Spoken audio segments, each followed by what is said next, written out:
Hey there. Tonight's story unfolds beneath the roots of the world, in shadowed groves, golden fields, and the halls of the dead. You'll follow a tale of abduction, seasons, longing, and uneasy love. The kind of myth that echoes through every autumn wind and spring bloom. This is the story of Hades and Persephone, told slowly, softly, and without judgment. If this kind of storytelling helps you rest, feel free to like the video and subscribe, but only if it actually brings you peace. And let me know in the comments where you're listening from and what time it is right now. It's strangely comforting to know who else is out there drifting off to the same quiet myths. So, get comfortable. Let your room fall still and descend with me into the story behind the seasons and the bond between death and life. Before the pomegranate, before the underworld, before the earth yawned open like a mouth and swallowed a girl whole, there was peace. Quiet, gentle peace. The kind found in meadows when the grass is too long and no one has yet invented lawn mowers. This is where our story begins. Not with Hades, nor with death, but with Persephone, though at the time she was simply called Kor, the maiden, a girl of wild flowers, laughter, and untroubled steps. Her world was all surface, sunlight, green things, blossoms.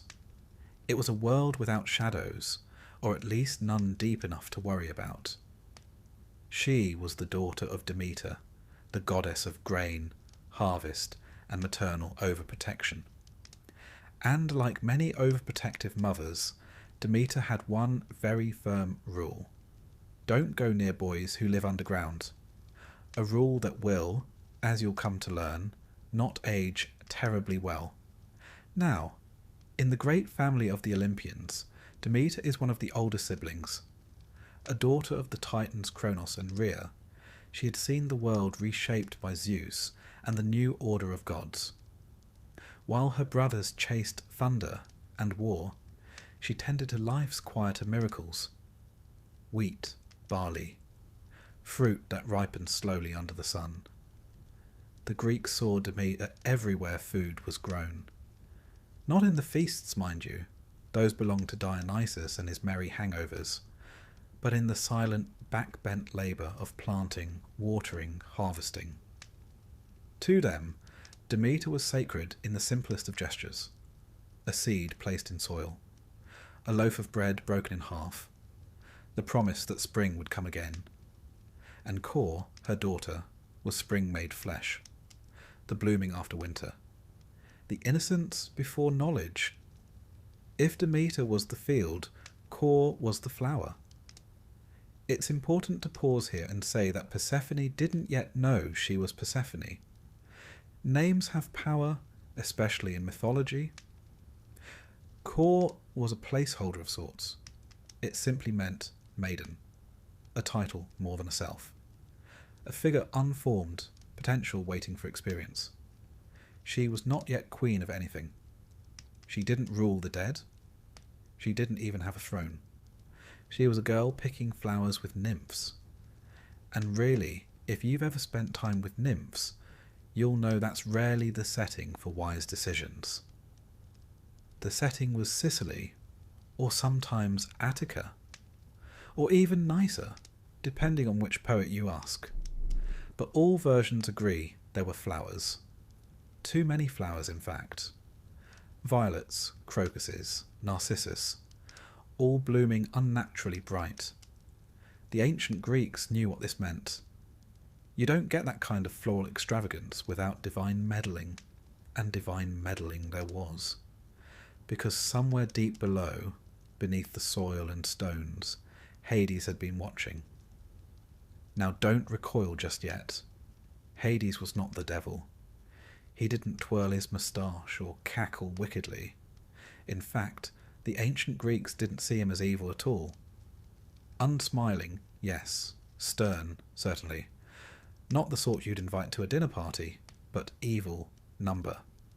He was a god of balance, of endings, of contracts kept and souls counted. His realm was orderly, predictable, which, in a chaotic pantheon like the Greek one, was no small feat.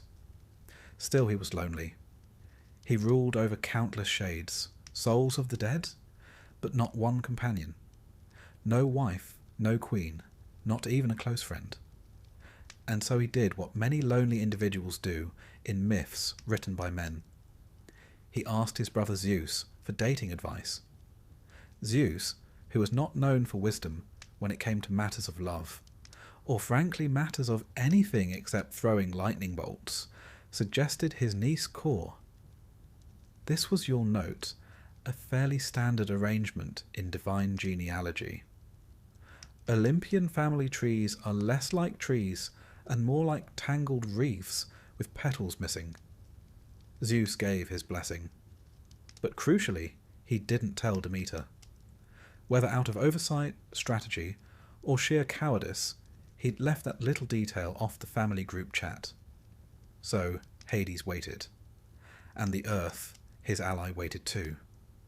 Then one day, as Core stooped to pick a particularly dazzling narcissus, a flower later associated with death, the ground beneath her split open. Not with a roar, not with chaos, but with a sudden, silent efficiency, like a trapdoor pulled by an expert stagehand. Hades emerged in his chariot of black horses, reached out and pulled her down. Just like that. No time for screams. No time for a goodbye. Only the echo of petals falling where she had stood. Now this might sound dramatic, and it was. But for the ancient Greeks, this wasn't just a story of kidnapping. It was a ritual metaphor. The earth takes what is sown. What blooms must also decay. Spring cannot exist without descent. In other words, this was less a crime report and more a cosmic lesson. Core's fall was the beginning of her transformation. To go underground was to change, to grow, to gain depth.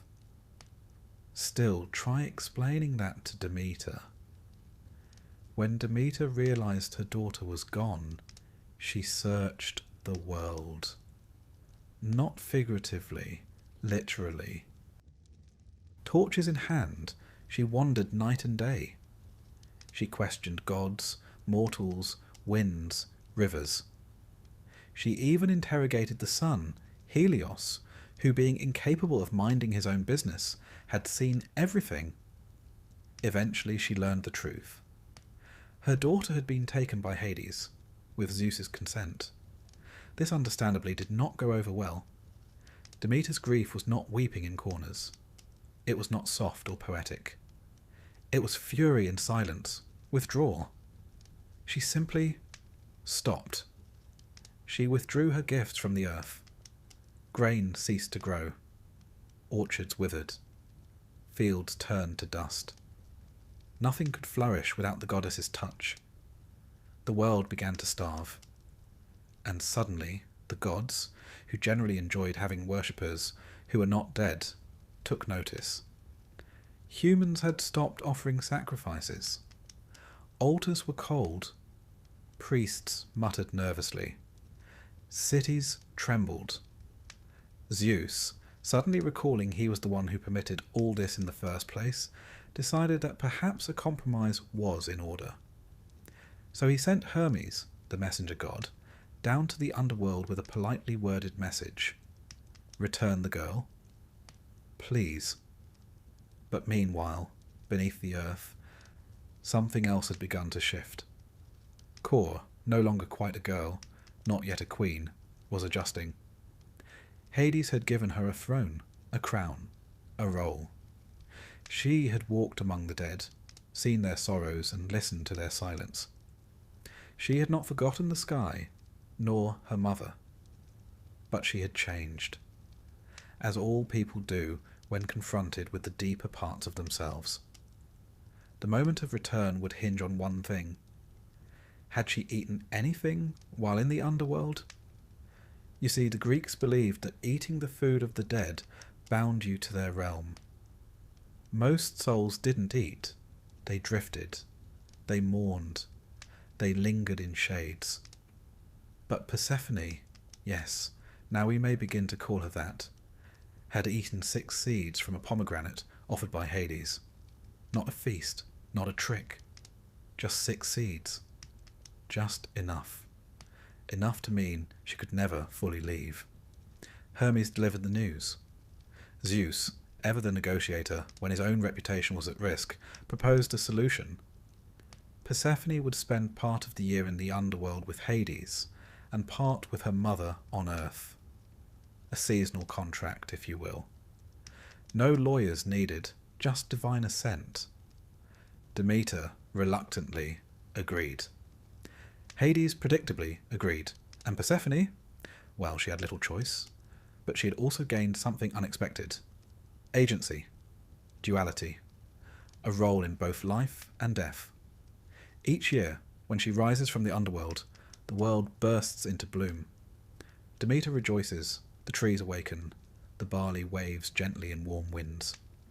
And each year, when she returns below, the leaves fall, the fields go quiet, and the earth sleeps. The myth, you see, was never just about loss or marriage. It was about rhythm, about the balance between growth and rest, between light and shadow. It was how the Greeks understood the seasons. But all of that is yet to come. For now, the earth is still cracking open. The horses are still galloping, and the maiden, Kor, is falling. Down into a kingdom she does not know. Into a story that will echo for thousands of years. Sleep now. Let the grasses bend in gentle wind. Let the wildflowers bloom in silence. Let the girl pick her blossoms, unknowing. And let the world hold its breath, just for a moment longer. The story has only just begun. Hades does not burst into the story with thunder. There are no fiery entrances, no chaos, no storm clouds billowing from behind his throne.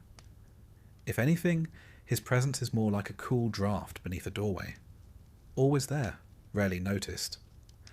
But he was there, always, watching, waiting, and, as the Greeks believed, keeping things precisely as they ought to be. Not a villain, not a monster, but a god of balance.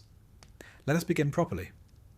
When the Titan Cronus swallowed his children to prevent being overthrown, as one does, he inadvertently created a legend.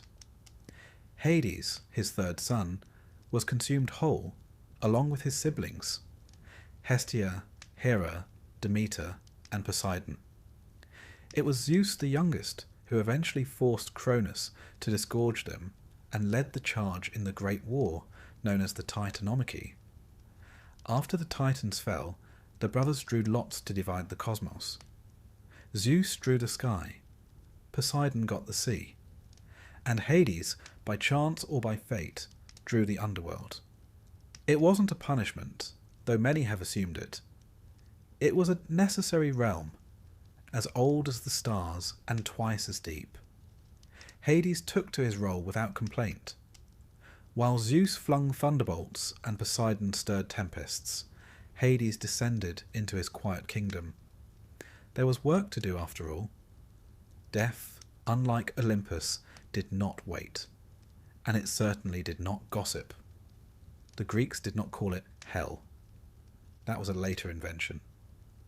To them, the realm of Hades was simply the place all mortals went upon death. A sprawling, shadowed expanse beneath the earth, bordered by rivers ruled by silence.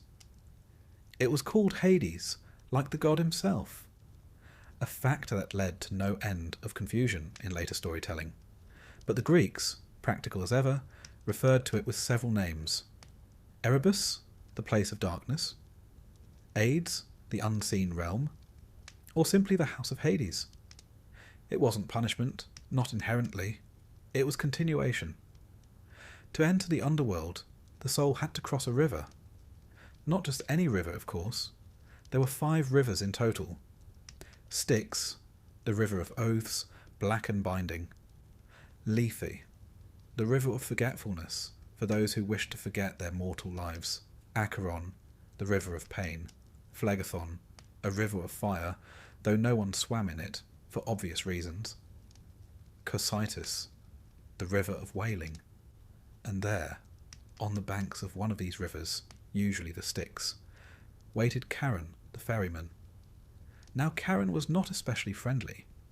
He was not especially chatty, but he was reliable. With a long beard and a longer oar, he ferried the dead across, 1 coin at a time. The fare? An obol placed in the mouth or on the eyes of the deceased at burial. No coin, no crossing. You'd be stuck wandering the shore, which was unpleasant, even for the dead. Once across the river, the soul came to the gates of the underworld, guarded by a rather enthusiastic creature. Cerberus, the 3-headed dog. Loyal, watchful, and deeply committed to the no-exits policy. Each of Cerberus's heads, the poets say, could see a different truth, past, present, and future. Though how he felt about belly rubs remains unrecorded. Still, few tried to pet him. Even fewer tried to sneak past. Now inside the underworld proper, the dead stood before 3 judges. Minos, once king of Crete. Rhadamanthus, known for his fairness. And Aeacus, guardian of the keys. They would assess the life of the soul. Good deeds, bad deeds, sacrifices offered, oaths broken. It all went into the judgment. From there, the soul would be assigned its afterlife. There were, broadly speaking, 3 destinations. The fields of Asphodel, a sort of neutral zone where most souls drifted. Neither punishment nor reward, just peaceful boredom. The Elysian Fields, a paradise for the virtuous, the heroic, and the poetically favoured. Tartarus, a shadowed pit for the wicked, or more often, for those who had annoyed Zeus. You'll note that the average soul didn't go to heaven or hell. They went to Asphodel, where they wandered in mist and silence, reminiscing about figs and wondering why no one left offerings anymore. All of this was Hades' domain. He didn't judge the dead. He didn't punish or praise. He simply ensured that once you entered, you remained. That order was kept. That laws, divine or mortal, were observed. In short, Hades was the administrator of the afterlife, and he took it seriously. Unlike his brothers, Hades did not flit about the mortal world having affairs. He rarely left his throne. He didn't meddle in wars or flirt with nymphs disguised as cattle. Instead, he governed quietly. He received offerings, burnt black animals, poured libations, the occasional wreath tossed into a chasm. Not many temples were built in his name, but those that did exist were solemn, deeply respected. He wasn't loved, but he was revered. Hades was often depicted as a dark-haired man with a full beard, stern of face, enthroned in black stone. His symbols: the bident, a 2-pronged spear, not quite a trident, but no less sharp. The helm of invisibility, forged by the Cyclopes, which he had once used to sneak behind the Titans in war. And, eventually, a pomegranate, but that comes later. He was called Adoneus, the unseen one. Ploton, the wealthy one, not in gold, but in souls. Chthonios Zeus, the Zeus of beneath. Names that hinted at power without thunder, authority without spectacle. Hades had subjects too, not just the dead, but deities and spirits unique to his realm. Thanatos, the god of death. Hypnos, god of sleep, quietly lurking nearby, no doubt listening in now. The Erinyes, or Furies, spirits of vengeance. Hecate, goddess of witchcraft and crossroads, who travelled freely between realms. And of course Persephone, though she had not arrived yet. The underworld before her was complete, but not alive. Some said it was barren. Others said it was silver-lit, eerily beautiful, a place where time drifted like fog, where memory became more real than flesh. And there, at its heart, Hades ruled. Not with cruelty, not with affection, but with a kind of sombre respect for the order of things. He was not the bringer of death. He simply received it. And in this the Greeks found comfort. Unlike other deities, Hades did not demand praise. He did not grow jealous. He did not strike from the skies. He simply waited, as all ends wait. Now, one mustn't mistake his stillness for lack of feeling. When Persephone came, when the earth yawned and the girl arrived, Hades did not gloat. He did not boast. He made her a queen, offered her a throne beside his, gave her power, ritual, and domain, shared with her the burden of rulership. It was not romance, as modern tales like to pretend. It was reverence. Hades respected the sacred, and in Persephone he saw the sacred unveiled. Still, it was an unusual marriage. Even the gods were taken aback. Sun above, shadows below. Spring joined to stillness. It wasn't love as mortals knew it, but it was something stronger than possession. It was permanence. And so, from that moment on, Hades ruled not alone, but with a consort, one who would bring balance not only to his realm, but to the world above. With her arrival, his kingdom changed. Softer, perhaps. Sharper, certainly. And when she left, he waited. When she returned, he welcomed her without question. He understood cycles. He governed them. Sleep now. Let the river Styx flow quietly past. Let the mists of asphodel swirl like dreams. Let Cerberus lie at the gates, one head snoring, one half watching, and the other dreaming of bones. The king of the underworld is seated still, his bident at rest. And though all things pass, he endures. It began, as such things often do, with a flower. Not just any flower, mind you. This was a narcissus. Not the kind admired by vain young men leaning over reflective pools, but the kind that didn't belong. Too bright for the season. Too symmetrical. Fragrant in a way that suggested meddling. It grew in the middle of an otherwise ordinary meadow like an afterthought planted by fate. It should have been a warning, but Kore, daughter of Demeter, had not yet learned to be suspicious. She was not yet Persephone, queen of the underworld. She was still the maiden, the blossom gatherer, the girl in spring. She had risen early that morning, as she often did, when the dew was still thick on the grass, and the air was soft with birdsong. Her companions, the oceanids, nymphs of the sea and running streams, fluttered around her like errant butterflies. Woven baskets looped over their arms. Their laughter echoed through the valley like wind chimes in a temple courtyard. They bent to pick crocuses, hyacinths, irises, all the usual suspects. And then Kore saw the narcissus. It stood a little apart, as if waiting. She stepped toward it, basket on her arm, skirts brushing the wet grass, and the earth split open. Now it didn't happen dramatically, not in the theatrical sense. No cracks zigzagged toward the horizon, no screams, no apocalypse. The Greeks, who appreciated good symbolism, preferred subtlety.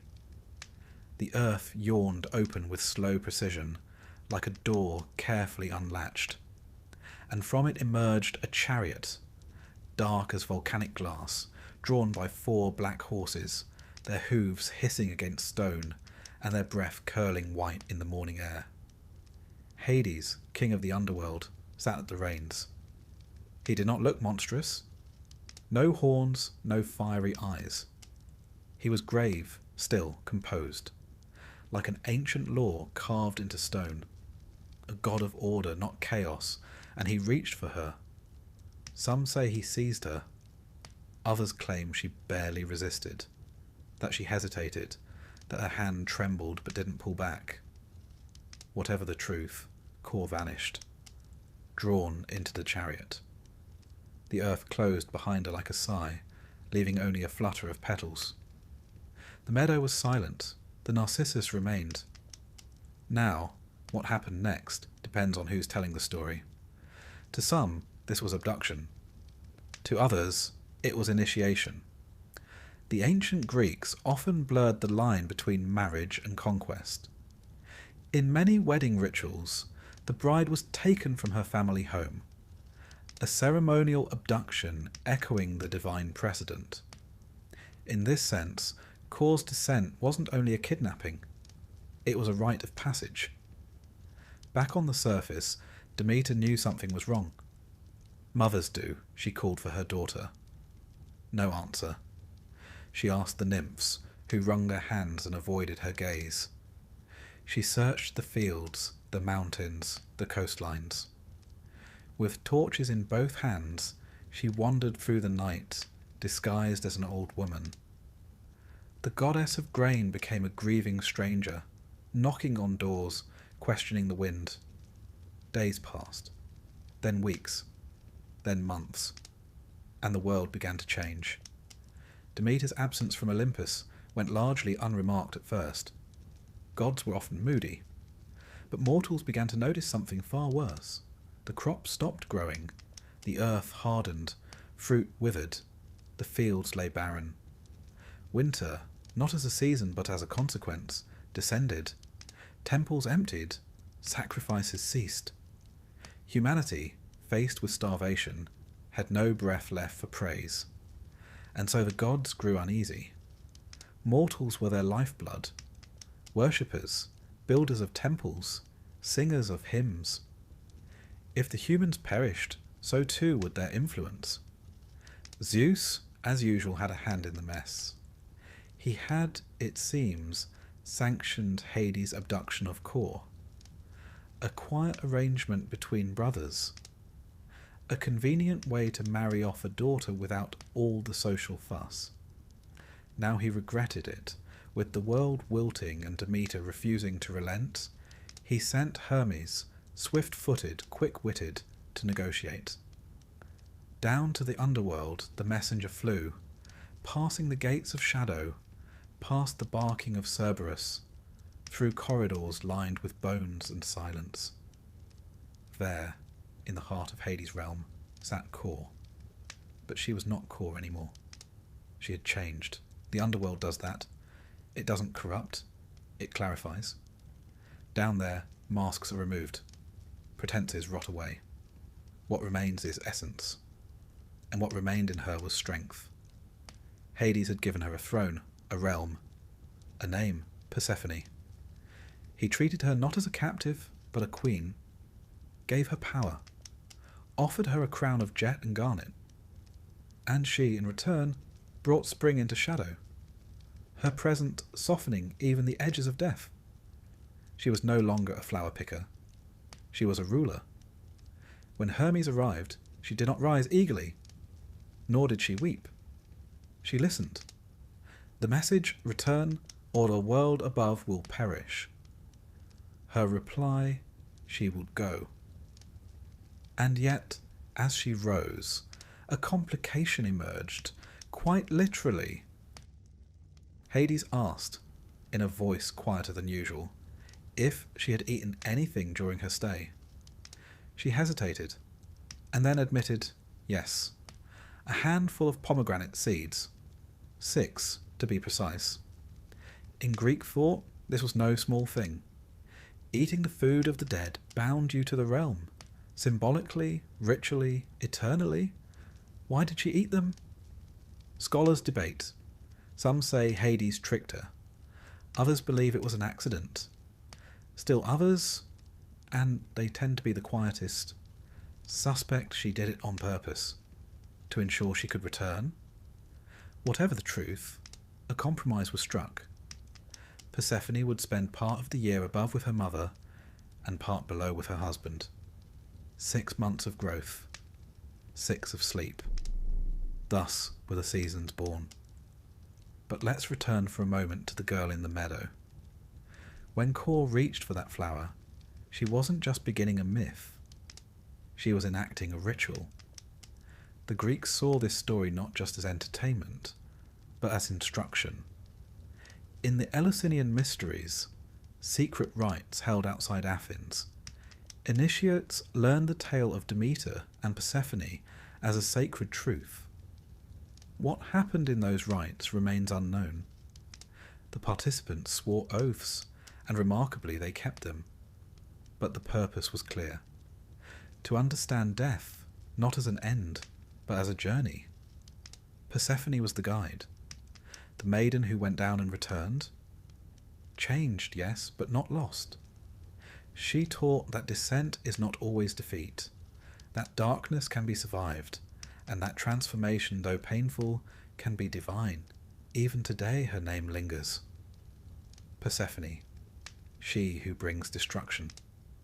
Or perhaps she who brings light through shadow. A paradox wrapped in a crown. She is spring and shadow, flower and queen, death and renewal. In the myth's quietest moments, we find its sharpest truths. Persephone, sitting on her throne, fingers stained red from pomegranate. Demeter, pressing seeds into the furrows of a frozen field. Hermes, walking between worlds, whistling through his teeth. Even Hades, alone on his obsidian dais, holding both love and silence in his hands. This was no simple tale of abduction. It was a map, a guide for navigating life's underworlds. We all go down, eventually, into grief, into uncertainty, into change. What matters is how and whether we come back. Persephone did. Every spring, the earth remembers. The buds unfurl. The wheat begins to rise. The narcissus blooms again, suspiciously early. And Demeter, for a time, smiles. Because the story is not a tragedy. It is a cycle, a rhythm. It is, in its own strange way, a comfort. The Greeks knew something we forget, that even the gods pass through shadow. That descent does not mean abandonment. That rebirth requires loss.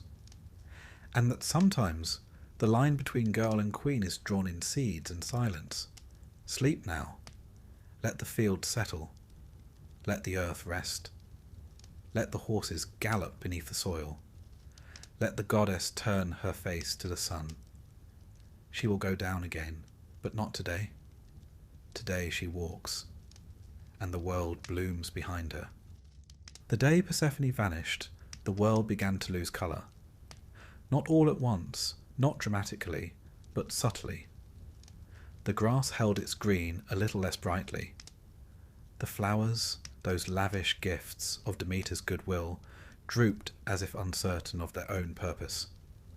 Somewhere a harvest failed quietly. Somewhere else another. And then another. The rhythm of the earth was shifting, but it would take days before mortals noticed, and even longer before the gods began to worry. Demeter noticed at once. She always did. She felt it not with her divine senses, but in that ancient, unexplainable way a mother knows. She felt it in the air when Kor was not where she ought to be, and no whisper of her footfall echoed through the meadows. The girl's laughter no longer skipped across the olive groves. Something had gone wrong. The gods, as they often did, remained silent. Demeter waited for an answer that never came. So she descended into the realm of mortals, not as a deity astride golden clouds, but in disguise, cloaked in grief. Her bare feet touched the same soil that farmers tilled and children played on, and it no longer responded to her presence. It remained silent. The wind did not bow to her. The wheat did not lean in curiosity. The ground was sullen, holding its secrets. For 9 days she wandered. No food passed her lips. No rest came to her eyes. She carried torches, one in each hand, moving through dusk and dawn as though time itself had lost meaning. She scoured valleys, haunted orchards, called to rivers and trees, even asked the wind, "Where is my daughter?" But the world said nothing. The world knew, and it kept its silence. There are accounts that she came upon Hecate, the goddess of crossroads and thresholds, and together they turned to Helios, the sun, for clarity. And the sun, always watching, reluctantly spoke. It was Hades, the lord of the Underworld, who had taken Persephone with Zeus's quiet approval. The sky had bargained away the spring to the dark beneath the earth. Demeter, upon hearing this, did not rage in fire or storm. Her fury was colder, it was withdrawal. She turned inward, and the earth followed. She travelled to Eleusis, a small town near the Aegean coast, a humble place with farmers and wells, and nothing particularly divine about it. She sat by a well in the guise of an old woman. She called herself Doso. Her face was veiled, her posture weary. And yet, even cloaked in sorrow, she drew attention. The daughters of the local king, Celeus, found her there and, taking pity, invited her into their home. There, Doso was made nursemaid to the king's infant son, Demophoon. She loved him, as only someone who had lost a child could. She decided to make him immortal, not out of arrogance or a desire to interfere with mortal affairs, but from grief. Her method, however, was unconventional. Each night she anointed the baby with ambrosia, the food of the gods, and placed him into the hearth fire, the way one might temper steel. Fire, in her view, would burn away his mortality, make him strong, pure, ageless. On the night it nearly worked, the queen walked in. The sight of her child in the flames provoked the expected response: screams, panic, accusation. Demeter, startled from her work, rose and revealed herself in divine glory. The veil fell. Her form blazed golden and terrible, and the walls of the palace shook with her voice. She told them who she was. She demanded they build her a temple, and so they did. Demeter took up residence in this temple and refused to let the world grow. This was her protest. No wheat sprouted. No barley ripened. No olive tree bore fruit. The vines shriveled, the soil cracked, the rivers receded into brooding silence. Animals, sensing the famine, thinned and scattered. Offerings to the gods ceased. Altars stood cold. The temples of Olympus, once fragrant with incense and full of song, grew quiet. The humans had nothing left to give. The gods noticed finally. Zeus, alarmed, sent emissaries. Iris, fleet-footed and luminous, carried words of comfort and negotiation. Demeter refused. Hermes, ever the smooth-tongued messenger, followed. Still no, she would not return the earth to its rhythm until her daughter was returned to her. It became clear to all the gods that this was not merely a maternal tantrum. This was the world grinding to a halt. Demeter held the heartbeat of the land, and she had placed her hand over its pulse. Unless Kor came back, mortals would die. And if mortals died, who would tend the altars? Who would worship the gods? Zeus begrudgingly relented. He sent Hermes to the underworld to retrieve Persephone. Meanwhile, Persephone had changed. In those shadowed halls, something in her had matured. She walked the corridors with measured step. She sat beside Hades in silence, sometimes speaking, sometimes not. She had eaten of the pomegranate, not out of hunger, not out of rebellion, but out of something more subtle. Curiosity, perhaps. Or perhaps acceptance. She ate 6 seeds, They were small, red, bittersweet. They glistened like garnets and burst between her teeth with the taste of inevitability. In the underworld, food is never just food. To eat is to stay. To taste is to belong. That was the rule. When Hermes arrived, Persephone rose to greet him. Her steps echoed in the stone chamber. She smiled, but her smile was thoughtful. She knew why he had come. Hades stood beside her. He said little. He did not plead. He simply said that Persephone had eaten of his realm, that she was no longer a visitor. She was part of it. A compromise was reached, a division of time. For 6 months of the year, Persephone would dwell in the light with her mother, and for 6 months she would return to the shadows and rule beside Hades. This was not punishment, it was balance. When Persephone returned to the surface, Demeter ran to her. The reunion was not quiet. The ground itself bloomed. Trees burst into leaf. Rivers swelled with fresh current. Birds sang wildly. Grains pushed through the earth as if pulled by joy itself.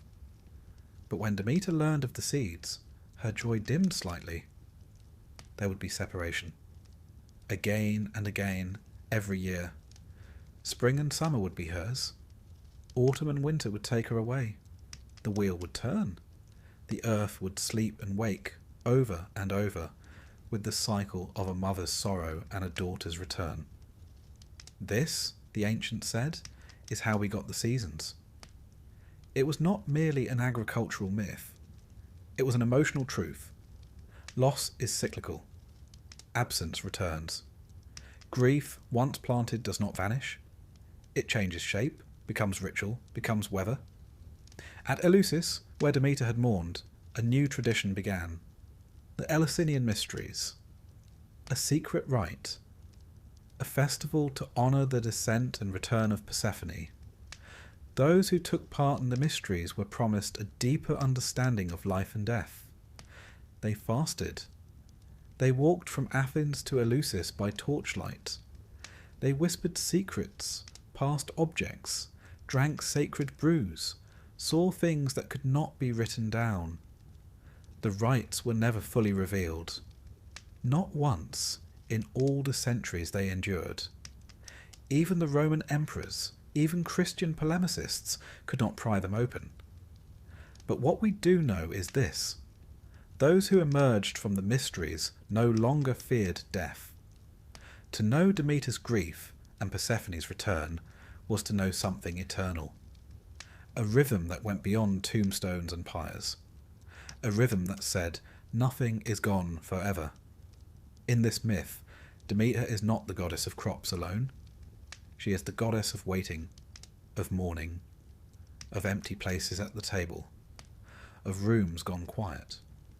She is the guardian of grief, and in that role she is perhaps more comforting than all the others. She does not demand cheerfulness. She does not offer false hope. She waits, and in her waiting, the earth finds meaning. Persephone too becomes something else. No longer Kore, the maiden. She is a queen now, not by crown, but by journey. She has gone where few would willingly tread, and returned. That is her power. She is not the helpless daughter. She is the bridge between above and below. She is descent and return, loss and reunion, stillness and motion. The myth endures because it reflects something we all know. That love, even divine love, cannot shield us from loss. That there is a time for blooming and a time for going underground. That we must all, at some point, eat the pomegranate seeds and learn to live in more than one world.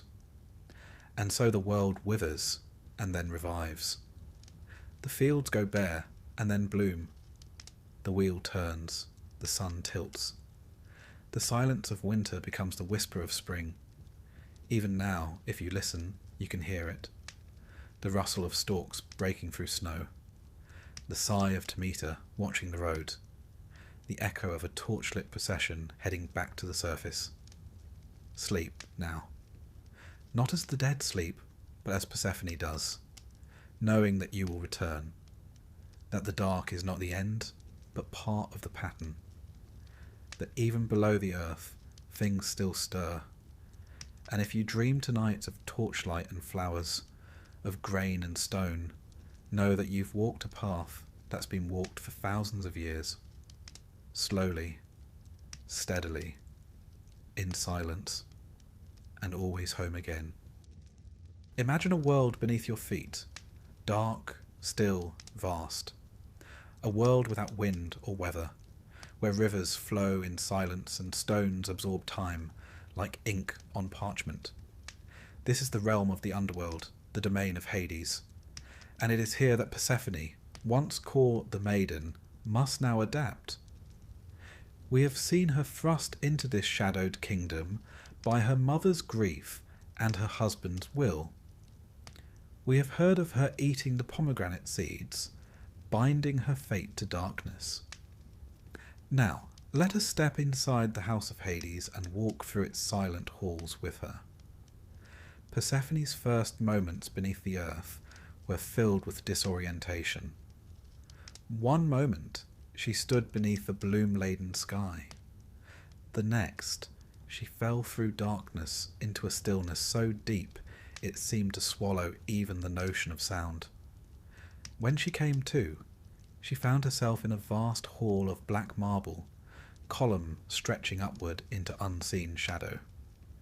The air was cool but not cold. It felt like standing near a river at night, enveloped in calm, subdued depth.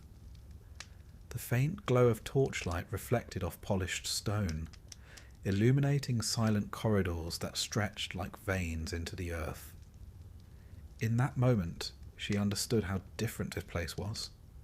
There were no birds singing, no wind in the leaves, no sunlight or shadows dancing.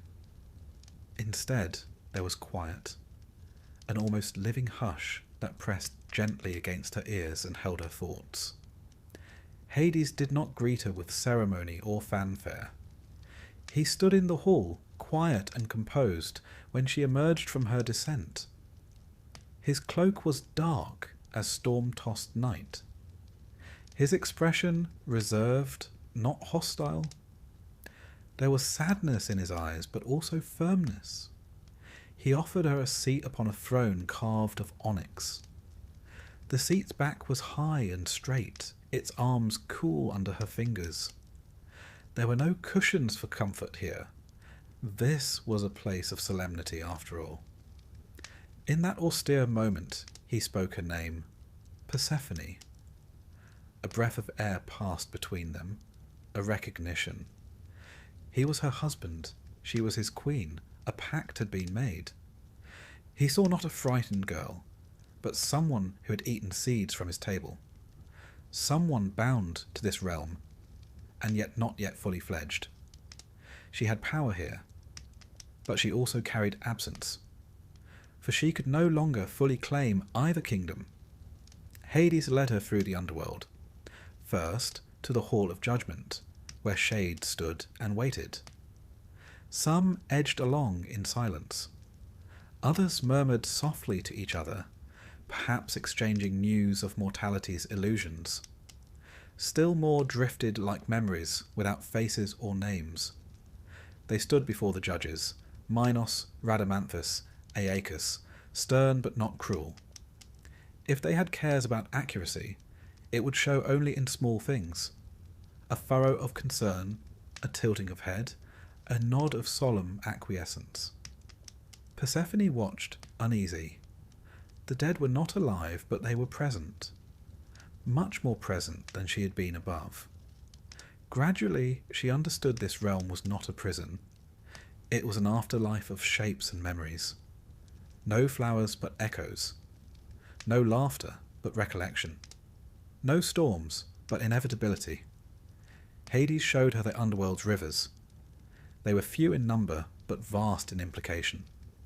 Styx, where oaths were cemented. Its black waters flowed still, shimmering under torchlight.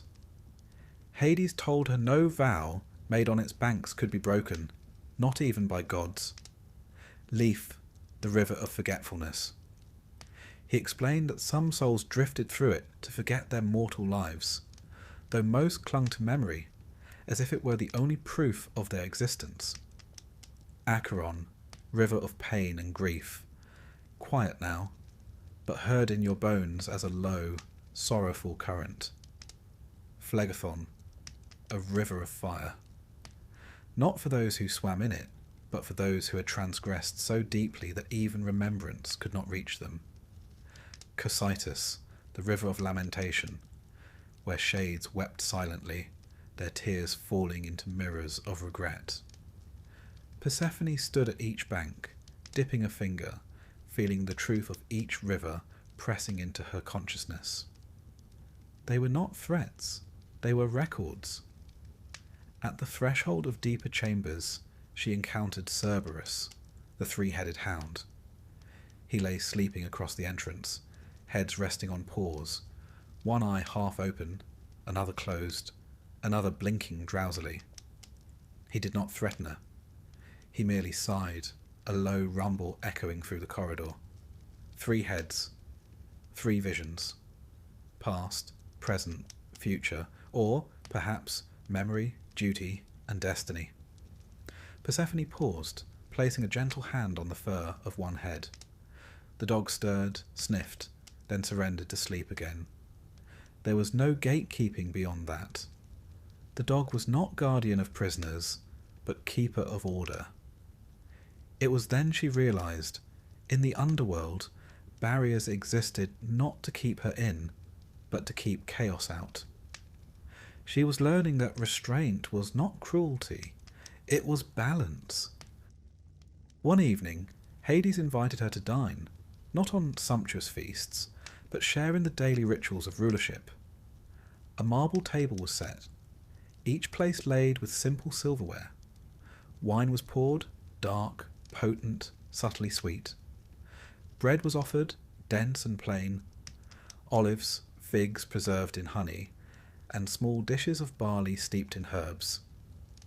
There was no conversation at first. They sat across from each other, each alone with their thoughts. In the silence, Hades spoke. "This is your first banquet as my queen. The dead eat no more, but the living must." She offered him a seed of pomegranate, 2 halves, one for above, one for below. He declined, but turned it over in his hand, a silent symbol of shared duty. They ate. She found the taste comforting in its earthiness. Not sweetness, not bitterness. Something between something calm, something real. There, in that quiet hall beneath the earth, she realized it was not only about being taken, it was also about being chosen. In time, Persephone began performing rituals of her own. She walked the corridors daily, stopping before small altars to Hecate, the Furies, and Tartarus's thresholds. She poured libations, wine, water, honey, after her morning returns from the surface. Each ritual was a statement. I remember. I respect. I accept. She sprinkled black poppy petals on the floor, symbol of sleep and death, in small bowls at each altar, and let them spread in delicate patterns. The poppy was a reminder of endurance, of rest, of the necessary stillness of endings. In the torchlit gloom, her figure was reflected in obsidian relief, quiet, composed, transformatively regal. It was not long before shades approached her for judgment or solace. A mother whose child died too soon. A scholar whose knowledge was forgotten. A soldier who felt no honour in death. They knelt before her. She listened. She offered soft words. The shades called her Queen Persephone, their voice ghost-soft, echoing like wind in empty halls. She accepted each petition, offering empathy, not pity precisely, but presence. Hades, watching from his seat, seemed no less ruler for this. He observed quietly. Occasionally he spoke, reminding them, justice, not pity. The two of them together, stillness and memory, order and mercy, shaped the underworld. Persephone's arrival did not soften Hades. It completed him. Weeks turned into months. The seasons passed overhead, felt in her absence and presence. She spent half the year above, spring and summer, singing with Demeter, tending the barley, letting flowers bloom around her skirts. And half the year below, autumn and winter, seated beside Hades, judging, listening, maintaining boundary and order. The underworld did not bring her joy in a conventional sense, but it offered purpose. It offered understanding. It offered a deeper self. As she grew into her role, a sovereign in darkness, her shape changed. Her robes were trimmed with silver. Her crown of flowers became a circlet of obsidian. Her laugh was softer, quieter, spent in private chambers perhaps, but still there. Now, as we near sleep's edge, we see Persephone not as a lost maiden, nor a captive, nor a tragic figure. We see her as a mediator, someone who exists between worlds, someone who remembers both sunlight and shadow. In the house of Hades, she is more than queen.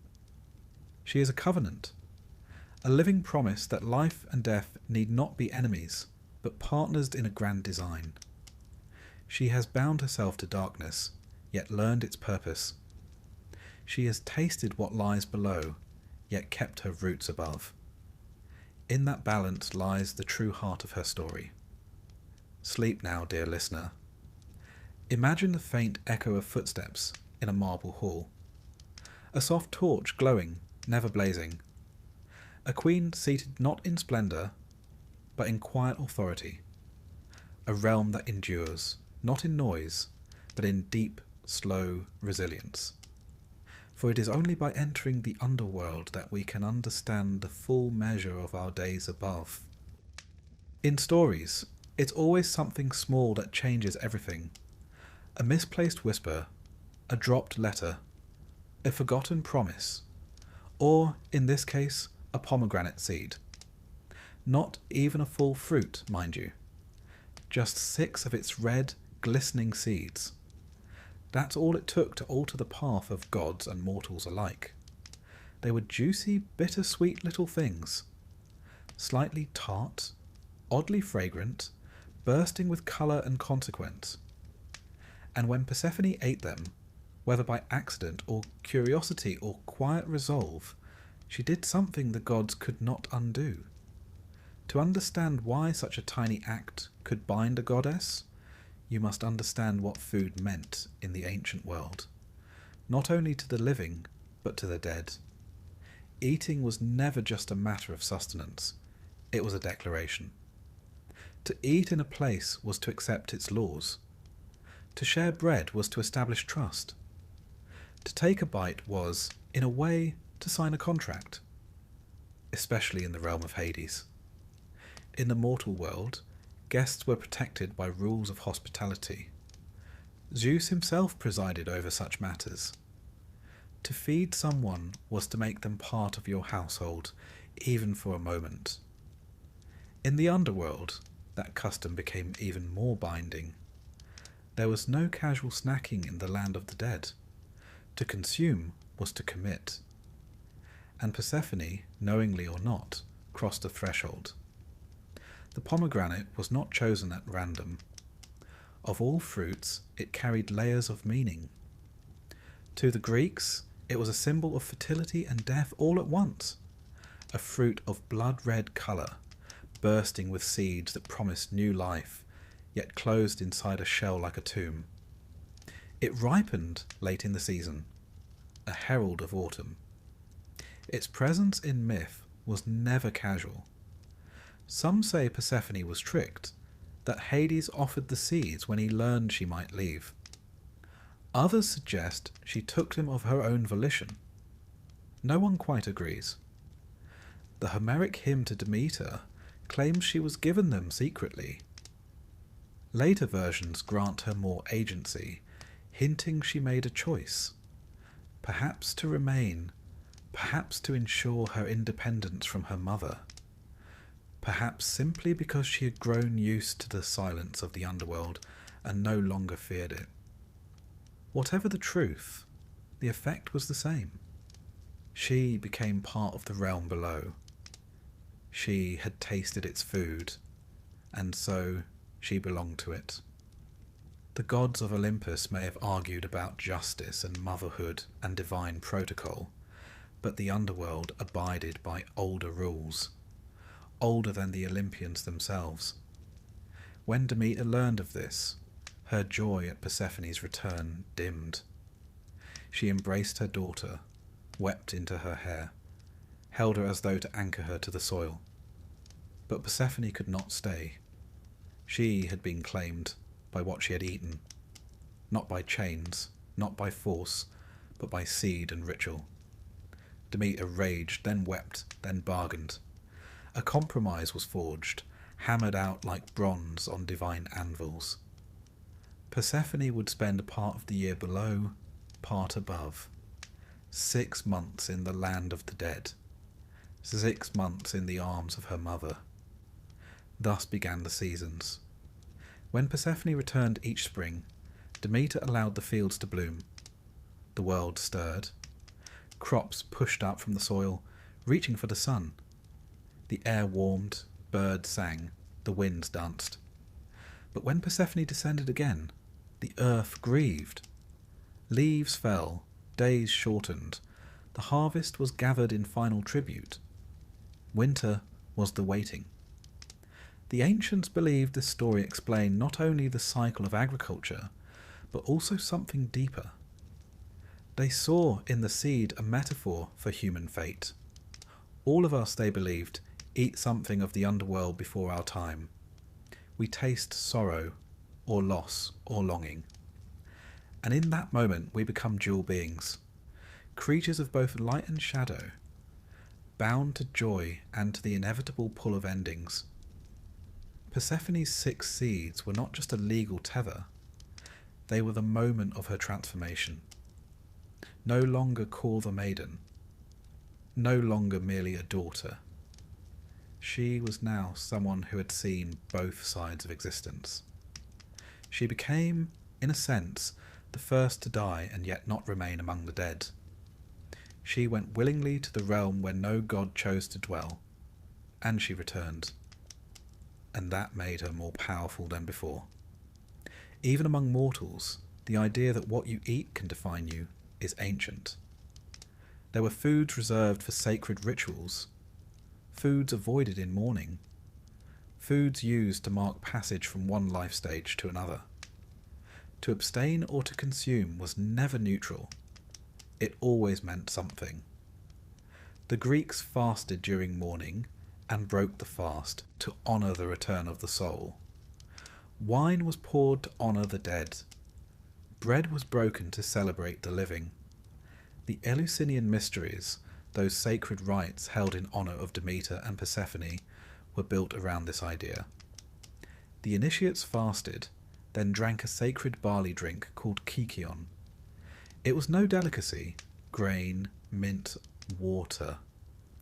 But in its simplicity, it echoed the agricultural rhythm of the world. They symbolically reenacted Persephone's journey, descending into darkness and emerging again, changed. Even in the Roman period, the symbolism of food in funerary practices endured. Offerings were placed in graves. Feasts were held near tombs. There was a belief that the dead hungered, not for meat or fruit, but for memory, for communion. The act of eating near the grave was a way of including the departed in the life they had left. In the pomegranate, the ancients saw all this, the sweet ache of remembrance, the promise of return, the price of experience. The image of Persephone, seated in the underworld, red juice staining her fingers, is not one of defeat. It is one of complexity. She is not mourning. She is not rejoicing. She is simply becoming. The underworld is not cruel to her. It is still deliberate, ancient. In it, she finds not punishment, but purpose.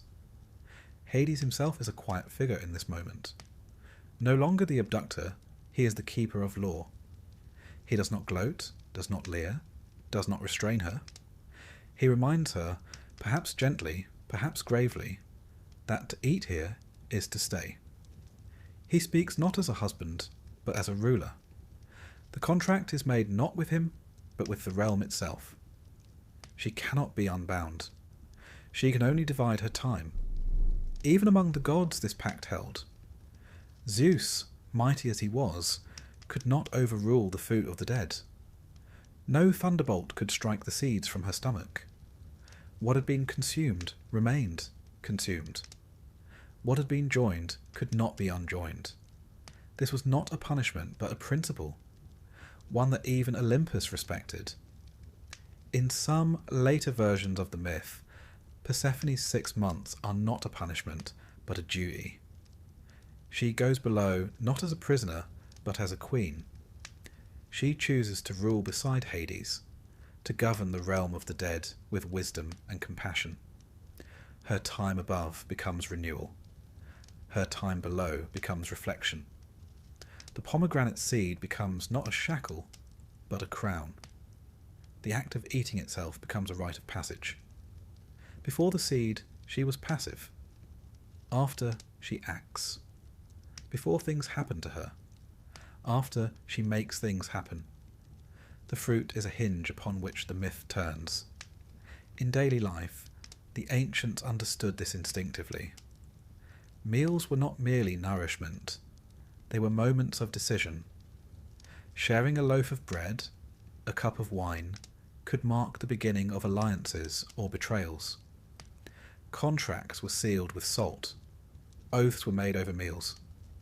Even now, when we eat with someone, there is a kind of ritual involved, an unspoken agreement of presence, of attention, of recognition. In the myth, the pomegranate is all these things: a sacrament, a surrender, a seal. And what of Persephone herself? Did she regret it? Did she savour the seeds? We are not told. The myths do not speak of her feelings in great detail. They leave space. They allow for silence. But there is something deeply human in the image of a young woman, surrounded by gods and laws and expectations, making a small, irreversible choice. One act, one taste. And then everything changes. In that moment, she aligns herself not with Olympus, but with the rhythm of the world. She chooses not to remain untouched, but to be shaped. The seeds enter her mouth, and she becomes someone who knows both life and death. Someone who carries spring in one hand and autumn in the other. Even today, pomegranates are offered on altars to the dead, their seeds scattered on graves, their juice poured in remembrance. The fruit remains a quiet symbol, not flashy, not boastful, but steady. A reminder of a deal made in silence, a gesture that echoes across millennia.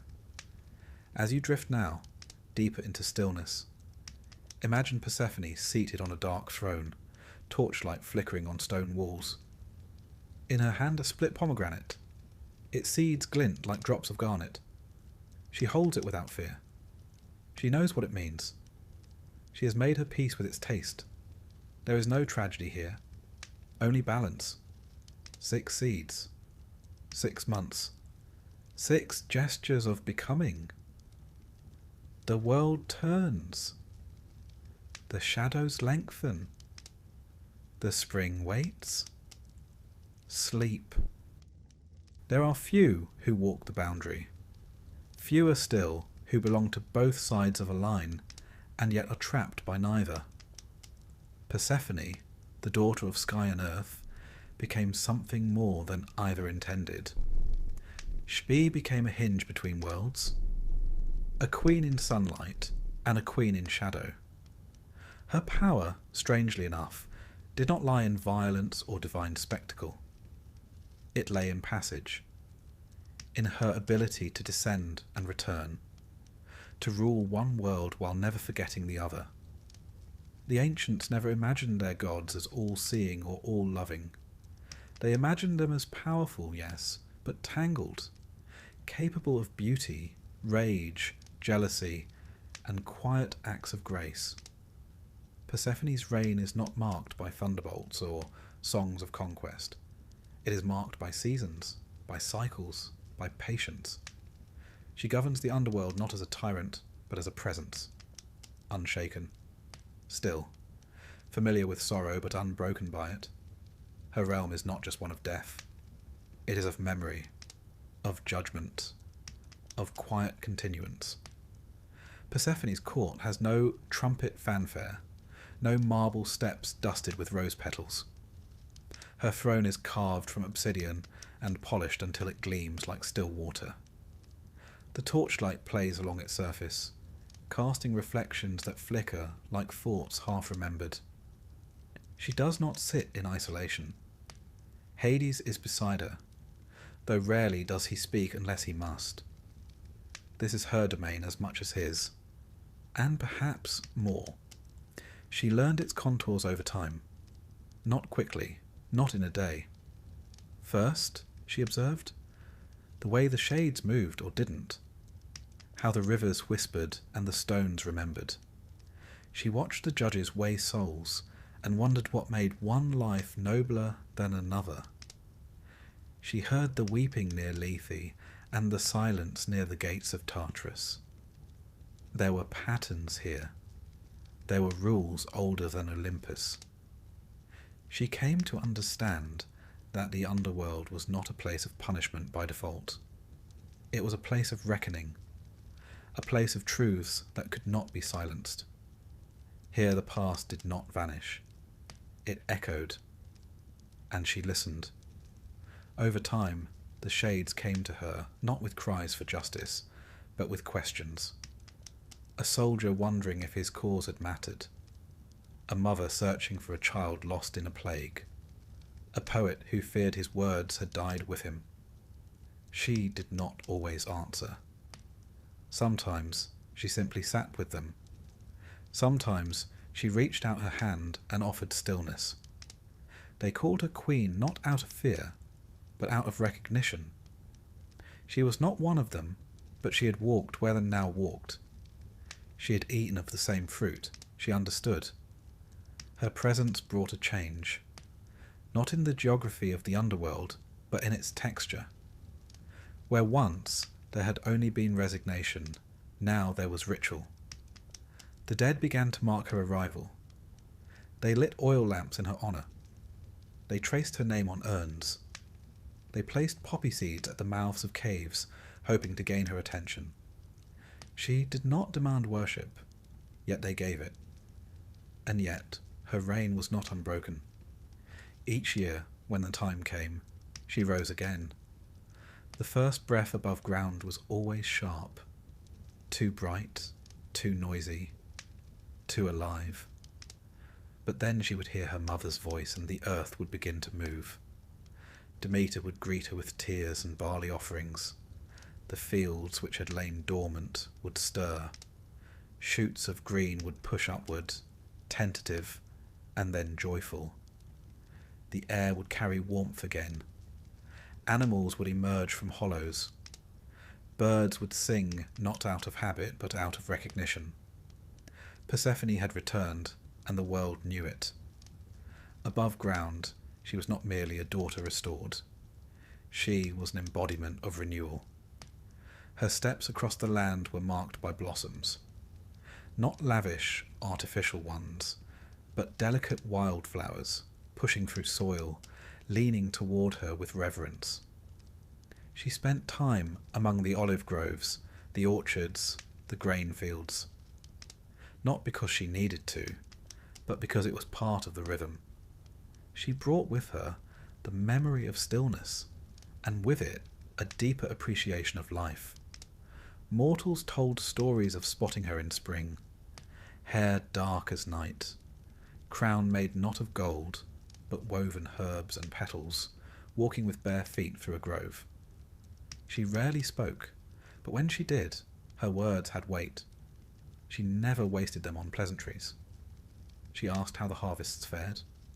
She listened to songs. She blessed marriages and births. She smiled at bees. And yet she never stayed. There was always the return, 6 months only. Then the seed would call her back. Not loudly, not cruelly. Just a quiet gravity in her chest. A knowing. The way autumn begins with a breeze that smells of endings. No one forced her to go.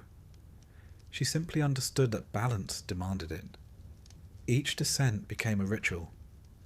She would walk to the edge of a cave. The air would grow cooler. She would pause, then step in. The darkness would close behind her, not like a trap, but like a door that had waited. Hades never greeted her with fanfare. Sometimes he was at the gate, sometimes in the hall. He never asked questions. He simply extended his hand. She would take it, not always warmly, but always deliberately. He was not her captor now.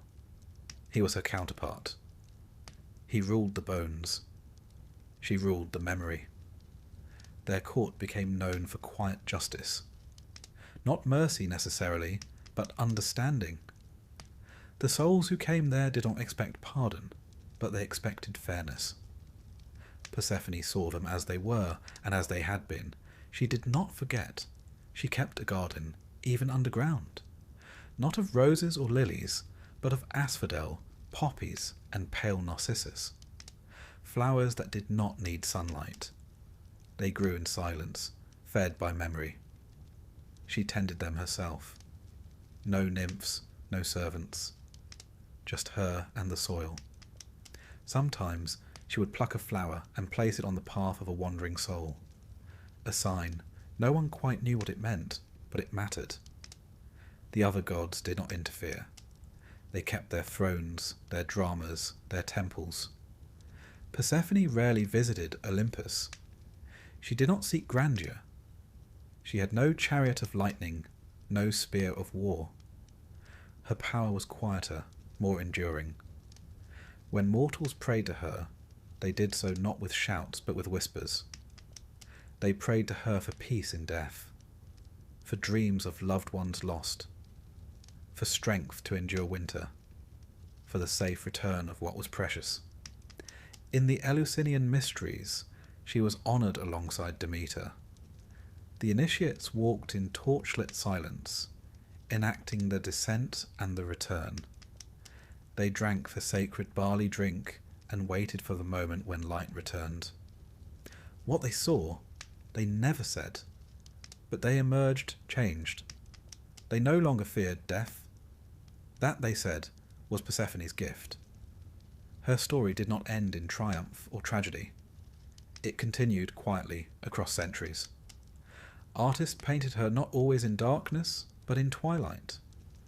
Poets spoke of her not as a victim, but as a presence. A queen not of one realm, but of two. And what of her feelings? Did she love Hades? Did she long for the surface? The myths leave space. They do not say. Perhaps she grew fond of him. Perhaps not. Perhaps she was content to belong only to herself. What is clear is this. She made the underworld bearable, not by softening its edges, but by honouring its truths.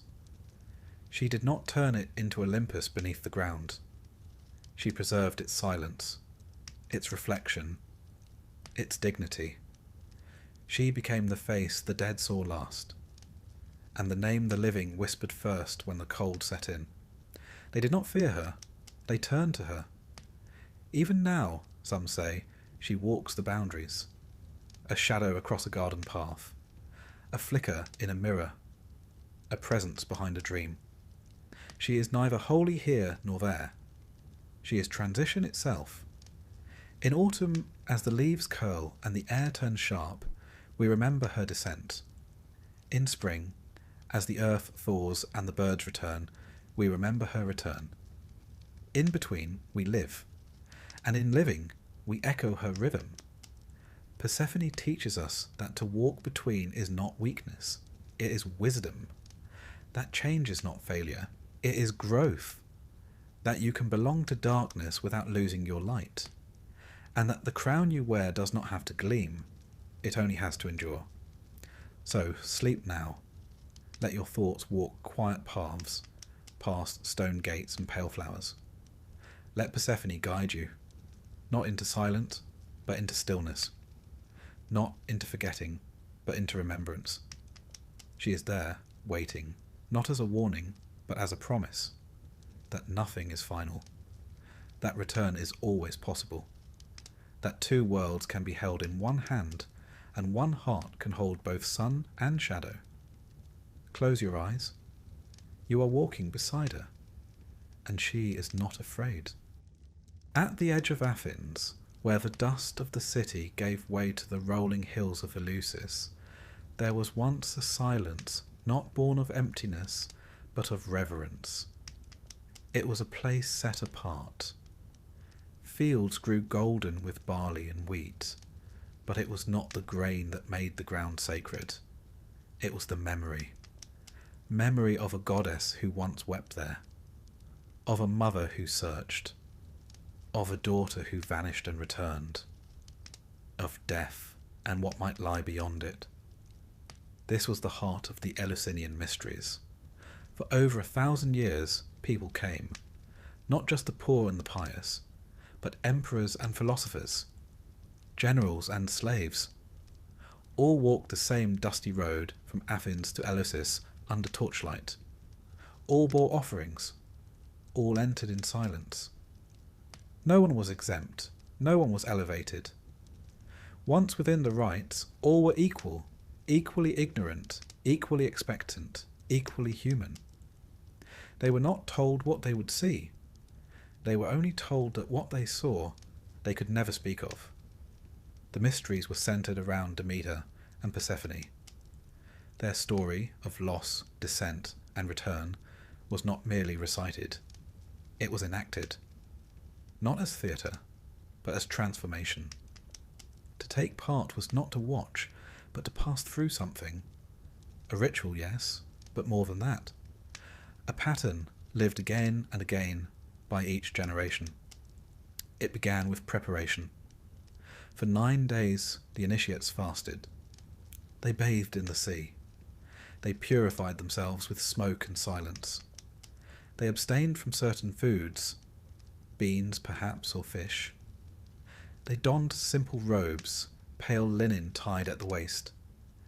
They carried sacred objects, sometimes wrapped in bundles no one could open. These things were not decorative.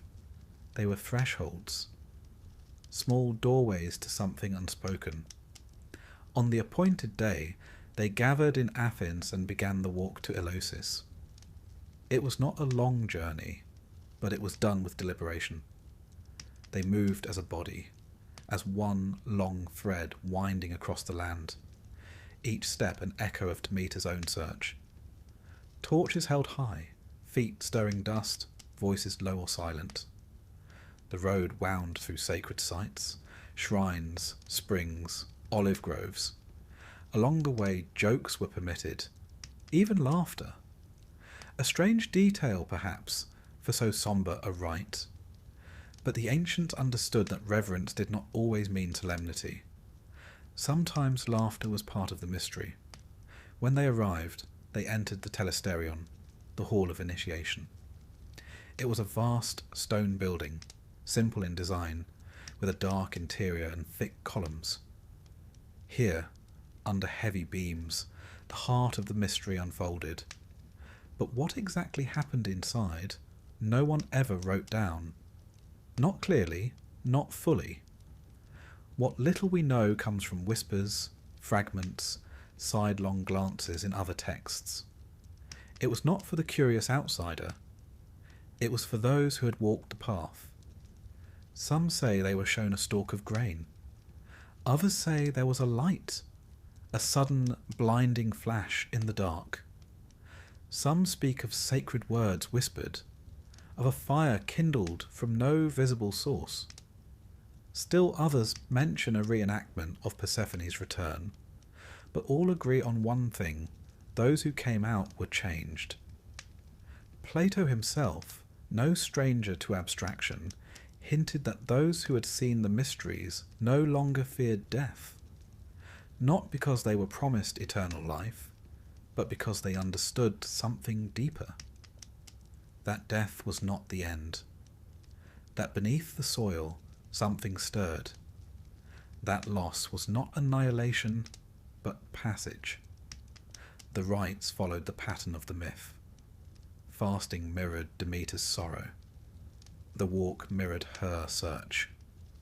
The darkness of the telesterion mirrored Persephone's time below. And the final revelation, whatever it was, mirrored her return. The initiates did not simply learn the story, they became it. Their bodies moved through its shapes.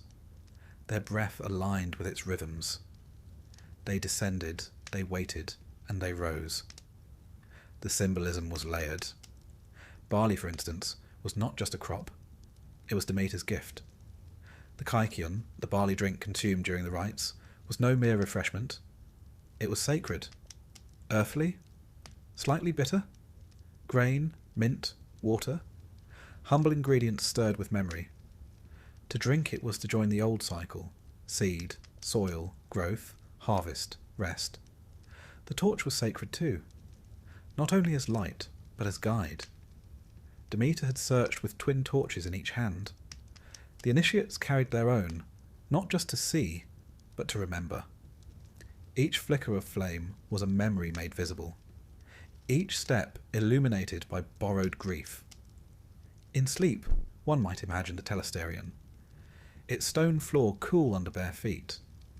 The air heavy with smoke, not of fire, but of incense. Hushed footsteps. A single flame in the centre.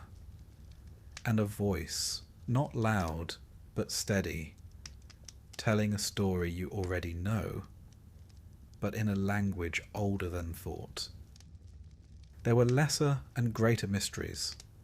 The lesser, held earlier in the year, were preparation, a kind of rehearsal. The greater in the autumn were the true descent, the true crossing. Not everyone was permitted. Murderers were excluded. So too were those who could not speak Greek, for the rites relied on shared language. But wealth was not a barrier, nor gender. Slaves could attend. Women could attend. Even children if they were ready. In a world often carved by power, this was unusual. The mysteries were democratic in the oldest sense, not of voting, but of vision. All were invited to see, to feel, to understand. And yet they guarded their silence. No one broke the oath. The penalty, it was said, was death. But perhaps that wasn't the reason. Perhaps it was reverence. What they saw could not be spoken, not because it was forbidden, but because it was beyond the shape of words. The Romans adopted the rites, but they could not unravel them. Even emperors walked the road, carried the torches, drank the barley. Cicero wrote that they taught people how to live joyfully and die with hope. That's no small claim, coming from a man who trusted reason over myth. The temple stood for centuries, through war and plague and empire, and then, like all things, it fell. The Christian emperor saw the rites as a threat and shut them down. The telesterion was burned, the priests scattered. The secrets went underground, just like Persephone. But something lingers. Even now, some say, when the barley ripens just right, and the wind stirs the fields, and the dusk takes on that particular shade of violet, the memory of the mysteries returns.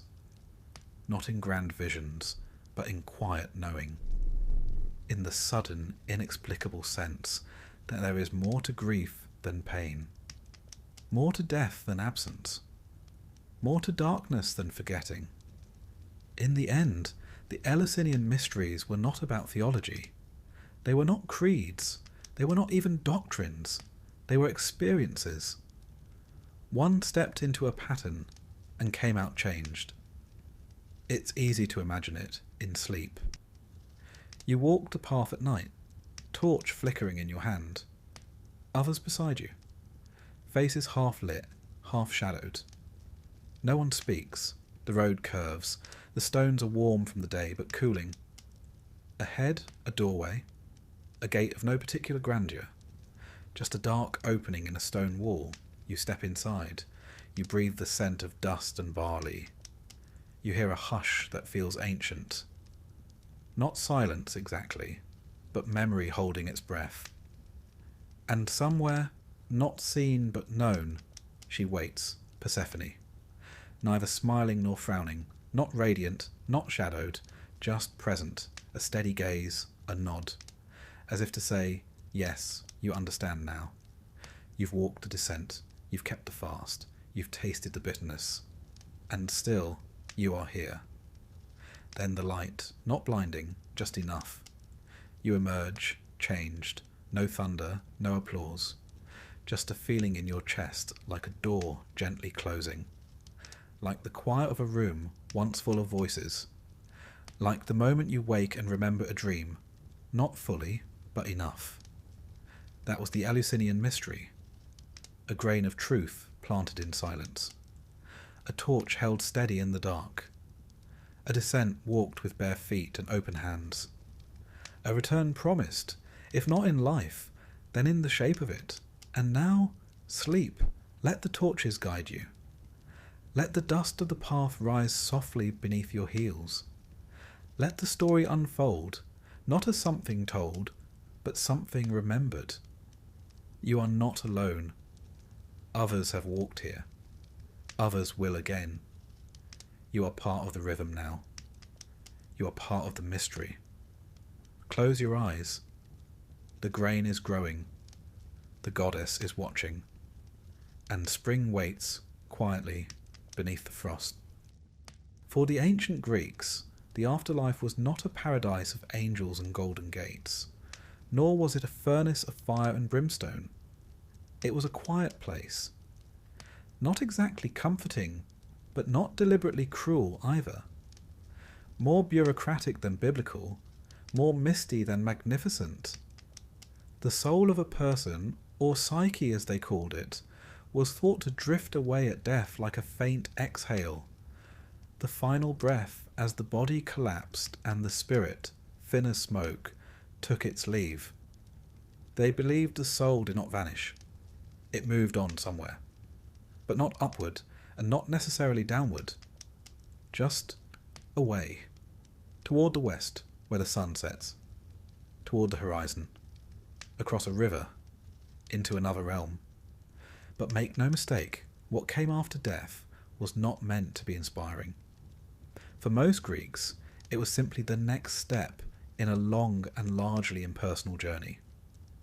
They imagined that once the body was buried, properly of course, with coin and ritual and lament, the soul began its voyage.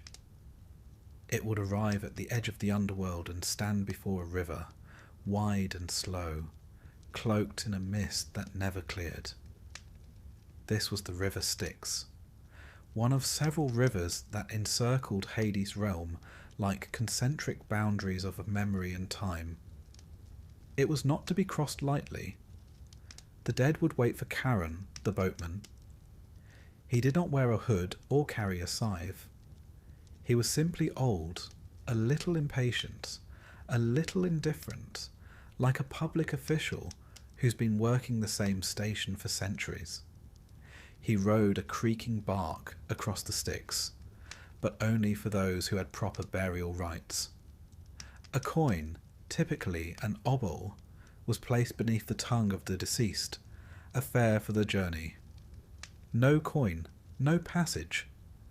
And so the unburied dead lingered along the shore, their forms flickering with unrest, their voices thin with longing. The Greeks feared this kind of death, not because it brought torment, but because it brought uncertainty.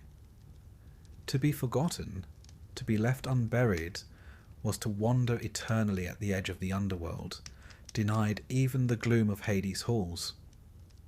It was not pain that frightened them, but being lost, unremembered. Those who crossed the river were not immediately judged. They first entered the realm of shadows, an echo of the living world but drained of colour, drained of urgency. Here, time did not pass as it did above. There were no clocks, no days, just the slow drift of souls, murmuring, recalling half-lived lives. The fields of asphodel stretched out before them, dotted with pale blossoms that never withered. This was the destination for most, the ordinary dead. Those who had lived without great virtue or great vice.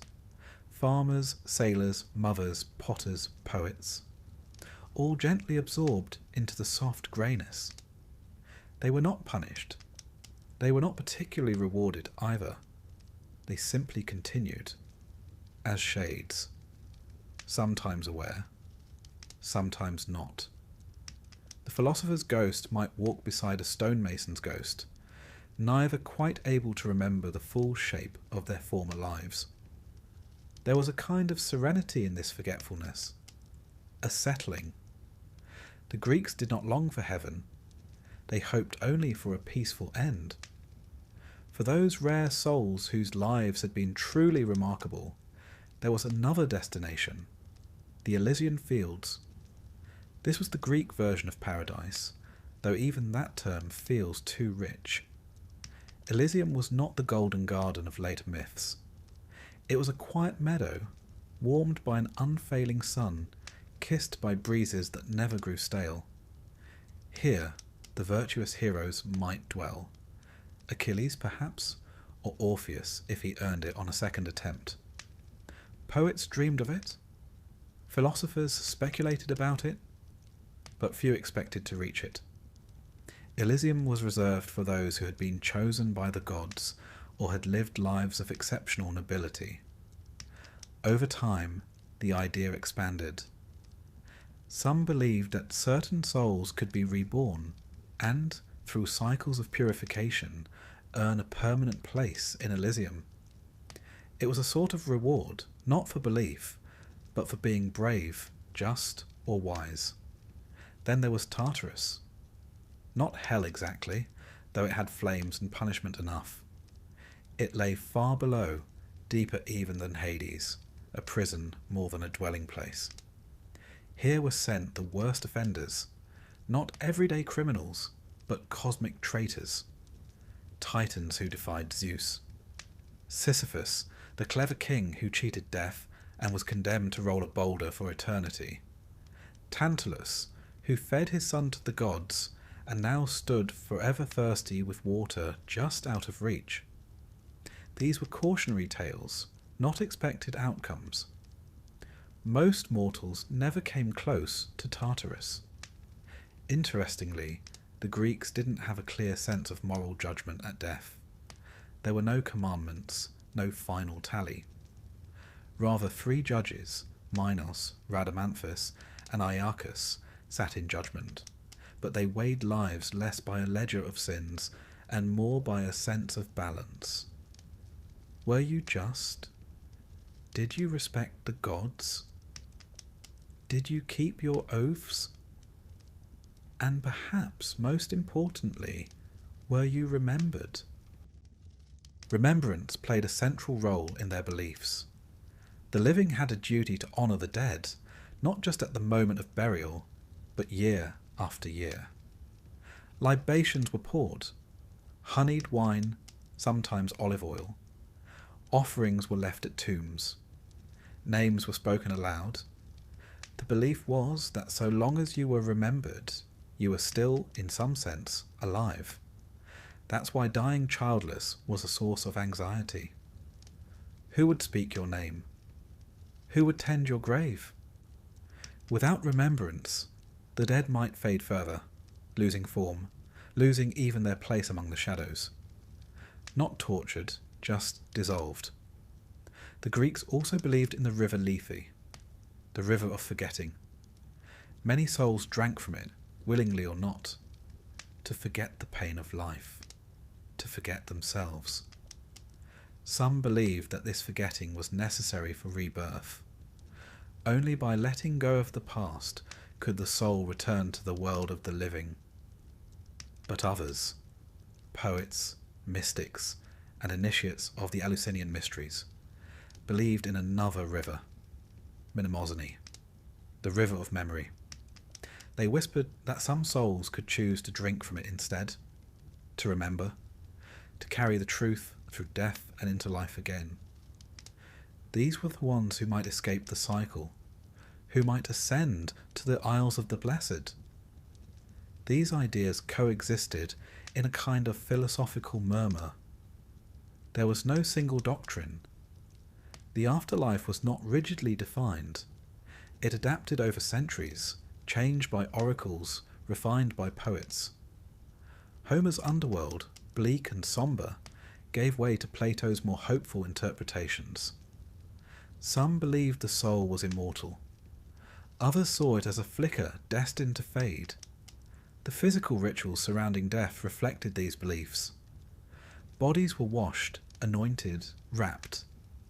The eyes were closed, the mouth prepared. The dead were buried facing the west, toward the fading light. Graves were marked with stelae, stone slabs with names, sometimes portraits. Offerings were left, not once, but repeatedly. The funerary rites were not for closure. They were for continuation, a way of helping the soul move on. The laments sung at the graveside weren't only expressions of grief. They were maps, guiding the departed toward the place of shades. Ghosts did exist in their view, but not as horrors, as reminders. They appeared when something was unfinished, an oath unfulfilled, a burial denied, a name forgotten. They didn't haunt out of vengeance, but out of need. They wanted rest, not revenge. So when night fell in the ancient Greek world, and the wind moved through olive branches like an old song, people remembered their dead. They whispered their names, lit small fires, poured wine into the earth. The barrier between life and death wasn't a wall.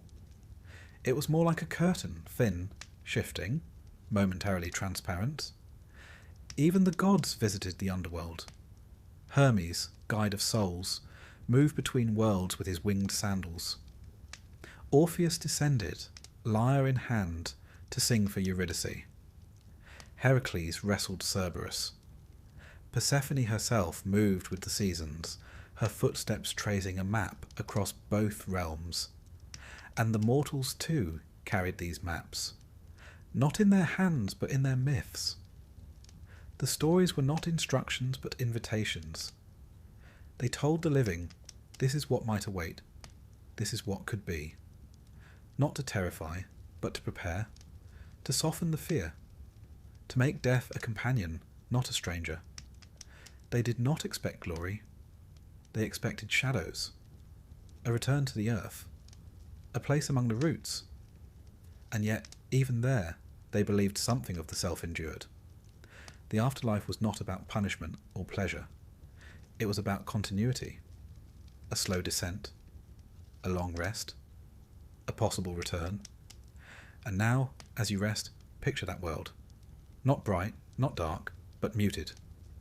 A grey field of asphodel, flowers like candle smoke, shapes moving gently, not hurried. A river in the distance, the sound of a slow current. A boat bumping gently against the dock. You're not afraid, you're not alone. This place is neither reward nor sentence. It simply is. Let yourself drift. The wind is quiet, the soul is light, and the story continues.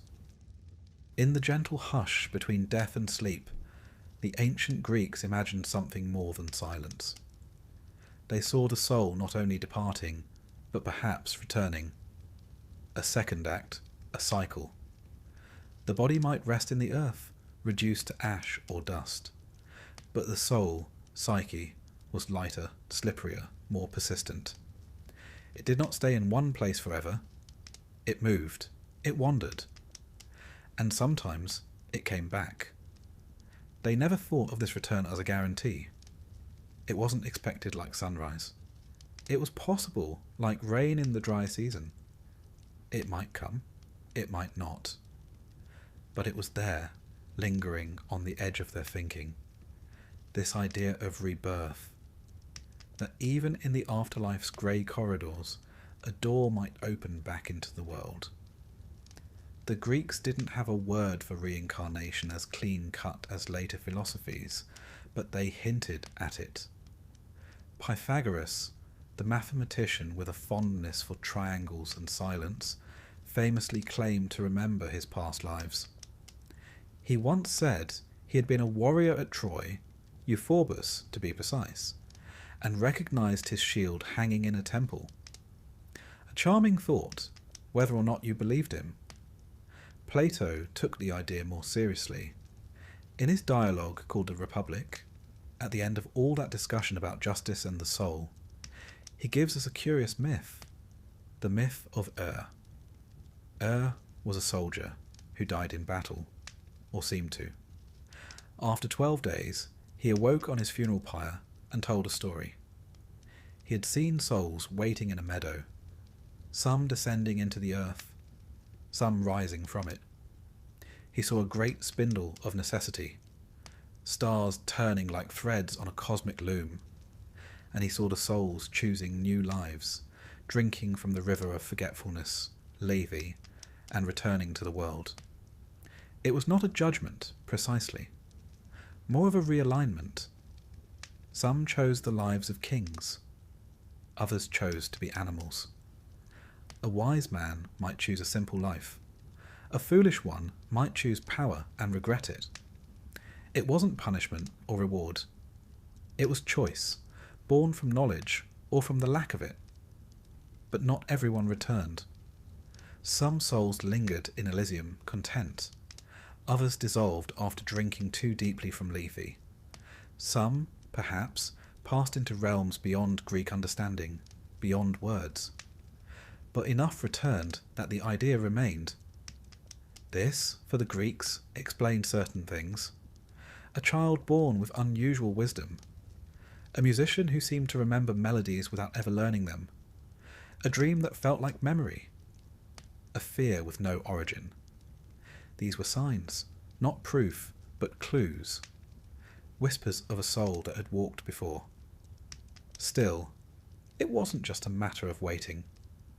Some schools taught that the soul had to be purified, that only the wise, the initiated, could break the cycle. In the Eleusinian mysteries, whispered among the shadows of the Telesterion, it was said that the soul, if properly prepared, might not return at all. It might ascend to the Isles of the Blessed, free from the wheel of birth and death. Other mystery cults spoke more directly of rebirth. The followers of Orpheus, that poet who braved the underworld, believed the soul was divine, imprisoned in the body like a spark caught in clay. Through ritual and music and memory, one could awaken that spark, and perhaps, in doing so, escape the cycle altogether. There were inscriptions found in graves, thin sheets of gold with instructions for the soul. Walk this way. Avoid the spring on the left. Drink from the pool of memory. Declare yourself a child of earth and starry heaven. These were not superstitions, they were maps. For those who believed, death was not a full stop. It was a turn in the path. Even ordinary people, not initiates or philosophers, carried these ideas in softer ways. They spoke of children who seemed to know too much, of animals who watched them like they understood, of dreams where ancestors appeared and said things that still hadn't come true. These weren't seen as strange, just the way of things. And so death, while feared, was not the end of fear. It was a gate. And perhaps, just perhaps, another gate stood beyond it, leading back. The idea of returning also shaped how people lived. If one might come back, it mattered what kind of life you left behind.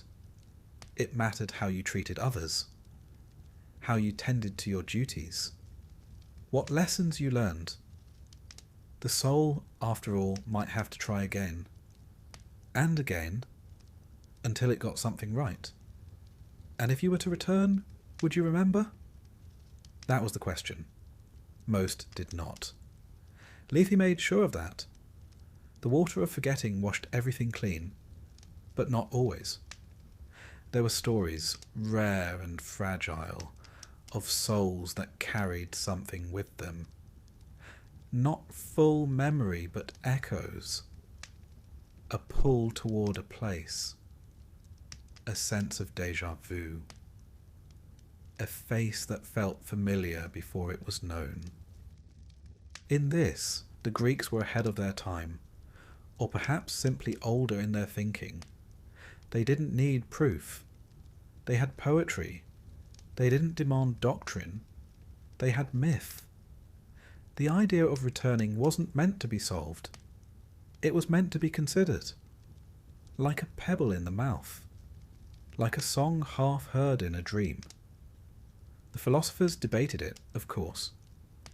Aristotle, ever the realist, wasn't much convinced. He preferred souls to be more like functions, gone when the body was gone. But even he couldn't fully rule it out. There was always something unaccounted for in the human spark, and in art it persisted. Painters showed Persephone rising again each spring, barefoot in a field of crocuses. Not just because the grain needed a story, but because people needed hope. That even the darkest journey might end in light. That even the deepest descent might be followed by a climb. And so they told stories. A man turned into a swan. A woman born again as a tree. A soul sent back as a wolf. A hero reborn to finish what he started. These weren't scientific claims. They were ways of holding wonder, of keeping the door open just a crack. And if one did come back, the world might feel different, more precious, more fragile, more familiar in a way that couldn't be explained. You might weep at the sight of a field in spring, not knowing why. You might avoid a road without knowing you once died there. You might fall in love with someone whose face you've never seen, but your soul remembers. This is why the Greeks revered memory. Why they made offerings to Mnemosyne, the goddess of remembrance. Why they sang songs of the dead and repeated names aloud at graves. Forgetting was the greatest loss, and memory, the real kind, the kind that lived in bones, was sacred. Even in dreams they found traces of the past, the dead speaking, a childhood that wasn't yours, a fear that came before birth. They didn't try to explain it all. They simply made space for it. In dreams, in rituals, in quiet moments by the sea. So as the firelight dims and the breath slows, picture it, this slow circle of souls.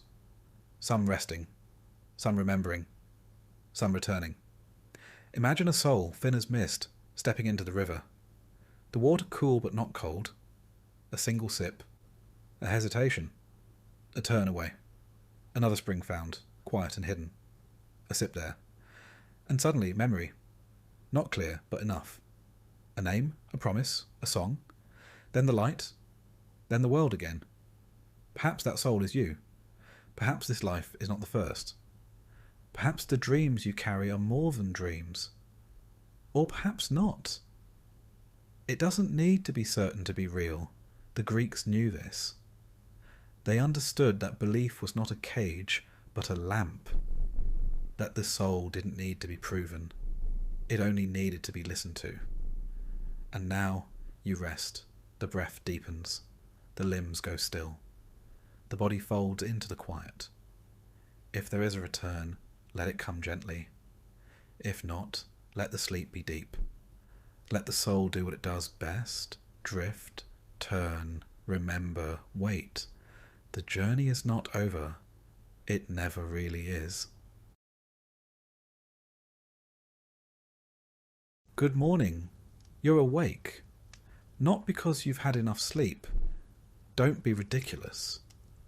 But because the stone floor you were using as a mattress has successfully leached the last bit of warmth from your body. Also, the cook stepped on you. Twice. That's just how your day begins when you're the lowest ranking life form in a medieval castle. Welcome to the thrilling career of a scullery maid. You are unpaid, unwashed, and largely unnoticed unless someone needs something cleaned or someone else to blame. You sleep beside the hearth because it's the only warm place in the kitchen, and by warm we mean marginally less cold than outside. Your bedding is a burlap sack filled with straw that has seen better decades. It smells like burnt fat, wet wood, and crushed ambition. Your shift, that's your one piece of clothing, is made of coarse, undyed wool that doubles as both pyjamas and uniform. It's been boiled maybe twice this year. Probably once. Possibly never. You rise before the sun. Before the roosters. Before God, it seems. Why? Because everything that needs to happen before the nobles wake, fire, water, bread, cleaning, is your responsibility. Technically not yours alone, but let's be honest, the other girls know how to hide when work is handed out. You haven't learned that trick yet. Or maybe you just weren't born slippery enough. The hearth is dead. The embers have gone cold overnight. That's bad.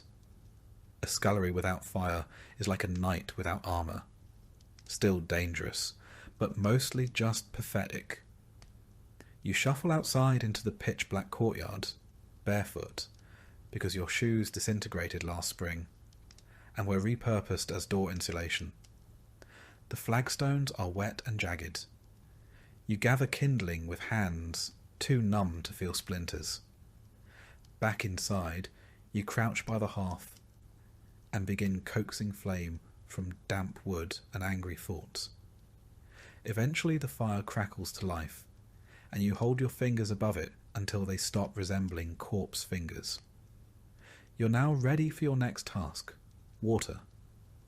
The castle does not have plumbing. It has you. You haul wooden buckets from the well. Gallons and gallons of water, heavy and sloshing, balanced on a yoke across your narrow shoulders. It takes multiple trips. Your arms burn. Your back screams. Your knees wobble like boiled barley. And you haven't even reached breakfast yet. By the time the kitchen staff starts filtering in, yawning, stretching, scratching, you're on your fourth trip to the well. No one thanks you. No one even makes eye contact. You are furniture with legs, that's all. The cook bursts in like a thunderclap, in a bad mood. She's sweating already, barking orders, and armed with a wooden spoon that's been repurposed as a disciplinary device. She shouts something about the stew pot still being crusty. That's your cue to start scrubbing. Again. You scrub pots until your knuckles bleed. No soap, of course. That's for rich people and sinners. You use ashes, sand, and lye. If someone remembers to make it, the lye burns. So does the ash, in its own gritty way. You've developed something between a callus and a chemical burn on your right hand. The left one's worse. The scullery is a room of punishment disguised as a workspace. There's no ventilation. The one window is permanently clogged with soot. Everything smells like meat that's been boiled too long, and something else you don't want to identify. You spend most of your day hunched over basins, scraping grease from pewter trenchers, and slapping rats off the table with a ladle. Let's talk about rats. They run this place. You just work here. Mid-morning arrives. You haven't eaten. There's a heel of bread in your apron, hidden and dry as chalk. You gnaw on it behind the doorway, trying not to look guilty. You fail. A kitchen maid spots you, reports you, and now you're assigned to latrine pot duty for the rest of the week. Congratulations. Later, you get promoted to onion duty, which is just a fancy way of saying cry professionally for 2 hours. You chop onions until your face is a waterfall. No one asks if you're okay. Everyone assumes you're just weeping from your station in life. Around noon, the nobles take their first meal of the day. You carry in dishes, step precisely where you've been told, and do not make eye contact under any circumstances. Nobles don't like to be reminded that servants have eyes, or faces, or thoughts. You hold a pitcher for a full hour and are never asked to pour. Your arms go numb, that's normal. After the meal, you clean again. The same trenchers, now slick with gravy. Bones tossed carelessly under the table. Half-eaten pies, chewed grapes, and something that may have once been a fish. You scrape it all into the slop bucket. You're not allowed to keep scraps, but you might sneak one. Just once. Just the crust. Just the edge. Just enough to keep standing. Afternoon blurs into evening. You haul more water. You peel more roots. You mop the floor. You sweep the hall. You get blamed for the dog vomiting in the solar, even though you've never even seen the solar. Doesn't matter. You are there. Spiritually. As the sun sets, dinner prep begins. It's louder now. Hotter. The hearth is blazing, smoke filling the rafters. Someone drops a pot. The cook screams. A fire nearly starts. You slap it out with your apron and keep moving. You're allowed to eat again, this time from a shared bowl passed between 5 girls. The stew is mostly liquid. A floating root, a grain of barley, and a suspicious chunk that might be squirrel. Doesn't matter. You eat it. It's food. Finally, dinner is served to the nobles. You stand nearby again, a background character in someone else's pageant. Your feet are soaked. Your back is locked. You haven't spoken in hours except to say, "Yes, cook." "Sorry, cook." Or, "It won't happen again, cook," whether or not you know what happened.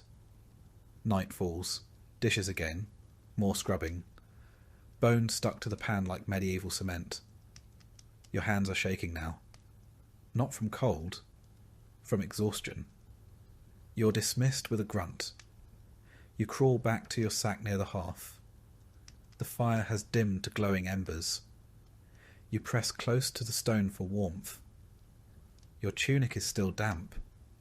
You smell like smoke, onions, and fatigue. Someone's already asleep beside you. Someone else is crying quietly. You don't ask who. You don't want to know.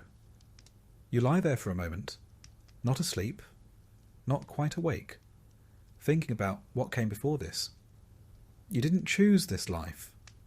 No one chooses to be a scullery maid. You were born into it. Your mother worked in the dairy until her back gave out. Your aunt did laundry until she caught fever from the river. Now it's your turn. You're part of the great medieval inheritance, suffering passed down like a ladle. There's no path up. You don't become a cook. You don't marry the steward. You don't get promoted to lady's maid and learn embroidery under soft candlelight. That's fiction. You grow older. Your hands get worse. Eventually, you're too slow to scrub the pots, and they replace you with someone younger, cheaper, and less likely to fall asleep standing up. So, you pay attention to the little things, the rhythm of the kitchen, the shifting alliances between servants, the unspoken rules of survival. Never correct the cook. Always share the driest part of the bread with the girl who's bleeding. Stay out of the steward's way. If you hear a noble's footsteps behind you, move immediately or risk being trampled. physically or socially. There's gossip, of course, the only currency the servants have. Someone swears the chamberlain is sleeping with the lady-in-waiting. Someone else says he's in love with the choirboy. Someone saw the knight with the red beard eat 5 figs and throw up into his own helmet. That one is probably true. When there's a wedding or a feast, it's chaos. 3 times the guests, 10 times the work, and no time for anything but frantic scrubbing and silent praying. The nobles celebrate, you blister. By the end of those nights, you're not even tired. You're hollow. And then there's winter, the worst of it. You work through your own cough, your own fever. You wear the same shift for weeks, layered with scraps. There are days when the water in your bucket freezes before you can get back to the kitchen. You keep going anyway, because if you stop, someone else takes your spot.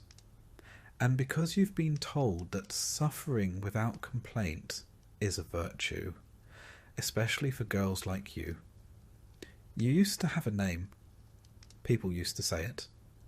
Now you're just girl. And maybe you there. You're not special. You're not a hero.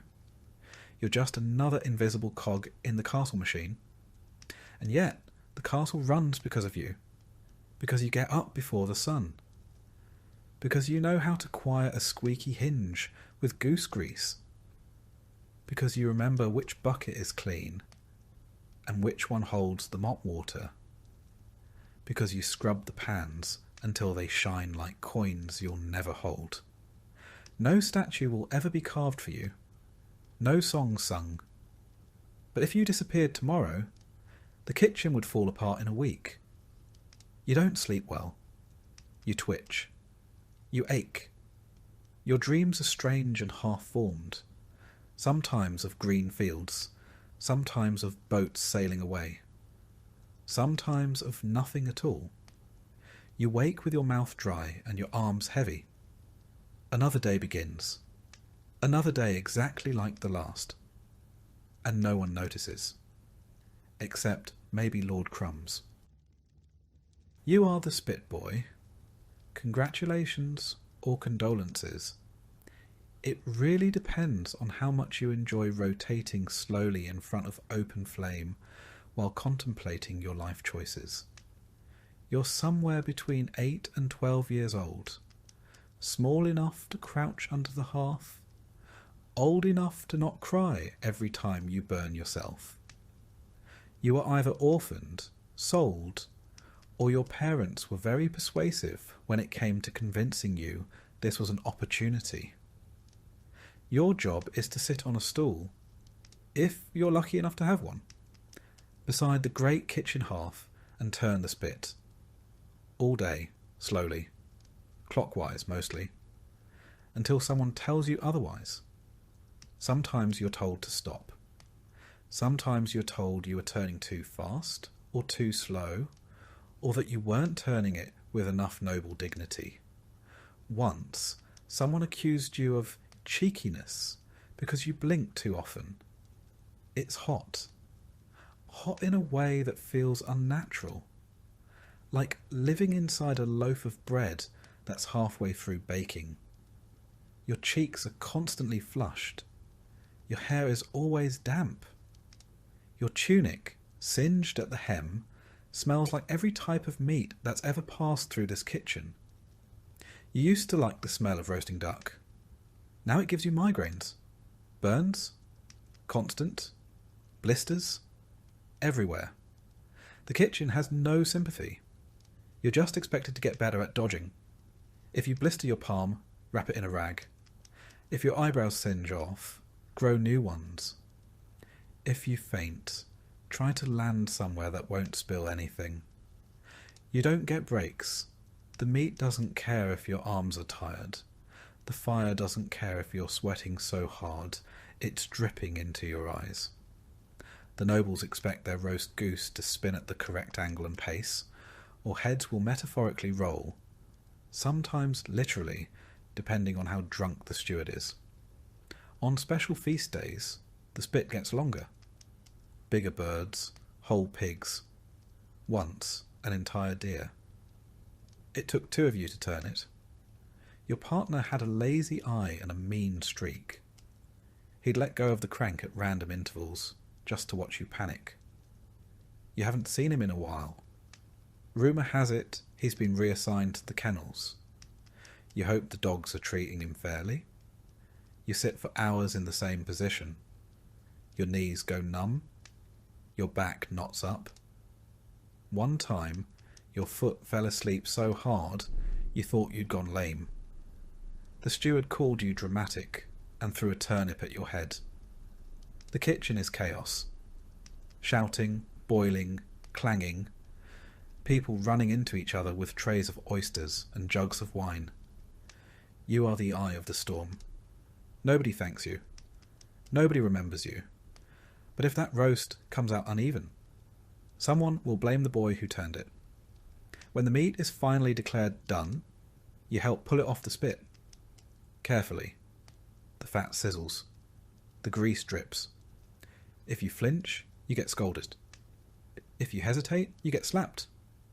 Then it's on to the next roast, or the stew, or the pies, or the boiling cauldron that smells like fermented onions and despair. You don't really know what time it is, ever. Your entire life is firelight and hunger.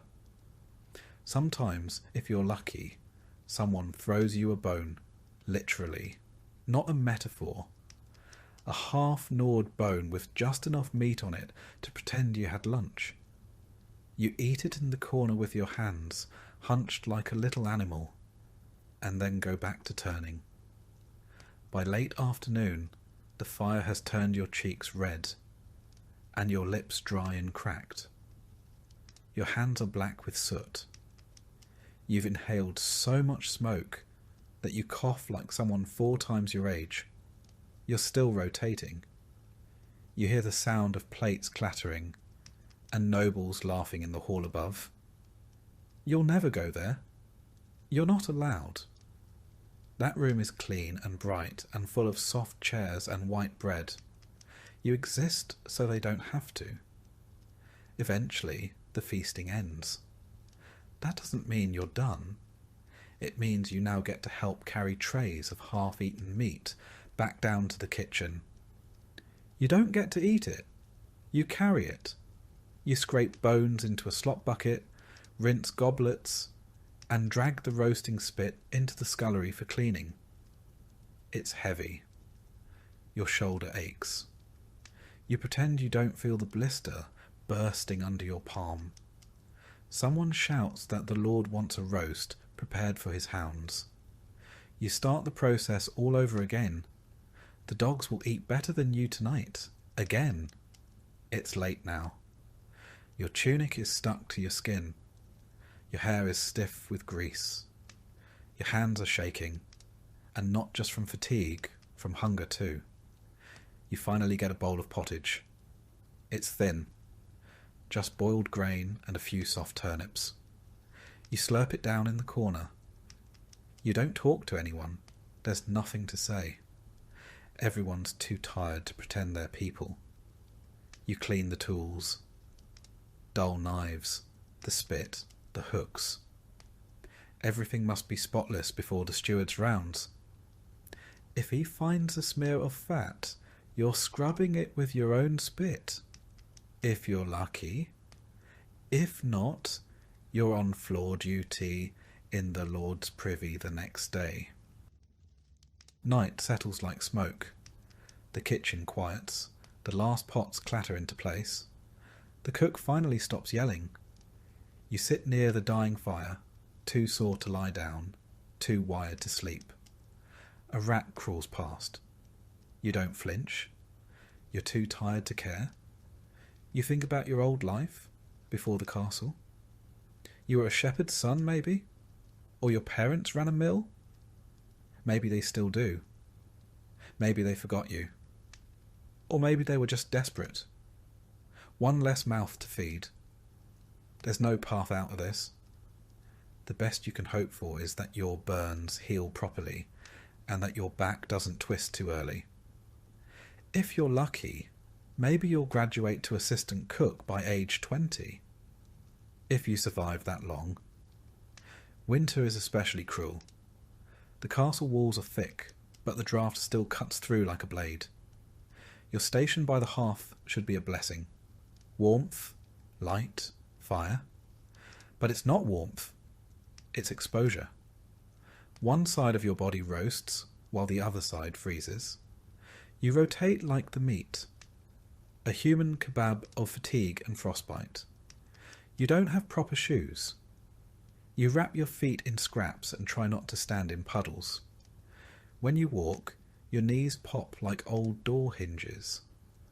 When you crouch, you wonder if you'll ever uncrouch. There are days your fingers are so stiff from cold and burns you can't tell if you're holding the spit or it's holding you.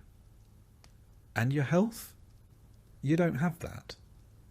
Your cough has become part of your personality. Your skin peels from heat rash, then cracks from cold air. You smell constantly of scorched fat, which sounds delicious, but makes people avoid you. You've burned the same forearm so many times it looks like overcooked pork. No one offers a remedy. The apothecary is for nobles. You're told to rub it with pig lard and keep turning. The hierarchy in the kitchen is strict. You are beneath the kitchen maids, beneath the butcher's assistant, beneath the boy who fetches eggs. You are the lowest. Even the dog that begs for bones is higher than you. At least it gets scraps. Sometimes the steward nods at you. That's the highlight of your week. You wonder, not often but sometimes, what your life might look like if you ever left. Then you remember, spit boys don't leave. They either grow up to be other kinds of servants, or they don't grow up at all. You settle into your spot by the hearth again, legs folded, arms hugging your knees. The flames are lower now, but your skin still burns where yesterday's blisters cracked open.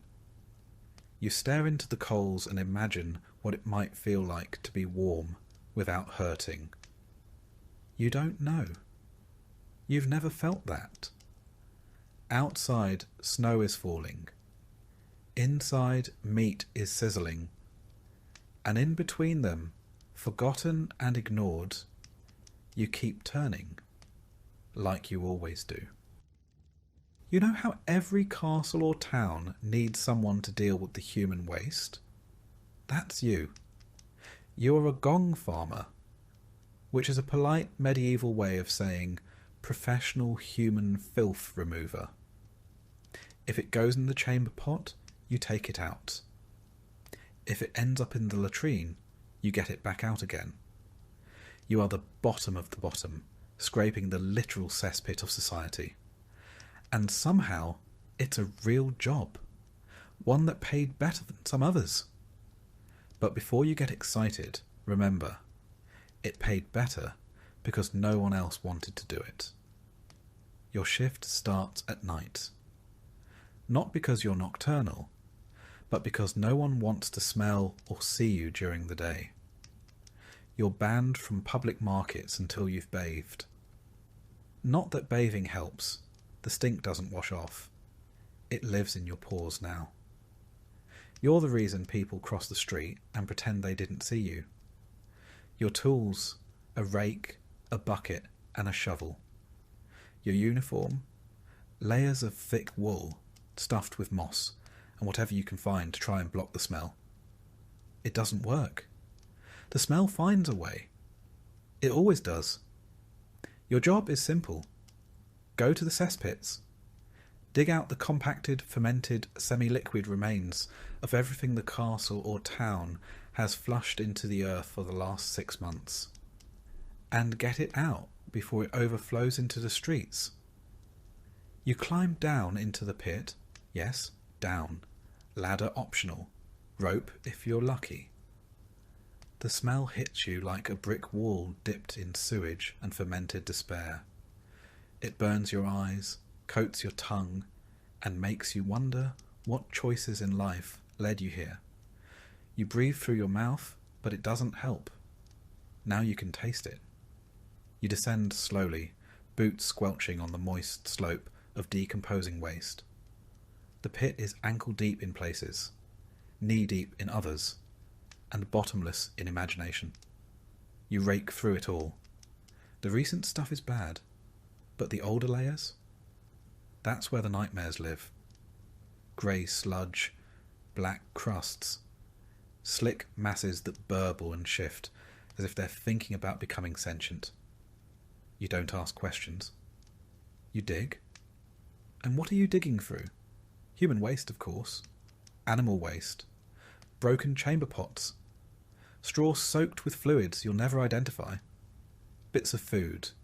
Bits of cloth. The occasional dead rat. The occasional dead... other thing. Once you found a chicken.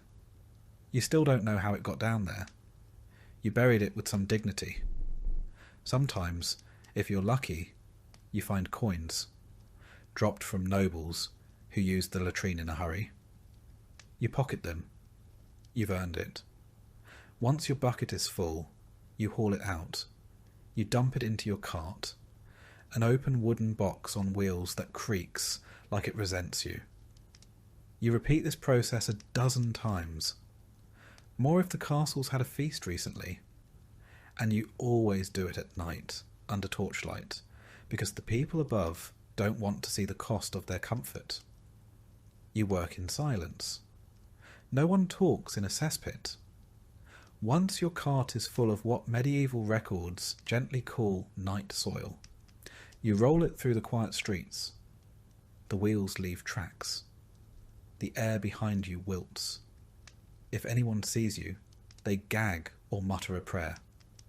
One kid once threw a cabbage at you. You threw something back. You're not proud of it. You head outside the town walls to the dumping grounds, usually near the fields. Because guess what? Waste gets reused. All that filth you collect? It becomes fertilizer. The very same nobles who won't look you in the eye are unknowingly eating vegetables grown in their own refuse. That's what you call medieval recycling. By early morning, you're done dumping, but not done working. You return to clean your tools, which means rinsing them in a pond that's already halfway ruined.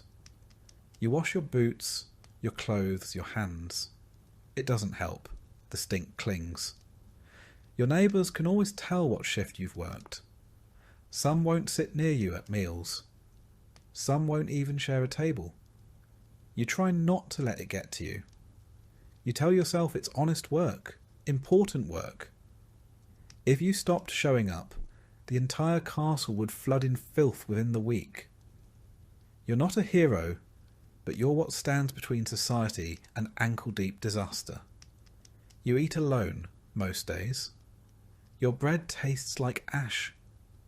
Not because it's burned, just because everything smells like ash, and worse now. You drink ale because the water's not safe, and because, frankly, being sober around your own job is a kind of masochism. Winter is the worst. Not because it's cold, though it is, but because everything freezes. The waste freezes. Your hands freeze. Your breath turns to steam, and then to regret. You've got to hack through icy crusts with a shovel just to reach the warm, steaming horror beneath. It's the only time you'll ever see something warm and be upset about it. Summer isn't better. Summer bakes everything. The stench gets airborne. Flies swarm. Wasps show up for reasons you don't understand. You sweat so much it soaks through your shoes. You've tried everything to mask the smell. Vinegar, crushed herbs, even rubbing yourself with mint leaves. All it does is make the stench floral. People joke about you behind your back. Smells like a gong farmer is an insult. Some people assume you're stupid. You're not. You know how to brace a ladder with one leg while hauling 40 pounds of waste up a rope with the other. You know which side of the pit is safer to stand on after rain. You know which torch oils don't explode when dropped into methane pockets. That's science. Or something like it. And here's the kicker. You make more money than most servants. Yep. This is one of the few medieval jobs that actually paid well. Not luxuriously. You still live in a one-room hut on the edge of town. But better than a cook's helper or a baker's boy. Because no one else wants to do what you do, ever. They'd rather starve than crawl through what you crawl through. That's your leverage, your curse, your wage. By night's end, you're done. You drag your empty cart back to the yard. You lean your shovel against the wall. You sit down on a log. Not because it's clean, but because it's there. You sleep outside when the smell gets too bad. Your wife, if you have one, insists. Your kids say you smell like boiled cabbage and sin. You can't argue. They're right. You close your eyes, but the scent stays. It always stays. You smell it even in your dreams. Your hands don't look like hands anymore. The skin is always cracked. The fingernails black from grime. No matter how long you soak them, the calluses stay. You've stopped trying to scrub them clean. The soap costs more than your dignity. You used to be able to smell flowers, grass, firewood, not anymore. Your nose is broken, not physically, but spiritually. All you can ever smell now is rot. If a cart of apples rolled past you, you'd think they'd gone off. You've been rewired. Sometimes the castle guards joke with you. They say things like, "Don't fall in," and laugh, like that's the first time you've heard it. You smile politely and pretend it's funny. Once, one of them shoved you near the edge of the pit for a laugh. You didn't smile that time. You have dreams, rarely, about becoming something else. A baker, maybe. A scribe.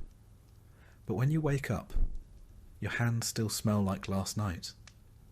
And so you rinse your face, adjust your sackcloth tunic, and walk back to the pit. Because even in dreams, someone has to carry the bucket.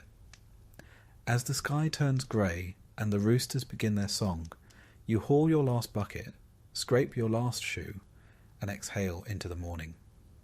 The castle will wake soon, oblivious. The nobles will relieve themselves into gilded bowls, unaware of what happens after.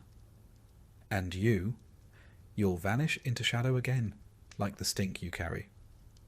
That's your job, that's your role, that's your day. The gong farmer, cleaner of kingdoms, forgotten by all, remembered only by the flies. You wear shoes. That alone makes you higher in rank than 3/4 of the castle staff. They're stiff leather, curled at the toe, and they squeak when you walk, which is unfortunate, because silence is part of your job.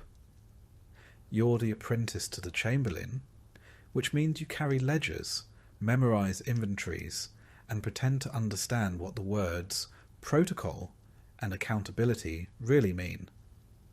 You're not noble, of course. Don't get any ideas. You're a servant. But you're a servant with access. You enter rooms others only clean.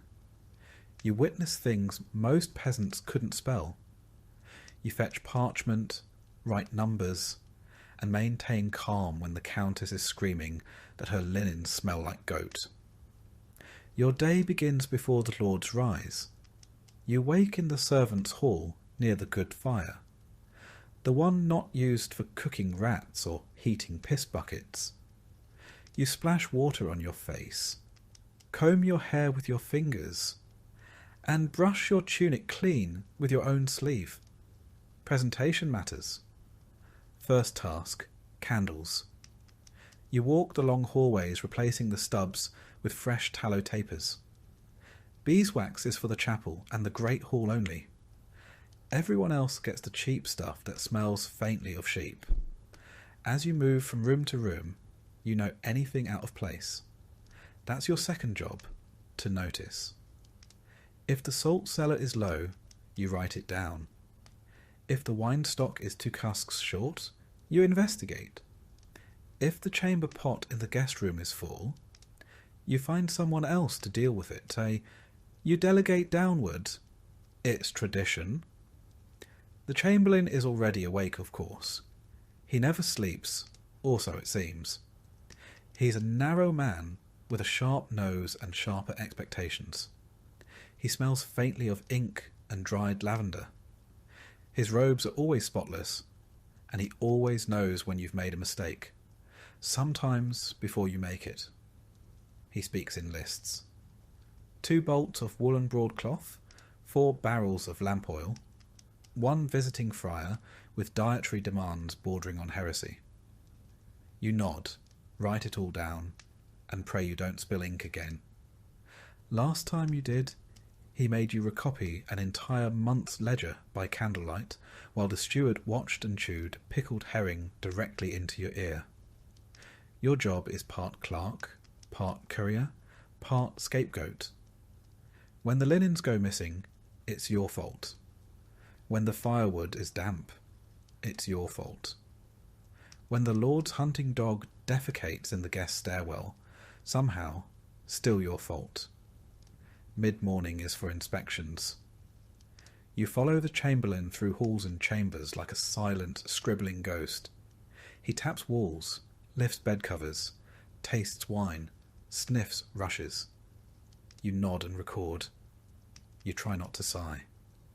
Once you caught yourself yawning and spent the rest of the day organising dry peas by size and colour. You envy no one in this castle, except maybe the cook's dog, who at least gets to bark without consequence. Lunch is not a break. It's a logistical nightmare. Who eats what, when, and where? And who is seated 2 spots away from whom, so no one accidentally reignites a blood feud over pigeon pie. You carry seating charts, correct titles, and gentle reminders that Lady Cressida is no longer speaking to Lord Alric since the Lent wine incident. After the meal, the Chamberlain reviews accounts. You sit across from him in the solar, reading aloud each line item. Wax, fish, salt, horseshoes, ink, wool, barley, mead, soap, barley again. The list never ends. Occasionally he asks you for the weight of a cask, or how many loaves can be cut from a stone of flour. If you hesitate, he raises 1 eyebrow. You'd rather be slapped. Then come the visitors, nobles from another estate, a wandering knight, some distant cousin who's somehow always between holdings. They arrive with trunks and egos and dietary needs. You show them to their chambers and take careful notes on what linens they receive. Not because anyone will thank you, but because someone will absolutely blame you when they vanish. You're also responsible for the castle's keys, or more accurately, for fetching them. The armoury key, the wine cellar key, the upstairs wardrobe key that fits nowhere but is still important. You carry them in a pouch tied tightly to your belt, and you touch them reflexively, like prayer beads. Losing them would be a career-ending scandal, possibly a beating, possibly exile, possibly worse, permanent latrine duty. By late afternoon, the lists have turned to logistics. A shipment of salted herring is late. A bolt of velvet has gone missing. A priest drank too much and is asleep on the chapel floor. The kitchen is out of vinegar. The stables need more hay. The steward has opinions. You listen, you nod, and you draft a polite response in the chamberlain's hand. Sometimes you draft love notes. Yes, really. There's a noble lady who insists on communicating only via letters. She dictates them to you behind a curtain while feeding her lapdog strawberries soaked in cream. You write what she says, edit out the madness, and deliver the wax-sealed nonsense to a knight who blushes like a baker's oven every time he opens one. Evening approaches. Candles again. You pass through the halls with a taper and a snuffer, relighting what's gone out, trimming what's burned too low. The halls are quieter now. The nobles drink, the servants breathe, and you are somewhere in between, not invited to either world, but required in both. You check on the guest rooms again, fluff the rushes, straighten the curtains, ensure that no one has died, spilled wine, or eloped without proper documentation. By now your feet hurt, your head pounds, and your fingers are stained with wax and ink. You haven't eaten since morning, but you won't eat until the chamberlain finishes his supper and dismisses you. Sometimes he forgets. You sit outside his chamber for an hour while he recounts stories from his youth to a bored page boy who probably dreams of becoming a knight. You doze with your chin in your palm and your stomach caving in. Eventually the door opens. You're dismissed with a flick of two fingers. You bow, murmur thanks, and retreat to the servants' quarters. Your bunk is narrow. The fire's out. Someone else has stolen your blanket again. You lie down, still half-dressed, and stare at the ceiling. You wonder if this is what power smells like. Tallow, ink, sweat, and lavender. You used to think working near the nobles would be exciting, that you'd hear secrets, learn how power works. You've heard the secrets, all right, mostly about hemorrhoids, stolen pastries, and who thinks whom is insufferable. As for power, it's just more rules, more ways to fail. The Chamberlain says you're learning discipline. What you're learning is exhaustion. What you're learning is how to be invisible, indispensable, and ignored at the same time. You've become fluent in silence, skilled in being present but forgettable. There's talk of promotion. Maybe one day you'll be assistant to the steward, or manage the cellar books. Maybe. More likely, you'll keep doing this until your back gives out or your eyes go bad from reading numbers by candlelight. There's no pension, just a slower decline, and still you show up, because your work keeps the chaos stitched together, because the castle doesn't run without you, because someone needs to make sure the salt stock matches the winter ration plans, and because if you don't, someone will notice. You drift off to sleep counting barrels in your head. You dream in inventory. You wake when the first bell rings. It's still dark. You stand up, stretch your aching legs, and adjust your squeaky shoes. It's time to relight the candles. And begin again. The other servants tolerate you. Barely. You're not one of them. Not anymore. You wear cleaner clothes. You use words like allocation and inventory. But you're not one of the nobles either. They forget your name even as you light their hearths and refill their inkwells. You exist in the middle, a walking reminder that power trickles down slowly and responsibility floods upward. And still, you show up. Because showing up is what keeps the castle standing. And tomorrow, like today, you'll carry the lists, count the candles, and be blamed for everything that goes wrong. You start your day in a barn that never quite sleeps.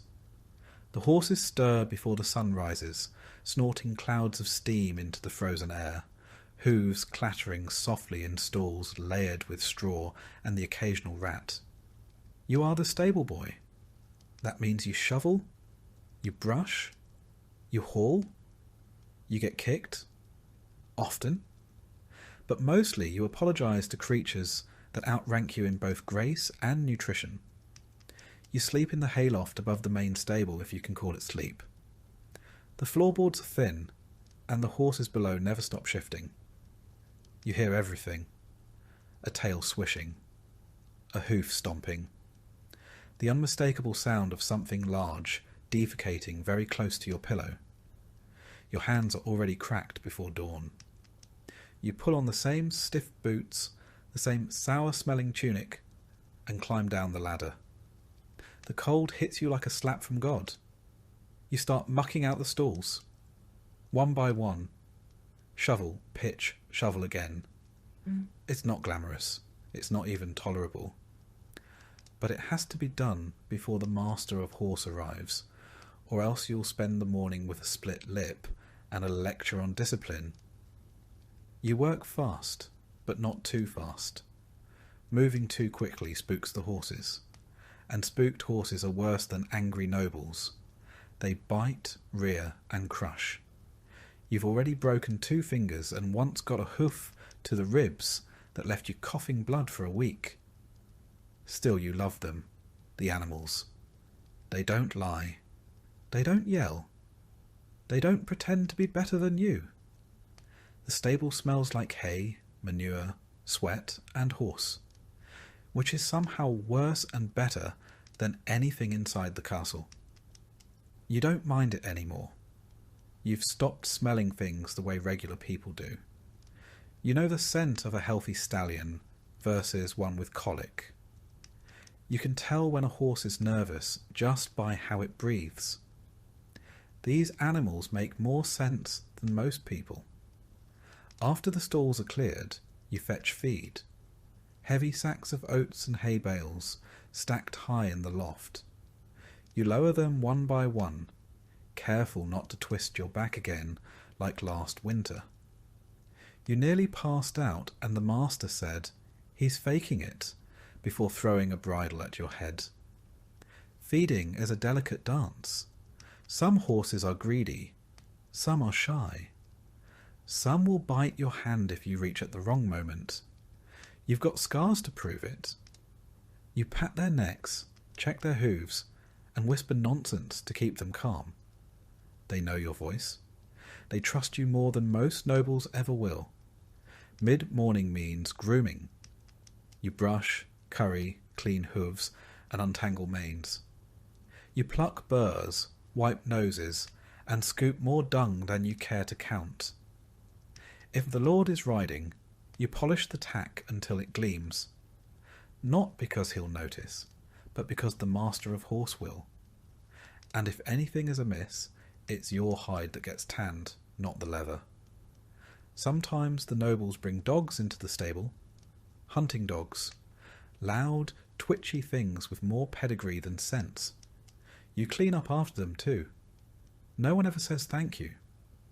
When the Lord decides to ride, and he always decides last minute, everything changes. The stable turns into a whirlwind. You saddle his best gelding, the one that doesn't like to be touched. You check the straps 3 times. You wipe the bit with a cloth. You make sure the stirrups are exactly how he likes them. Too short, of course. Because fashion over function is eternal. Then you stand aside, quiet and invisible, while he mounts. If the horse fidgets, it's your fault. If he slips in the mud, it's your fault. If he falls and breaks a nail, it's probably still your fault. You'll hear about it for weeks. In the meantime, you fetch fresh water, sweep the yard, and stack more hay. The smell of leather and sweat clings to your skin. Your shoulders ache. Your arms throb. You've pulled muscles you didn't know existed and bled in places that shouldn't. You get a break sometimes, but it's not restful. You sit on a stool, sip warm ale from a tin cup, and stare at the dust motes drifting through the air like exhausted ghosts. You don't talk. Your jaw hurts from clenching it. Your body hurts from existing. but the horses still need brushing. In winter, it's worse. Your fingers go numb even inside gloves. The troughs freeze. The breath from the horses steams in the cold like dragon smoke. You break ice with a hammer just to get them a drink. Sometimes you wonder if anyone inside the castle even knows the stable has no insulation. In summer, you're a walking blister. You sweat through your tunic, your shirt, your soul. Evening arrives with flies. Clouds of them. They gather in the corners of the stable, buzzing like tiny curses. You swat them away half-heartedly while cleaning out the last stalls.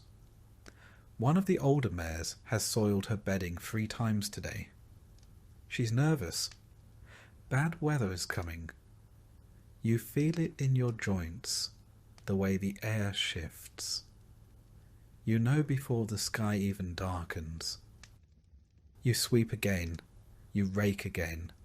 You scrub the troughs with a fistful of straw and an old brush that lost its bristles 2 years ago. No one replaces it. No one notices but you. The master of horse checks in one last time. He grunts if he's pleased. He yells if he's not. You've learned to measure your day in the distance between his voice and your face. You sneak a few carrots from the feed room. One for the grey mare, who doesn't bite. One for the chestnut, who only bites strangers. They nuzzle your hand with soft velvet noses. It's the closest thing to affection you get. When the sun goes down, you climb the ladder to the hayloft again. Your bed is a pile of rags and straw. It smells like mildew and saddle oil. You lie down in your clothes. There's no point undressing. You'll only have to put it all back on in 5 hours. You listen to the horses breathing. You listen to the wind pressing against the wooden slats. You count hoofbeats in your dreams. You'll be up before dawn. Again, no one at court knows your name. They call you boy, even though you're nearly 17, and your back creaks like a drawbridge.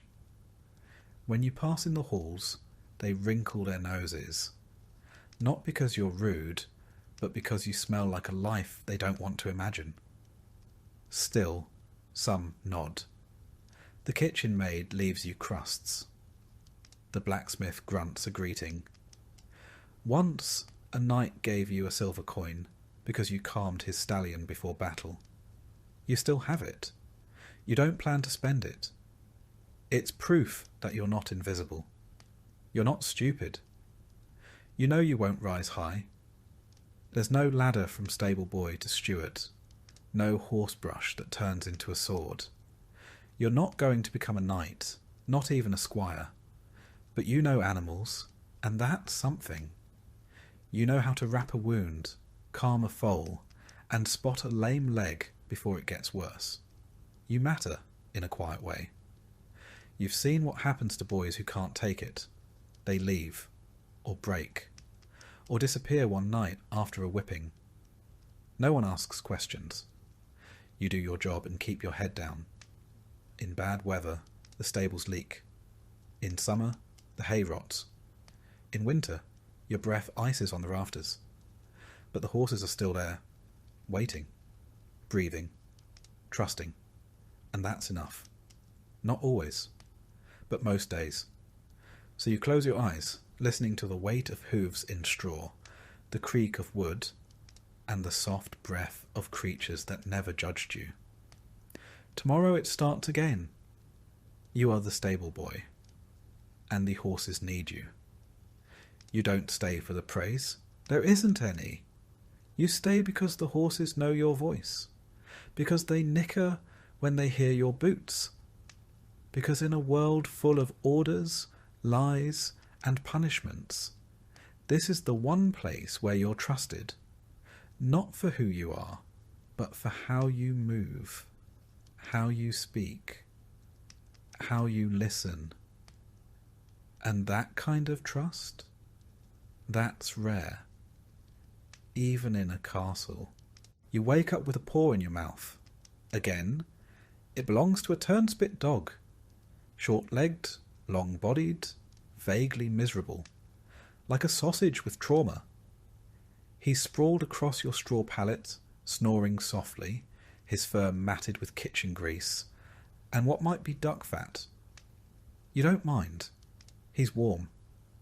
And honestly, he smells better than most of your co-workers. You're the turnspit dog keeper.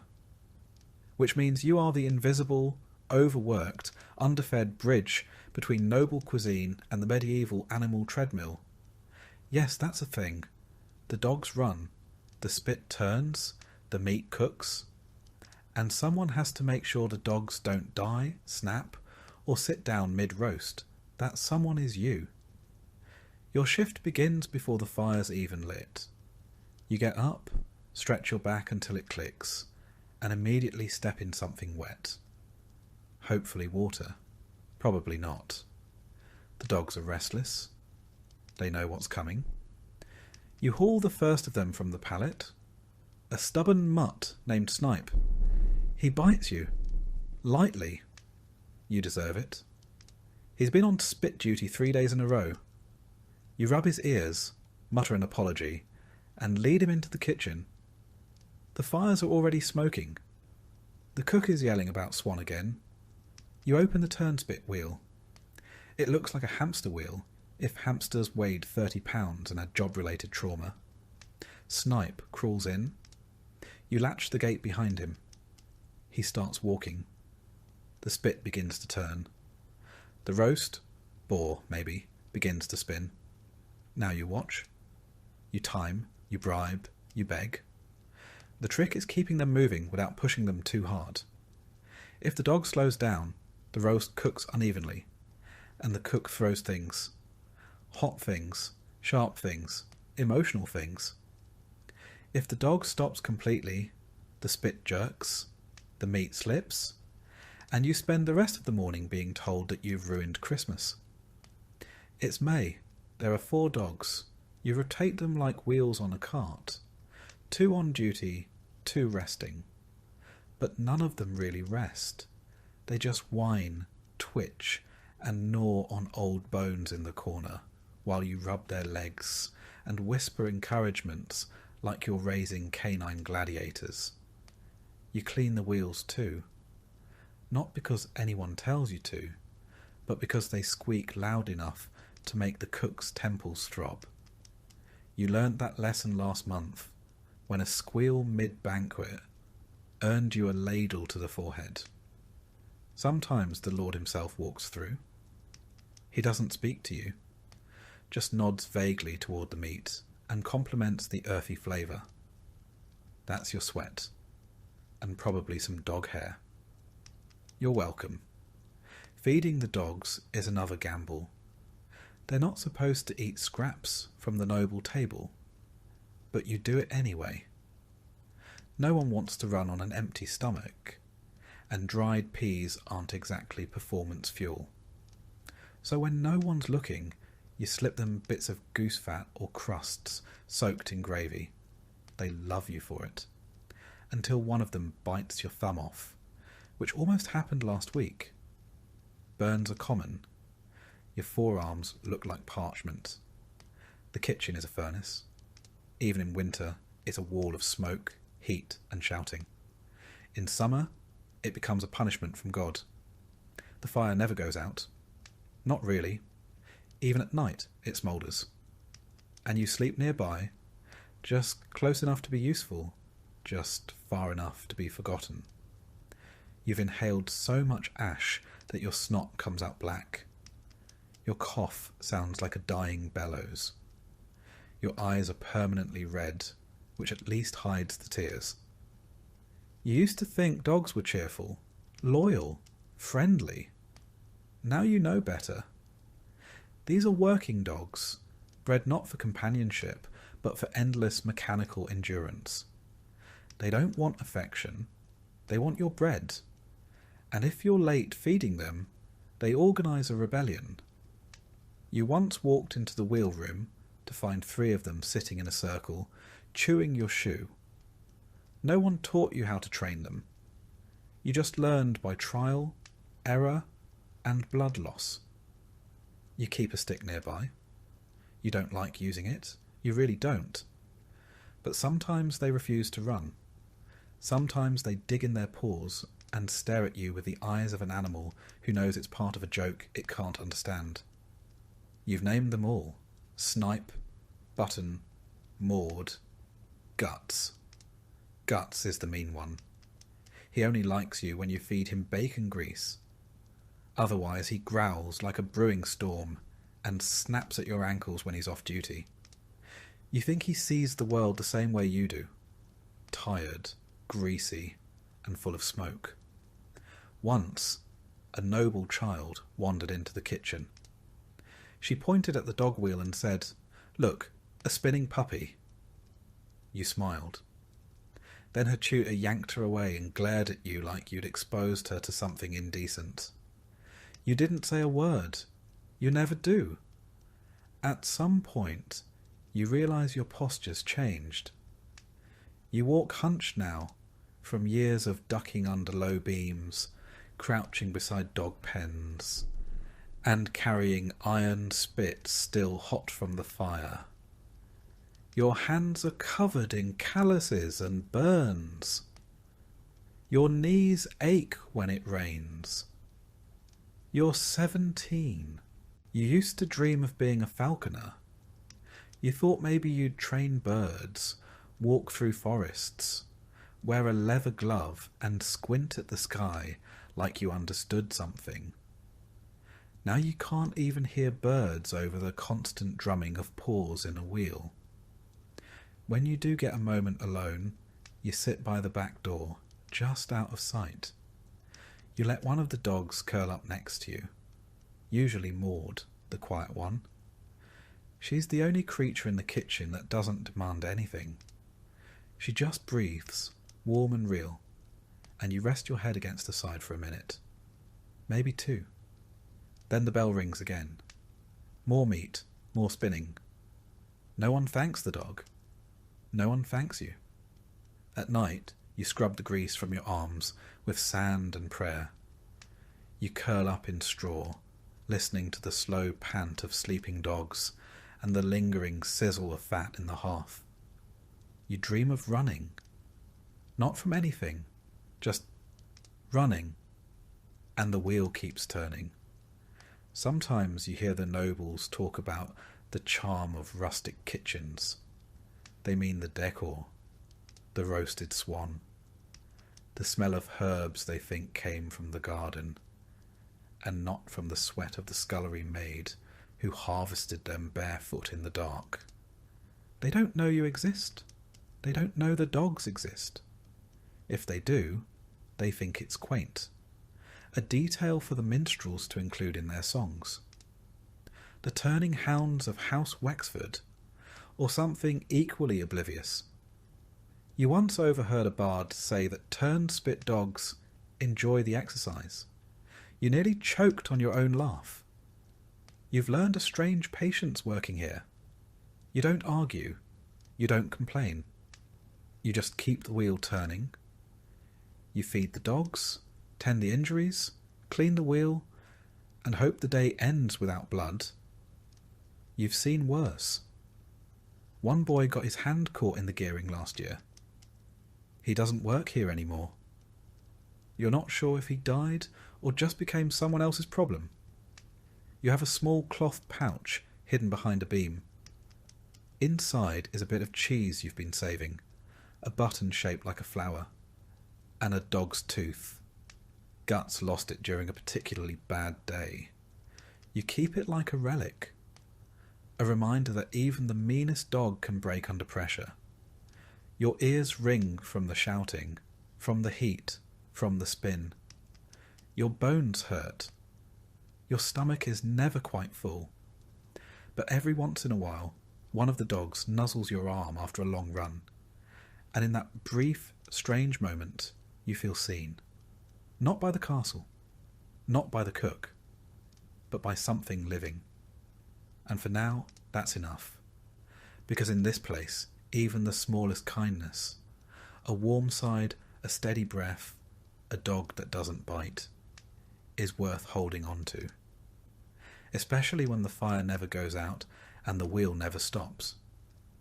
You fall asleep to the sound of paws on wood, and wake to the same, as if the night itself is on a spit, slowly turning. You wake well before dawn, in darkness and cold. The castle walls don't hold warmth, not for the likes of you. The embers in the hearth are long dead, and your breath fogs in the air above your rough blanket. You sit up, every joint stiff from yesterday's labour. Your hands are already sore, though you haven't touched water yet. You are the laundress. And that means water, soap, fire, and pain. You dress quietly, pulling on a damp wool kirtle that smells faintly of smoke, tallow, and lye.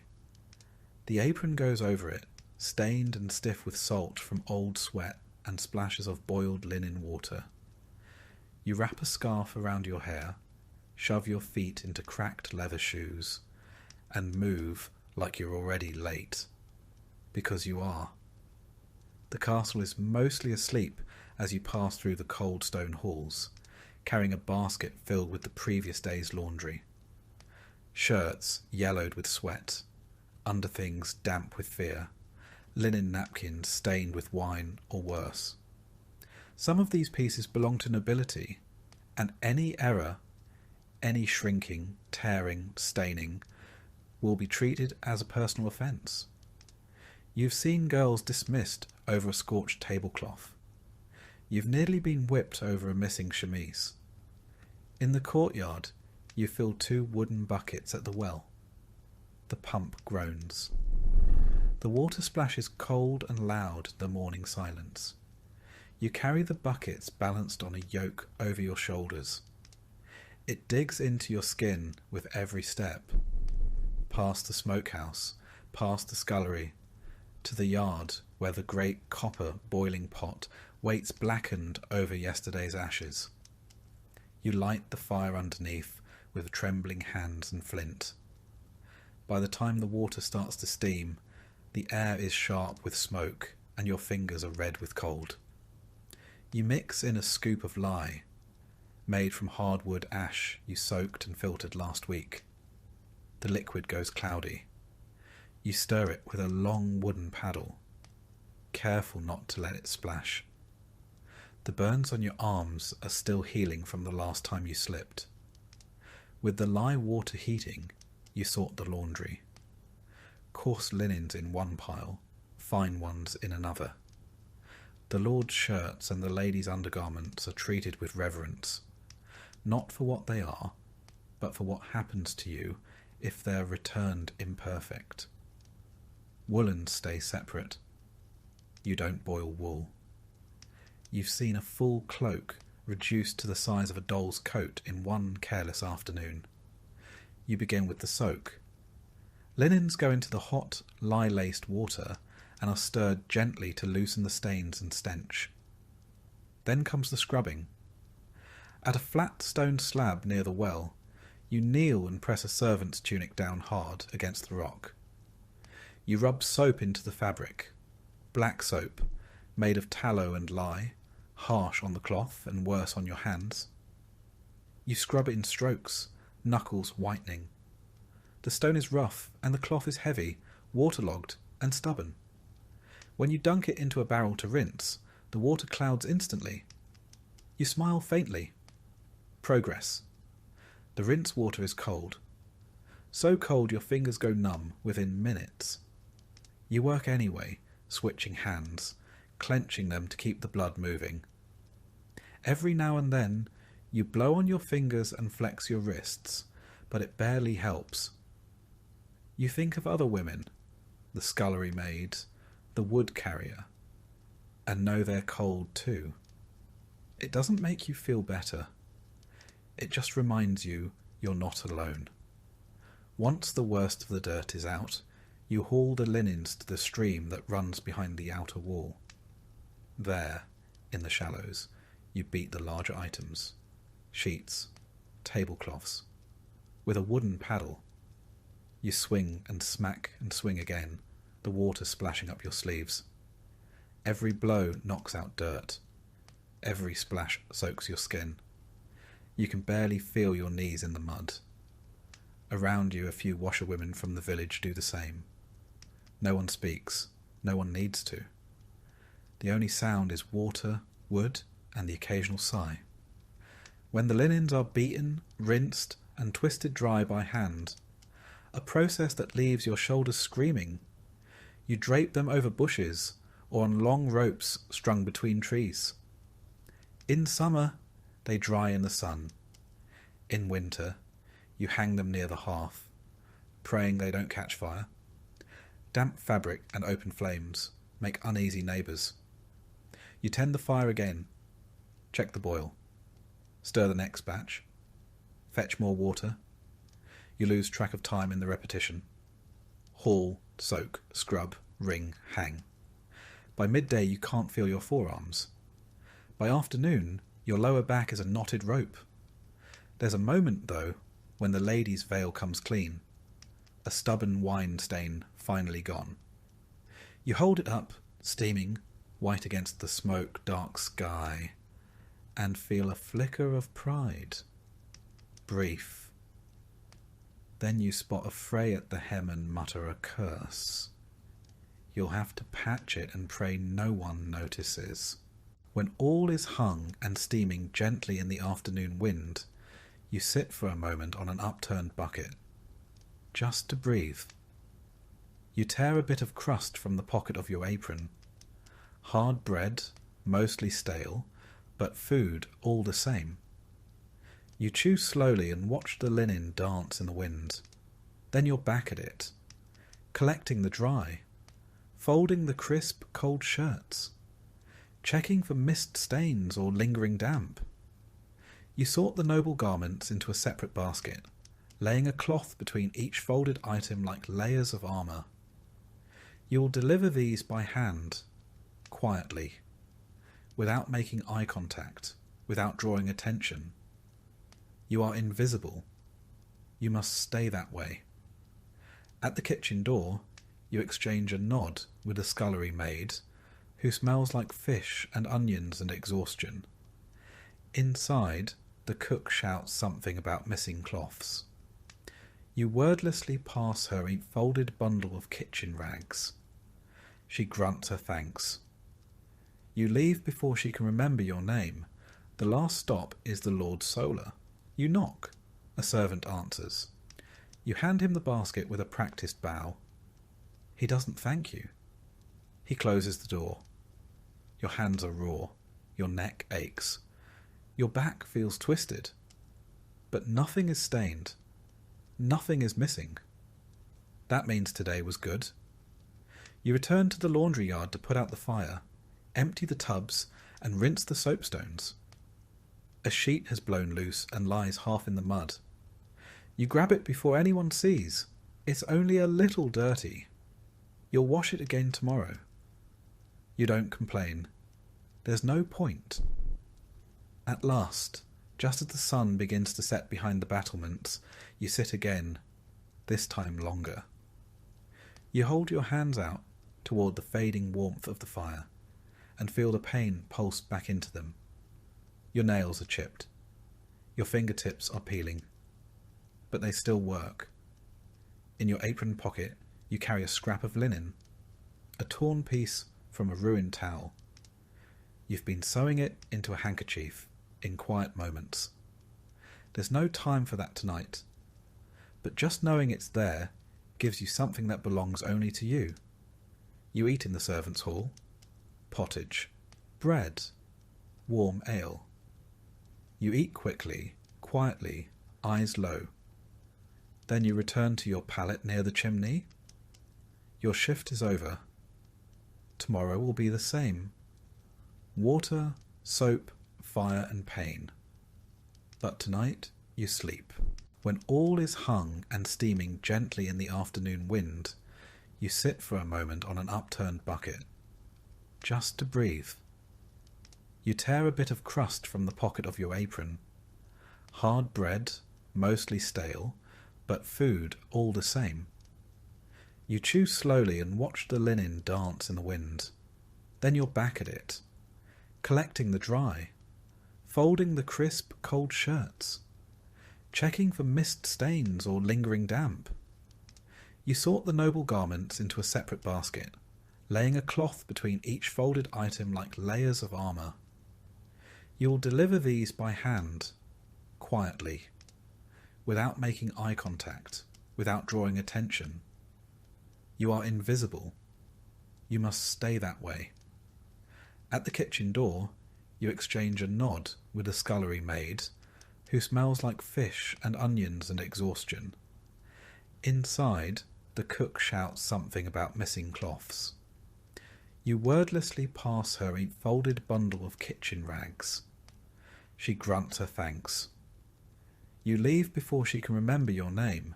The last stop is the Lord Solar. You knock. A servant answers. You hand him the basket with a practised bow. He doesn't thank you. He closes the door. Your hands are raw. Your neck aches. Your back feels twisted. But nothing is stained. Nothing is missing. That means today was good. You return to the laundry yard to put out the fire, empty the tubs, and rinse the soapstones. A sheet has blown loose and lies half in the mud. You grab it before anyone sees. It's only a little dirty. You'll wash it again tomorrow. You don't complain. There's no point. At last, just as the sun begins to set behind the battlements, you sit again, this time longer.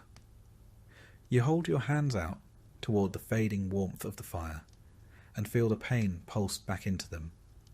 Your nails are chipped. Your fingertips are peeling. But they still work. In your apron pocket, you carry a scrap of linen, a torn piece from a ruined towel. You've been sewing it into a handkerchief in quiet moments. There's no time for that tonight, but just knowing it's there gives you something that belongs only to you. You eat in the servants' hall. Pottage, bread, warm ale. You eat quickly, quietly, eyes low. Then you return to your pallet near the chimney. Your shift is over. Tomorrow will be the same. Water, soap, fire and pain. But tonight you sleep. You've seen this before. If she rolls too much, she could twist something inside. You throw open the stall and grab her halter. She thrashes, nearly catches your leg, but you hold on. You tug her up, walk her in tight circles. Her eyes roll white. You keep whispering, keep moving. A stable master shows up eventually, curses, and takes over. You step back, shaking. Your arms are covered in dirt and spittle. Your tunic is ripped, but she's standing now. That's something. You return to your rounds. 2 new guests have arrived. Their horses are skittish from the road. You soothe them as best you can. Soft words, firm hands. One of them nips your sleeve. Another stomps and misses your toe by a hair. You fill troughs again, fetch more hay, sweep the aisle for the 3rd time. You mend the torn girth strap with twine and a bone needle. It's not pretty, but it will hold. The sun sinks behind the outer wall. The wind picks up. You close the stable doors, hang the lanterns, and check each horse one last time. You rub noses, check hooves, refill water buckets. You pat Smoke's neck, avoid Gorse's teeth, and scratch behind Willow's ears. When it's all done, you climb the ladders to the loft. You peel off your boots and flex your raw feet. You're covered in dust, hay, and sweat. But no one was kicked, nothing burned, no horses escaped. That makes it a good day. You eat a second meal in the loft. Some cheese you traded a favour for, and a hunk of onion bread too hard for the kitchen to keep. You chew slowly, legs tucked beneath you for warmth. Outside, the castle glows faintly with torchlights. Laughter floats from the great hall. Somewhere, a minstrel plucks a lute string. You hear it through cracks in the wood. It sounds like a dream someone else is having. You don't mind. The horses below shift in their stalls. One snorts, one whinnies softly. They're settling, same as you. You lie back in the straw, arms folded under your head. Your fingers ache. Your knees crack when you stretch. Your back feels like a plank. But you are not dead, and none of the animals under your care are either. That counts for something. You think about the stories they tell, about knights, kings, tournaments. They all forget the boy who saddled the horse, who mucked the stall, who whispered to the animal that would carry a lord into glory or death. That's fine. You're not here to be remembered. You're here to work, and to sleep when the work is done. The wind rattles the shutters. Below you, hooves scuffle. And slowly, slowly, the weight of the day pulls you down into sleep. Your last thought before sleep is of a hoof print, perfectly stamped in the mud, rimmed with frost, still steaming from the warmth of the horse that left it. It won't last. It'll vanish by morning. But for now, it's real. And so are you.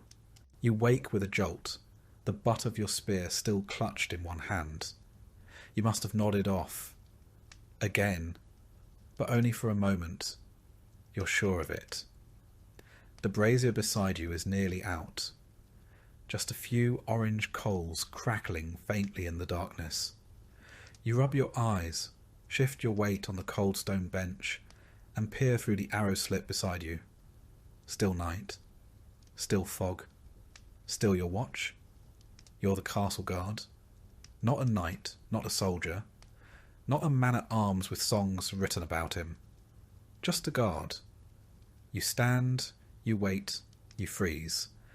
And if something goes wrong, you're the first to die. It's your second night shift this week, and your knees already ache. You roll your shoulder, feel the bruise from yesterday's training drill. A wooden blade slammed into your side hard enough to rattle your ribs. The sergeant called it a learning moment. You called it something else, silently. Your job is simple. Watch the gate. Watch the wall. Walk the perimeter when the bell strikes the hour. Report anything strange. And don't fall asleep. You listen for the bell now. Distant. Muffled. Probably 5 hours till dawn. The wind whistles through the murder holes overhead, sharp and steady. You pull your cloak tighter. The wool is thin and doesn't help much, but it's all you're issued. Your breath fogs in the torchlight, curling into the stillness like smoke from a dying fire. You stretch your legs and walk a slow circle around the gatehouse interior. The stone floor is slick with old condensation and soot from the torches. You know every crack, every uneven flagstone. You've paced it too many times to count.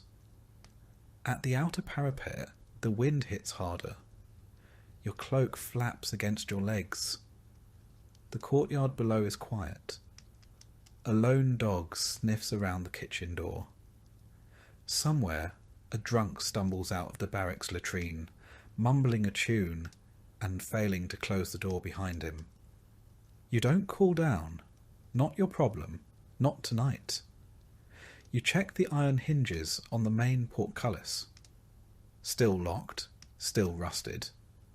Still your responsibility if it jams when it's needed most. You run your gloved hand down the edge. It's freezing to the touch. You think about the day shift. Better in some ways. Sunlight, warmth, people to talk to. But during the day there's shouting, drills, inspections. At night you're alone, forgotten, except if someone breaks in. Then suddenly everyone remembers the night guard. Back inside, you take your seat again. You tilt your head and rest it briefly against the cold stone wall. Your helmet's off. too heavy for hour 7 of nothing. You rest your hand on your spear like it's a staff or a crutch. Maybe both. You hear something. A sound just beyond the gate. Not a voice. Not quite a footstep. You stand too fast. Your knees complain. You move toward the door. Grip your spear. Hold your breath. It's nothing. A bird, maybe. Or the gate settling in the frost. You wait a few moments longer, then exhale slowly and return to your post. False alarm. You're jumpy tonight. Can't afford not to be. You sit again, slowly. Your joints creak like a drawbridge. You pull a strip of dried meat from your pouch.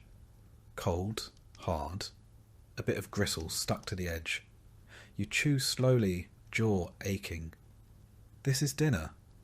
Once, a noble boy sneered at your meal as he passed.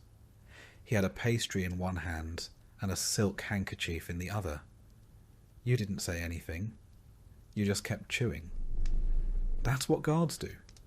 Keep chewing. Keep watching. Keep standing. Until they don't. You remember your first winter watch. Toes numb for days. Fingers purple. Skin cracked and bleeding.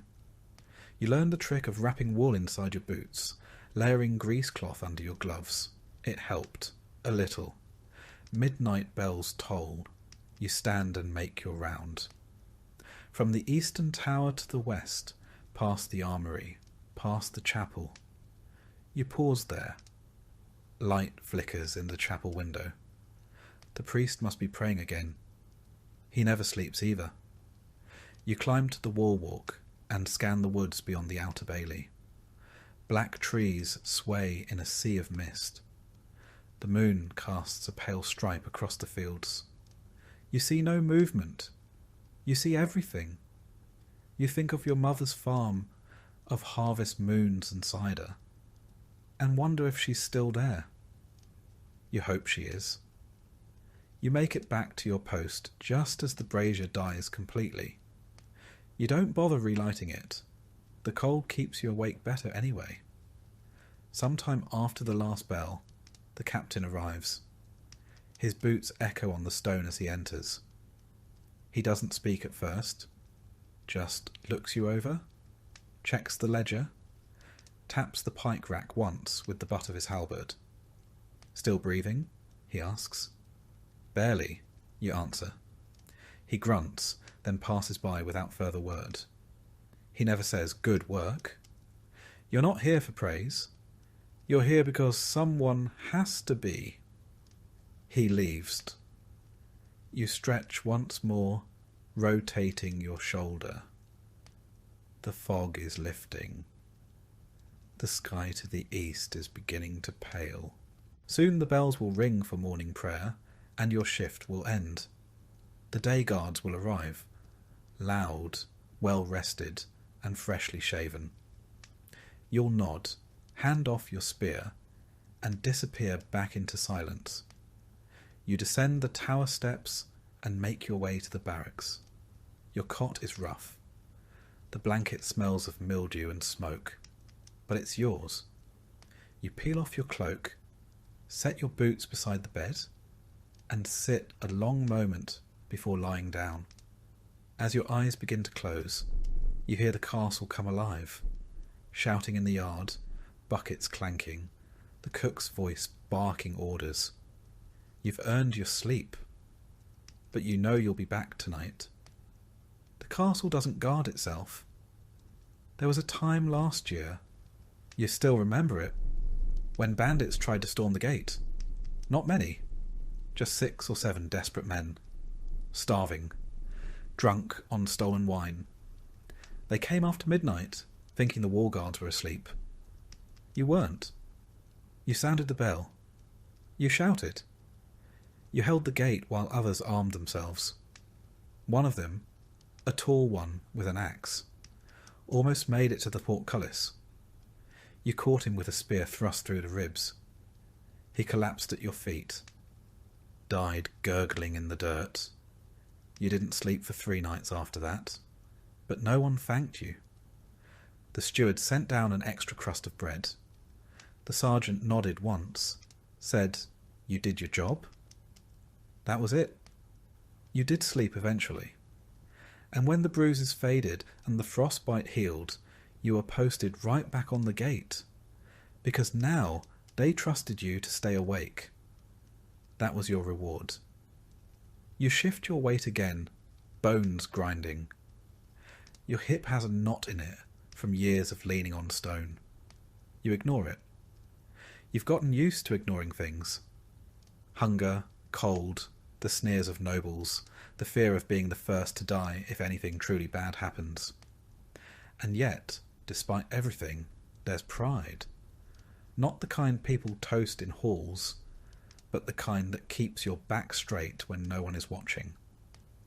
You keep the castle safe. That matters, even if no one sees it. You adjust your gear one last time before bed.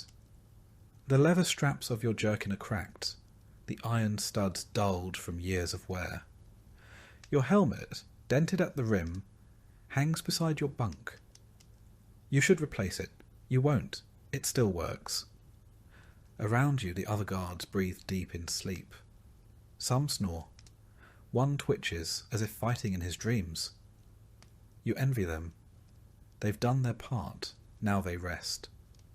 You lie on your side and stare at the wall. The mortar lines look like roads on a map, winding and uncertain. You trace them with your eyes until they blur. Somewhere above, in the solar, nobles stretch in feather beds. Below them, you sleep with a knife under your pillow and your cloak wrapped around your feet. And still, if something were to go wrong in the dead of night, it would be you they send first. Because that's what castle guards are for. You close your eyes, and for a few precious hours you don't have to watch anything. You rise in silence. It's not that anyone is asleep near you, it's that they're all long gone. The scullery maid is curled up by the hearth. The stable boy has vanished into straw. The cook's snores echo faintly through the kitchens. But your work begins now. In the hollow hours no one else wants, you are the night watchwoman. You're not a guard exactly. You don't wear armour. You don't carry a sword. But you walk the halls with a lantern in one hand and a key ring in the other. And if something catches fire, if someone cries out, or if something moves that shouldn't, it's your problem. You wear soft shoes, patched and tied with scraps of cloth. You move without echo, that's the rule. Your dress is wool, thick and plain, with extra layers underneath, because the corridors at night are cold enough to crack teeth. Your lantern clicks once as you light it. The tallow candle flickers, casting long shadows across stone. You check the nursery first. 2 noble children, sleeping fitfully beneath embroidered quilts. You don't know their names. You know when they have fevers, though. You know which one wets the bed. You straighten the blanket and leave without a sound. Next, the hall of tapestries. Grand scenes of battles and blood and glory. You pass them slowly, your flame dancing in the glassy eyes of long-dead knights. Something creaks behind you. You don't turn around. Just keep walking. You're not paid to be scared. You pass the library next. It's locked, but you check the door anyway. The last time it was left open, rats chewed through a manuscript, and the steward barked about it for a week. You jiggle the handle. Firm, you move on. The chapel is quiet. A votive candle still burns at the altar. You pause to snuff it, not out of irreverence, but caution. Last winter, a stray ember nearly caught the drapes. You touch the iron candlestick to make sure it's cold, then continue. You climb a narrow stairway, lantern held high. Your legs ache. This is your 3rd round tonight, and the castle isn't small. You walk with purpose, not hurried, not slow. Your ears stay sharp. You hear the creak of wood, the scuttle of mice, the faint drip of condensation off stone. You know every sound the castle makes. What's normal? What isn't? In the east wing, you find a window open. That's not right. It's latched from the inside during supper hours, and no one has reason to open it now. You set your lantern on the floor and close the window quietly. You don't report it. The steward doesn't believe in ghosts. You do. You check the laundry room next. Rows of steaming linens hung from rafters earlier are now stiff with cold. You tug one cloth down, a noble's cloak. Someone left it too close to the wall torch. The hem is singed. You sigh. You'll fix it yourself before anyone notices. You take the cloak with you, folded under your arm. You'll mend it in the still hour before dawn, when the fire is low and your fingers shake from exhaustion. The kitchen corridor is next. A pot left on the hearth still steams faintly. You lift the lid. Onion broth, thin and sour. You dip a crust of bread into it, careful not to take too much, just enough to feel like a person again. You don't eat with the others. You're not on their schedule. No one saves you a plate, but you've learnt which shelves hide a wedge of cheese or a shriveled apple. The cook pretends not to know. Maybe she pities you. Maybe she once walked these same halls. You check the stair to the Lord's Solar. You do not go up. You're not permitted. That's where the other world lives. The world with feather beds and warmed slippers and voices that ring with command. You just watch it from below. You head toward the servant dormitory. A baby cries behind one door. You knock gently. A mother opens, bleary-eyed. You pass her a flask of warm water. She nods, thanks you without speaking. You leave her to it. Sometimes, when the castle sleeps, the walls feel alive. Not haunted exactly, but heavy with all the lives passing through them. The floor beneath your feet was scrubbed by 1,000 women before you. The stone arch above you was carved by someone who's been dust for centuries. You don't feel small, you feel connected. That's what keeps you moving. You take your final round just before dawn.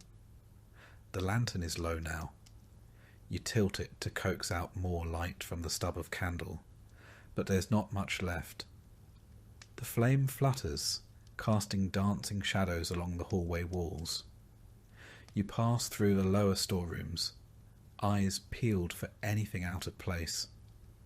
This is where the rats come, where a spark could start a fire that would eat the whole castle. You pause by the armory door. It's cracked. That's wrong. You step inside, heart quickening. You don't have a weapon, just your keys, just your voice. You scan the racks. Swords, pikes, axes, all accounted for.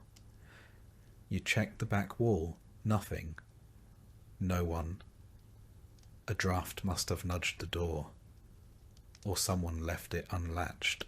Still, you shut it firmly and slide the bolt home. Back at your seat near the kitchen hearth, you finally let yourself rest. You set the lantern beside you, unwrap the cloak you carried, and pull out needle and thread. The mending takes time. Your stitches are slow, but even. You've done this before. You finish just as the bells toll for morning prayer. The castle stirs. A door creaks. Someone groans. Another day begins. You fold the cloak. You return it to its peg. You climb to your cot above the linen stores, barely more than a shelf. You tuck your legs beneath your skirt, curl into yourself like a letter unopened, and close your eyes. The castle breathes around you. You sleep. There are moments in the middle of the night when you forget the hour entirely. The castle exists out of time. its own little world of shadow and draught and silence. The walls breathe, the rafters creak. You've learned to tell which sound means loose timber and which means wind. You carry a small pouch of salt in your apron, not for seasoning, for protection. The old cook told you once that evil things dislike salt, that if you ever saw something that didn't belong in the halls, you should throw it at its feet. You've never had to, but the pouch stays. In the east corridor, near the old chapel, there's a patch of stone colder than the rest, no matter the season. You step over it every time. Just a habit. No one talks about it. Sometimes a nobleman's mistress will be out late, slipping from one chamber to another. You pretend not to see. You keep your eyes down, your keys quiet. Secrets are not yours to keep, but they are yours to carry. You once caught the steward himself stealing candles, taking them from chapel stores to light his own hearth in winter. He locked eyes with you, said nothing. Neither did you. But a week later, you found a thick blanket folded on your cot. No explanation. You never mentioned it. These are the quiet trades of castle life. The unspoken debts and wordless bargains, made not in coin but in silence and stitches. And you are fluent in them. In the quietest part of the night, just before the birds begin to stir, you sometimes pause beneath the great window overlooking the courtyard. You let the lantern hang low just for a moment, and you look up. The stars shimmer, hard and cold and far beyond reach. But they're always there. No matter what happened that day, no matter what burns or breaks, the stars return. You think of your mother's stories. She used to say the night had ears, that it listened to the women who worked while others slept. And maybe it does. You've whispered your share of wishes into its stillness, most of them practical, none of them answered. Still, the watching comforts you. You take a slow breath, stretch your aching arms, and begin walking again. The same halls, the same locks, the same long shadows. Because someone has to. Because someone always has. And tonight, as always, that someone is you.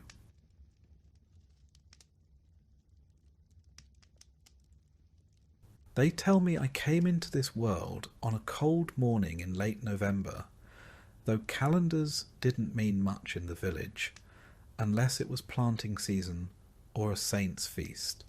My mother gave birth to me on a pile of straw near the hearth, while my eldest sister threw more dung onto the fire, and my father muttered something about it being another mouth. It was my third sister that cut the cord with a knife we usually used for cheese, and then they wrapped me in rags that had once belonged to a cousin who died young, like most cousins did. It wasn't a dramatic affair, just another baby in a hut, already echoing with the coughs and snuffles of too many children in too little space. You don't get a name right away. That was superstition, mostly. A good portion of us never made it past the first few weeks, so it was bad luck to grow attached too soon. Half the village had buried a baby at some point, and the churchyard was dotted with tiny, unmarked graves, soft earth for short lives. So they waited a while, watched me closely, and only after I had survived my first bout of fever was I baptised by Father Oswin in a cold font that smelled faintly of mildew and sheep's wool. I don't remember it, obviously, but I do remember him years later. Crooked nose, holy breath, and a stare that could curdle milk. They called me Thomas, after an uncle who'd been kicked by a mule and died half an hour later. Names came from saints or corpses, sometimes both. My first bed was a wooden cradle stuffed with hay and lined with old cloths. It sat by the fire, if we had one going, or near the hearth's ashes if we didn't. Our house, if you can call it that, was made of timber and wattle and daub, with a thatched roof that leaked every time it rained harder than a drizzle, which, in England, was most days. The floor was earth. Real earth. It got swept occasionally, mostly with a bundled switch of twigs, and only when we'd stepped in something that shouldn't have been in the house to begin with. Chickens wandered in and out like they owned the place, and there was a pig who liked to sleep near my cradle for warmth. She smelled better than most of my siblings. We had no chimney, just a hole in the roof, and a hope that the smoke would go up instead of sideways. It didn't. Everything, clothes, hair, skin, reeked of smoke, the kind of scent that burrows into your bones and never quite leaves. As a babe, I was lucky to have milk. Some weren't. Wet nurses were a luxury, and most mothers fed their own if they had enough to give. My mother did her best, despite the 5 other squalling mouths and the winter ration of pottage that barely warmed a spoon. Weaning meant mashed peas, softened barley, and the occasional bit of bread soaked in broth. Teeth came early. Illness came earlier. I had 4 siblings older than me, 2 younger, and one I never met. He died in the night sometime around Candlemas, wrapped in a blanket and still warm when they found him. We didn't speak of it. We didn't need to. Everyone understood. By the time I could walk, I had chores. You don't get a childhood in the way modern folk imagine it. No toys, no school, no idle hours spent wondering about your feelings. My early years were spent chasing chickens, fetching water from the stream, which may or may not have had a dead squirrel floating in it, and being smacked with a wooden spoon if I got underfoot. We shared everything: beds, shoes, illnesses. My sister and I wore the same tunic in alternating weeks. It never quite dried between uses. Lice were normal. Fleas, expected. Worms? Only worth mentioning if they made you cough one up. As I got older, perhaps 6 or 7, my responsibilities grew. That's about the age when you're considered halfway useful. I'd help muck out stalls, scare off crows, and carry baskets of turnips so heavy I could barely see over them. Okay, my hands grew calloused before I ever held a quill. Not that I ever did. Some children, in towns or in the manors, were apprenticed or sent to monasteries. Not me. My fate was the fields, just like my father, and his father before him, back when England was mostly forest, and people still thought Vikings might show up on a Tuesday. There was a rhythm to peasant life. Seasons dictated everything. In the spring you sowed. In the summer you tended. In the autumn you harvested. In the winter you tried not to die. Simple. But even as a child, you noticed things. The way the village held its breath during childbirth. The way people crossed themselves twice when smoke rose too thin from a neighbour's chimney. The way old men looked at the horizon like they expected something bad to walk over it. And often something did. We played, of course. Children always do. Games with sticks and stones, foot races, mock battles with straw swords. We laughed, scraped our knees, and fought like dogs over the last apple on the tree. But even then, there was work waiting. Always work.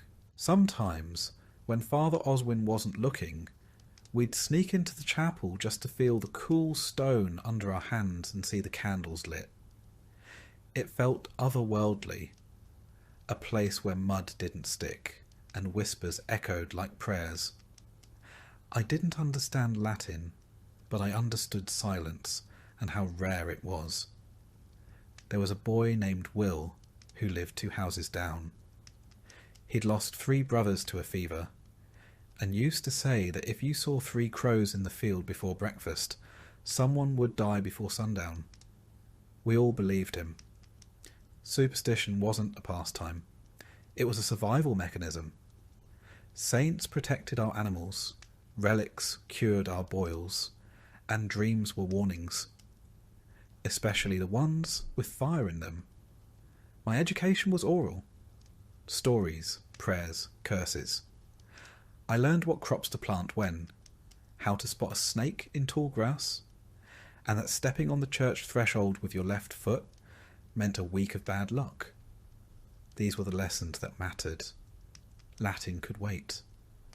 But even amid the muck and hardship, there were moments, bright ones, when the barley grew high and the wind smelled like sun, when someone brewed strong ale and laughter carried through the village like music, when the whole community gathered for a feast, no matter how small, and someone pulled out a fiddle or told a story so good even the pigs stopped snorting to listen. That was childhood. A mixture of hardship, hunger, noise, and fleeting joys. We were never clean, rarely full, and often cold. But we were alive. And in those years, that alone felt like a kind of victory. If I close my eyes, I can still smell the smoke from the hearth, feel the straw poking through my bedding, and hear my mother's voice humming the same tune she did every evening. Something soft and wordless, like a lullaby made out of endurance. They say the first years shape a man. If that's true, then I was shaped by mud, ash, and the sound of my name being called for chores, and by the quiet understanding that nothing in life, not warmth, not food, not love, came without work. But it survived, which for a medieval peasant child is more than many could say. They say a child's first memory sticks with them forever. Mine is of a splinter. Not a big one, mind you. Just a nasty little sliver of wood I got from falling on the threshing floor while chasing a chicken. I wailed, of course. Not because it hurt that much, but because I was 5, tired, and already covered in half a morning's worth of mud. My mother yanked it out with her teeth and handed me a crust of bread too hard for a dog. That was comfort in our house. Removal of wood, followed by carbohydrates. In medieval England, childhood was less a protected phase, and more a short, muddy ramp-up to full exhaustion. You weren't coddled. You were taught, not through books or lessons, but by watching, copying, and occasionally getting swatted with a ladle if you did something particularly dim. I don't remember a time without work. By the time I could form sentences, I could carry water. A small bucket sloshing down my legs. By 5, I was feeding chickens. By 6, shooing crows off the barley. By 7, I was sent with the other boys to learn the fine art of not standing where the oxen are trying to walk. We called it learning. Today you'd call it survival training. Most of our day revolved around the needs of the house and field. Morning started early. Before the sun, if it was harvest season. We'd be woken not by roosters, but by my father's boots slamming the door shut behind him as he headed out. Our breakfast was cold pottage or leftover bread if the rats hadn't gotten to it first. No one asked how you slept. No one cared. The day didn't wait for dreams. We didn't have toys. At least not ones you'd buy or make on purpose. A good stick could become a sword, a javelin, or a horse, depending on how you swung it. Stones were game pieces, tools, or missiles. We played when we could, but always with one ear tuned to an adult calling our name. Or worse, calling our full name. That meant trouble. There were no schools for us. Education, if you were lucky enough to stumble into it, came from a priest who had time between funerals, or a village elder who'd tell you which mushrooms wouldn't kill you.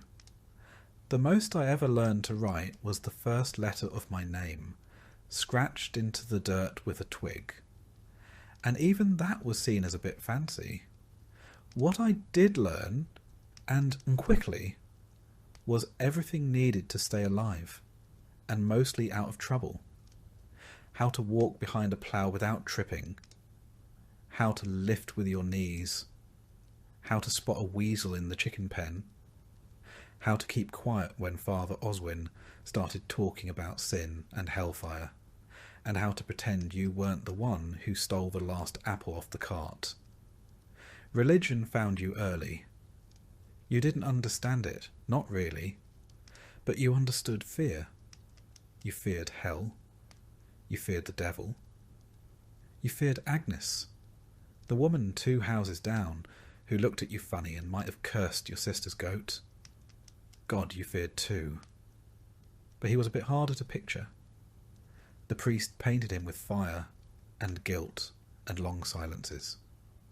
We nodded along, eyes wide, fingers crossed.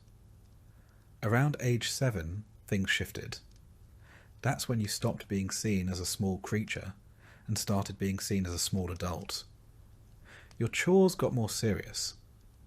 You were expected to help in the field. Really help, not just fetch things. If you were a girl, you helped with the washing, the spinning, the endless cooking. If you were a boy, you joined your father or brothers with the animals and tools. If you were unlucky, you did both. My father said a boy's hands should be blistered by 8. Mine were. By then I'd already dropped a bucket on my toe, lost 2 fingernails to a millstone, and once got kicked into a puddle by a cow who didn't care for my face. Welcome to childhood. We were always outside, in the rain, in the frost, in the thick summer heat. No such thing as too cold or too hot when the barley needed tending, or the sheep had gone wandering into someone else's pasture. I knew every dip and stone of the path to the well, every splinter in the stable gate, every wormhole in the wood near the fire. We lived close to the earth, not by choice, but because it was literally our floor, our walls, our food, and half our illnesses. Sickness came often. Rashes, fevers, boils, you name it. Most weren't named, actually. You just got the sweats, or the shakes, or that coughing thing, and you either got better or didn't. The village had a midwife who also knew herbs. She helped when she could, but if the ailment was serious, your best hope was prayer, or luck, or both. Death wasn't abstract. I saw a friend of mine, Simon, go from laughing over a beetle to shivering in a blanket to being buried behind the chapel all in 3 days. No one explained why. They just said, God took him, and we moved on. Because you had to. Still there was fun, in strange places. We played in the stream. We pelted each other with snow and straw. We raced barefoot through the fields, yelping when we stepped on thorns or startled a frog. We stole turnips, then ran from the tanner, who claimed they were his. We'd huddle around the fire at night and listen to stories from the old men, tales of beasts, saints, and wars we didn't understand, but loved hearing anyway. There was a rhythm to it all. You rose, worked, ate, scratched, slept, and dreamed. Sometimes of nothing more than a better pair of shoes, or a day when your tunic didn't itch. And you knew, even then, what your future would be. You'd grow taller, not taller than the Lord's Son, of course, but enough to lift heavier things. You'd marry, probably a girl from the same village with the same dirt under her nails. You'd have children who'd do as you did, and you'd die within a mile of where you were born. Not that anyone said this outright, but it was in the way people looked at you, in the way they measured your height by the doorframe, and nodded, as if to say, a few more years and he'll be useful. Childhood was less about wonder and more about waiting to be old enough to matter. On feast days, though, oh, those were special. Saints' days or weddings brought out food, music, even a bit of dancing. I once had a honeyed oatcake I still think about, and one year they roasted a whole pig. It was like a miracle, meat that wasn't dried or boiled or questionable.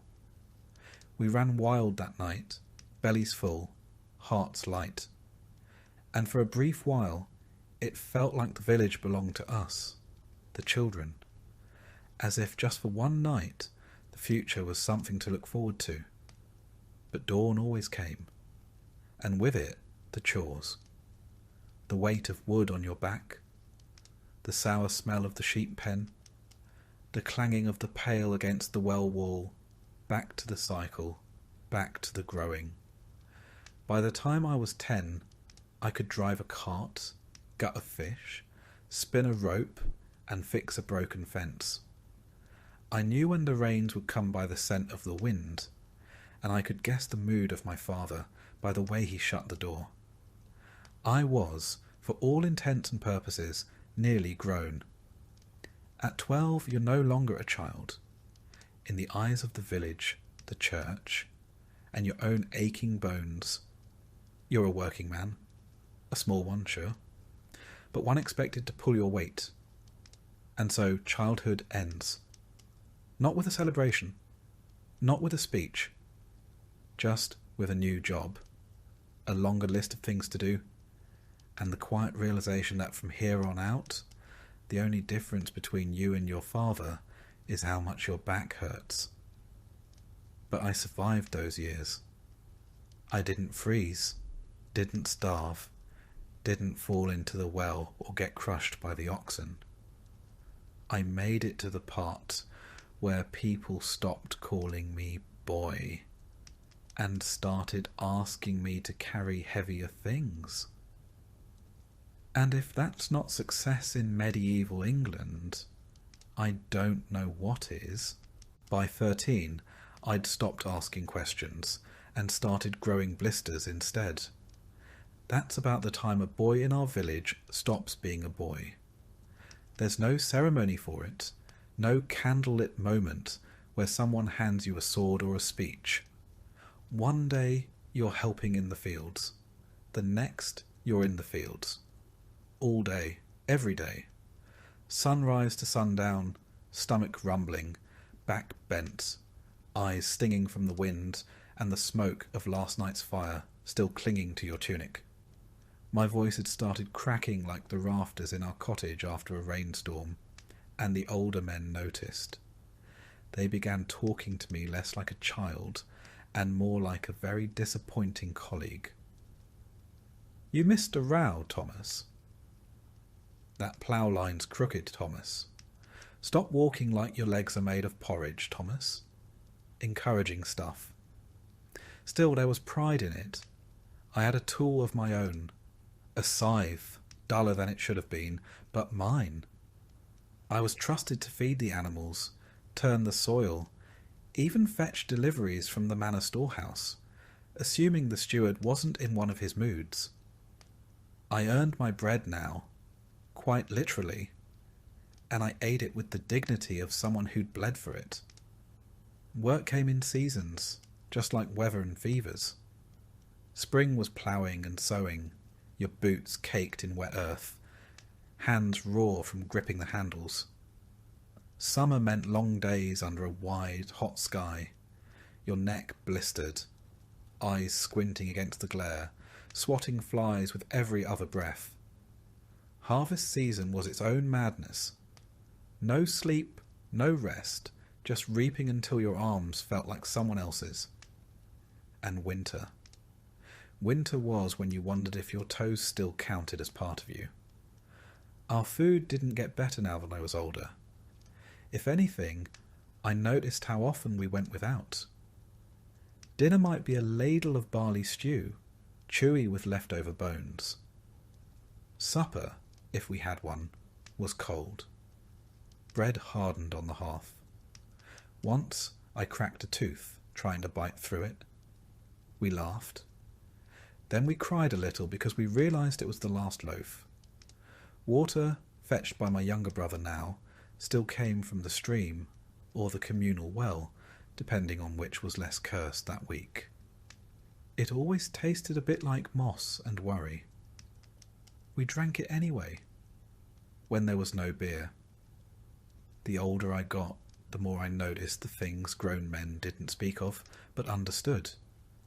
How they'd glance at the sky and frown. How they'd listen to the hens clucking, like it meant something. And it did. A change in weather, a spirit nearby, or just bad luck blowing in from the next village over. Bad luck came often. Sometimes it came in the form of a fever. Sometimes in the form of a cartwheel snapping at the worst possible moment. Once, it was a collapsed roof in the night. 2 of our neighbours gone by, mourning. I helped pull the bodies from the rubble. They didn't look peaceful. They looked surprised. Like even in a world where death was common, they hadn't expected that. Around this time, I started noticing girls. Noticed how they carried water with one hand and tucked their hair with the other. How they laughed even when their shoes were soaked and their fingers were chapped from scrubbing linens. How their eyes darted when the steward passed by. There was a girl named Elswith, lived near the mill, always smelled faintly of flour. She once gave me an extra slice of apple when she thought I looked pale. I don't know if she fancied me or just pitied me. Either way, I remembered that apple for weeks. But courtship wasn't candlelight and poetry. It was side glances while shoveling manure.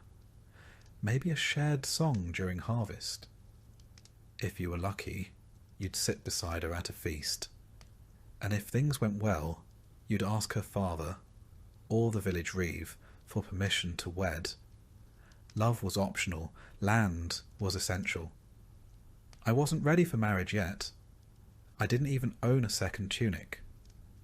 But I was expected to contribute, not just to my family, but to the manor. Every able-bodied peasant owed labour to the lord. It wasn't up for debate. That meant working the domain, the lord's personal land, a few days a week, unpaid. You showed up, did your time, and tried not to collapse until after you'd finished stacking his hay. I remember one summer hauling stones for a new wall around the manor's herb garden.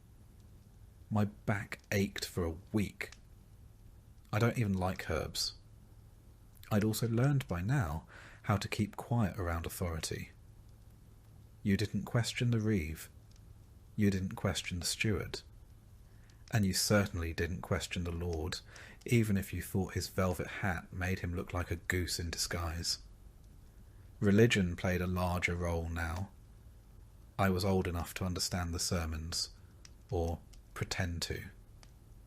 We knelt during Mass, mumbled along with the Latin we didn't understand, crossed ourselves, and hoped it would be enough. I confessed to sins I wasn't sure counted, coveting bread, speaking ill of the hayfork, once kicking a chicken because it startled me. Father Oswin said I should pray harder. I tried, but sometimes I fell asleep mid-prayer, exhausted from work and the cold and the low-burning knowledge that nothing was guaranteed. Not food, not health, not tomorrow. The manorial court became familiar too. Once every few weeks, villagers would gather, and the lord or his appointed judge would settle disputes. Boundary lines, livestock squabbles, accusations of theft. Once, A man was fined for taking firewood from the wrong grove. Another was whipped for hunting rabbits that technically belonged to the Lord. I watched. I learned. I kept my head down. Sometimes I dreamed of leaving the village, of running off to a town, finding work as a tanner or miller or even a guard. But those were stories you told yourself when the rain kept you awake, or when you were ankle deep in manure, and wondering if this was all life had to offer. But then I'd look around and see my brothers, my mother by the hearth, my father snoring in the corner, and the pig asleep in her usual spot, and I'd remember this was life. And it wasn't all bad. We had music sometimes. A fiddle, a pipe, a voice raised in song during a rare evening when the work was done early and the ale hadn't run dry. We had stories passed down by candlelight.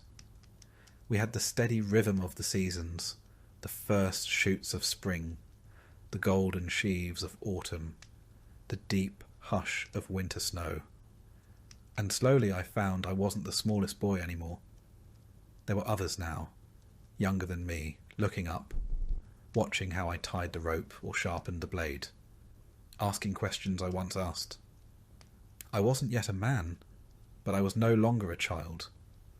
My shoulders had filled out. My hands had stopped bleeding from the scythe, and my back only ached when it rained.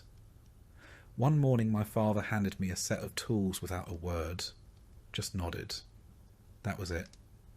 My confirmation, my promotion, my induction into the long line of peasants who'd done the same work, in the same fields, under the same sun, for generations. And I took them. Because that's what you did. You carried on. Thomas had seen enough of courtship before he ever experienced it himself. Not the kind with flowers and whispered promises. Those were for stories told by travelling minstrels. Not for boys who spent their mornings knee-deep in pig muck and their evenings scraping dried oats off the cooking pot. Courtship in our village, and by our I mean the 30 or so souls who shared the same patch of frostbitten soil, was a matter of timing, bodies, and barley. You didn't fall in love. You grew into usefulness. By the time I reached 15, I was tall enough to reach the thatch and thin enough to be useful without needing much food. That made me marriageable. Not because I had anything to offer romantically. I didn't even have my own pair of boots yet, but because I could haul water, swing a scythe, and had enough teeth to chew through a turnip without making too much noise. That was about as dreamy as a man could get. My parents started talking about Ellen the same year I stopped sleeping in the corner of the main room and started sleeping in the loft. She was a year younger, known for her spinning, and had wide shoulders from churning butter since she could stand. We'd said maybe 6 words to each other in our lives, 5 of which were, "Move, I need the ladle." But our families both needed what the other could provide: hands, grain, and a quiet partnership that wouldn't cause trouble. Betrothal wasn't a grand affair. It was more like agreeing on a trade. My father spoke to hers, while I stood nearby pretending to adjust my cloak. They discussed grain yields, shared labour, and the fact that neither of us had any better prospects. Then a handshake, a nod, and it was decided. Thomas and Ellen would marry come spring. Spring came late that year. Mud stayed longer than usual, and 2 oxen died in the next village over.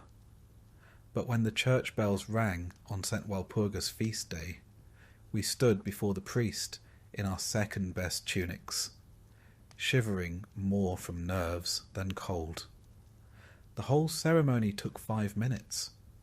Latin we couldn't understand, vows we'd practiced the night before, and a kiss that was more a bump of noses than anything passionate. But we were married. The wedding feast was barley bread, hard cheese, and thin stew served in cracked bowls. Someone passed around a jug of ale strong enough to make old men weep.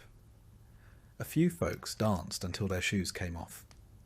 It wasn't lavish, but it was more food than usual, and nobody went home sober or hungry, which in our part of England counted as a miracle. We moved into the rear corner of my family's cottage, separated by a curtain made from an old flour sack. Privacy was a suggestion. Our first bed was straw and sackcloth over a frame of uneven planks. I say bed, more like a place where our bones rested between workdays. Still, it was ours. That meant something. Marriage wasn't a change so much as an expansion. You kept working, only now you had someone to share the blisters with. Ellen and I quickly fell into rhythm. I rose first to fetch water. She tended the morning porridge. I patched the fence. She wove the wool.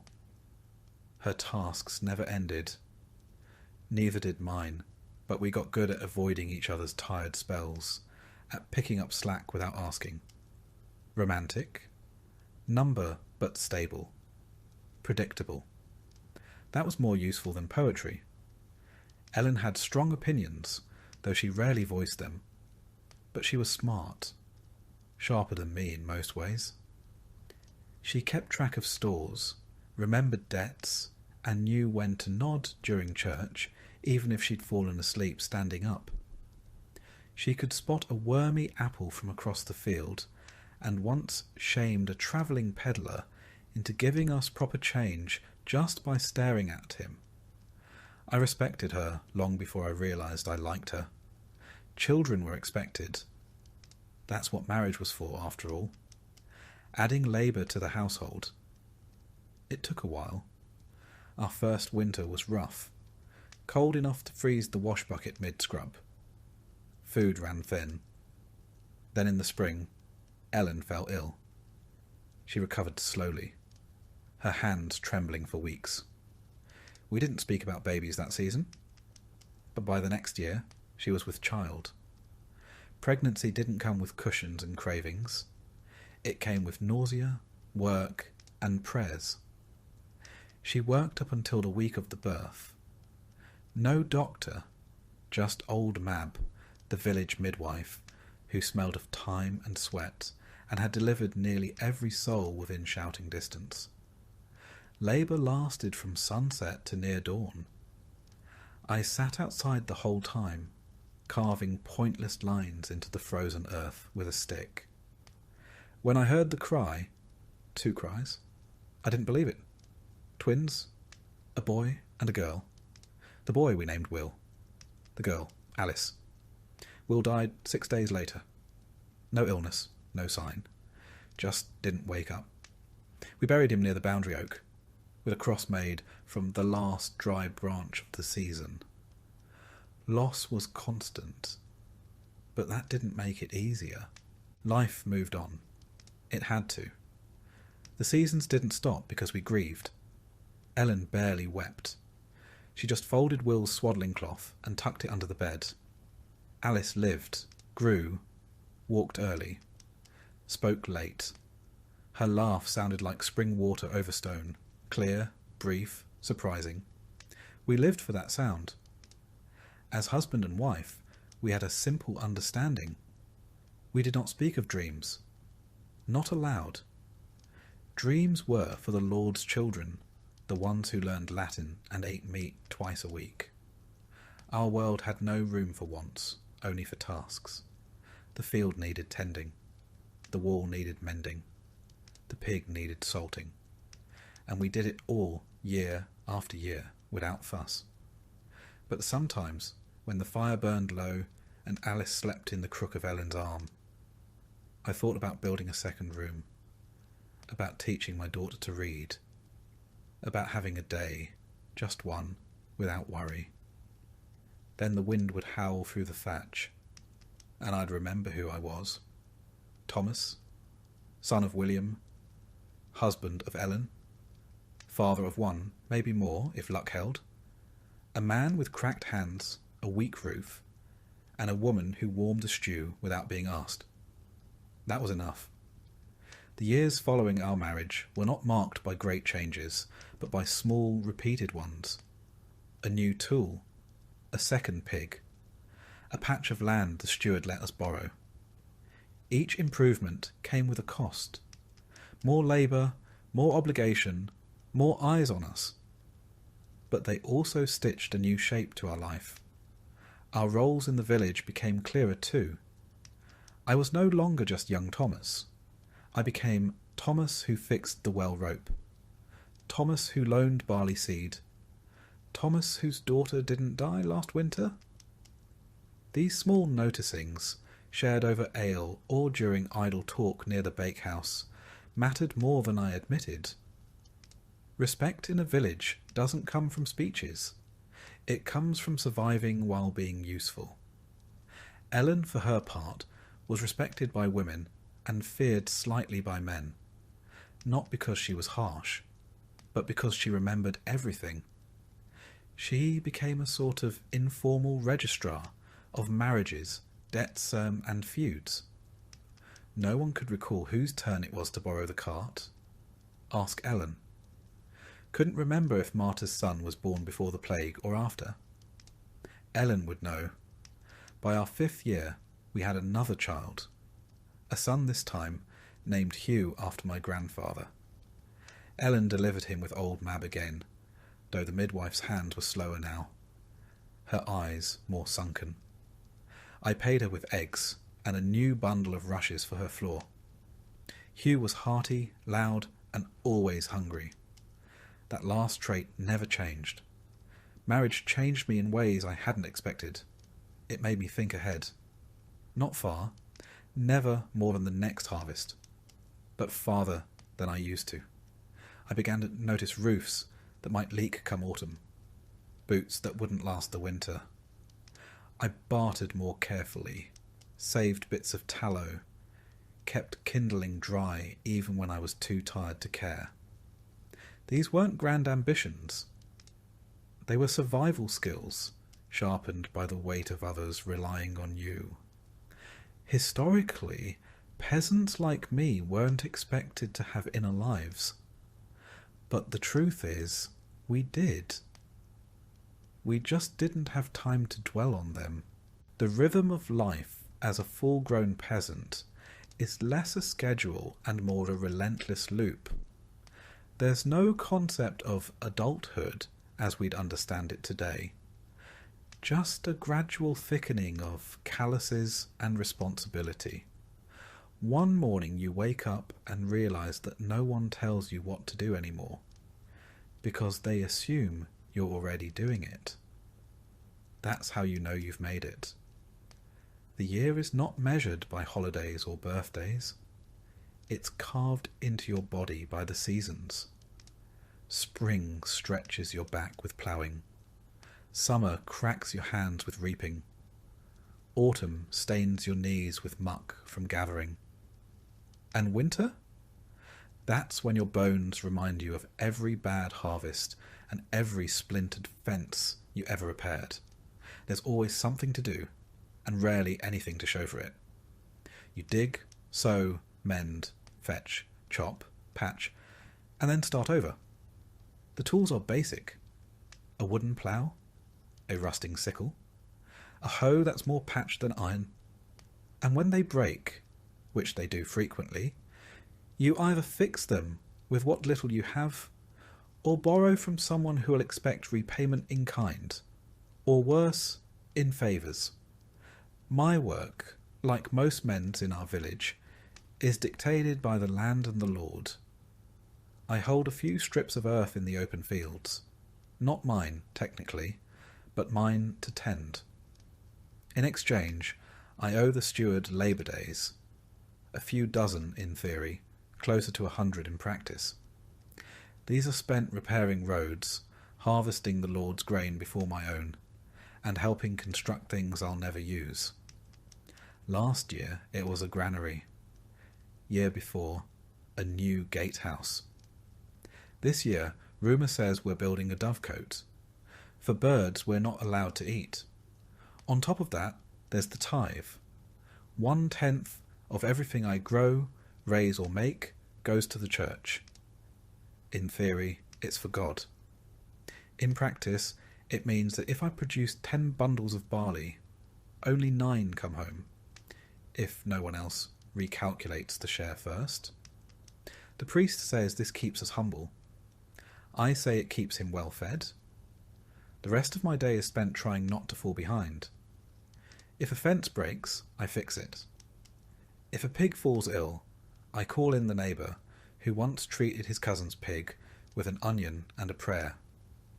If the thatch leaks, Ellen and I climb the roof and patch it with whatever we've got. Straw, moss.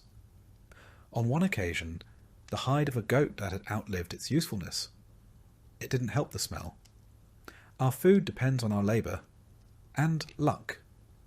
A good season means full bowls. A bad one means thin broth and tighter belts. Most meals are pottage again. Grains, weeds, the occasional onion.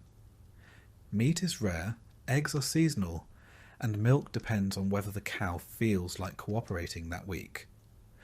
Ellen makes the best out of it, but even she can't turn turnips into miracles. Barter keeps us afloat. A few spare eggs might buy a length of thread. A day helping thresh someone else's field might get me an extra portion of smoked fish. There's a quiet economy in every favour. Everyone owes someone something, and everyone remembers. What passes for rest is mostly a change in task. We mend tools while watching the children. We gossip while gathering firewood. We pray not out of leisure, but because it's the one task that doesn't require moving. Sometimes I catch myself thinking, is this it? Is this all there is? And then Alice runs in from the yard, laughing with a wooden doll Ellen carved from an old chair leg. Hugh tugs at my tunic, asking if he can help sharpen the sickle. I nod, because yes, this is it. And some days, it's enough. In the manorial world, community is everything. No one survives alone. The smith needs grain, the weaver needs meat, the priest needs wine, which he won't admit but drinks plenty of, and all of us need each other come harvest. If one family falls ill, others step in, not out of charity, but because next time it might be you. And of course, there are days of rest. Sunday Mass, Saint Days, the occasional feast where bread is slightly less hard and ale flows for free. We sit on logs, share stories, and pretend our backs don't ache. Those are the days we laugh. Not because life is easy, but because laughter costs nothing, and sometimes that's all we've got. Historians today might write of subsistence farming and feudal obligations. What they don't capture is how much of it feels like bailing water out of a leaking boat with your bare hands. Day after day, season after season. Still, you get up the next morning. You shoulder your tool. You nod to your neighbour. And you do it all over again. Because the land doesn't wait. And neither does life. The hardest part isn't the labour. It's the sameness. Every sunrise brings the same tasks in a slightly different order. The plough still sticks in the same patch of clay. The barn roof still sags. The oxen still pull with the enthusiasm of half-dead furniture. And through it all, the same ache settles into your joints.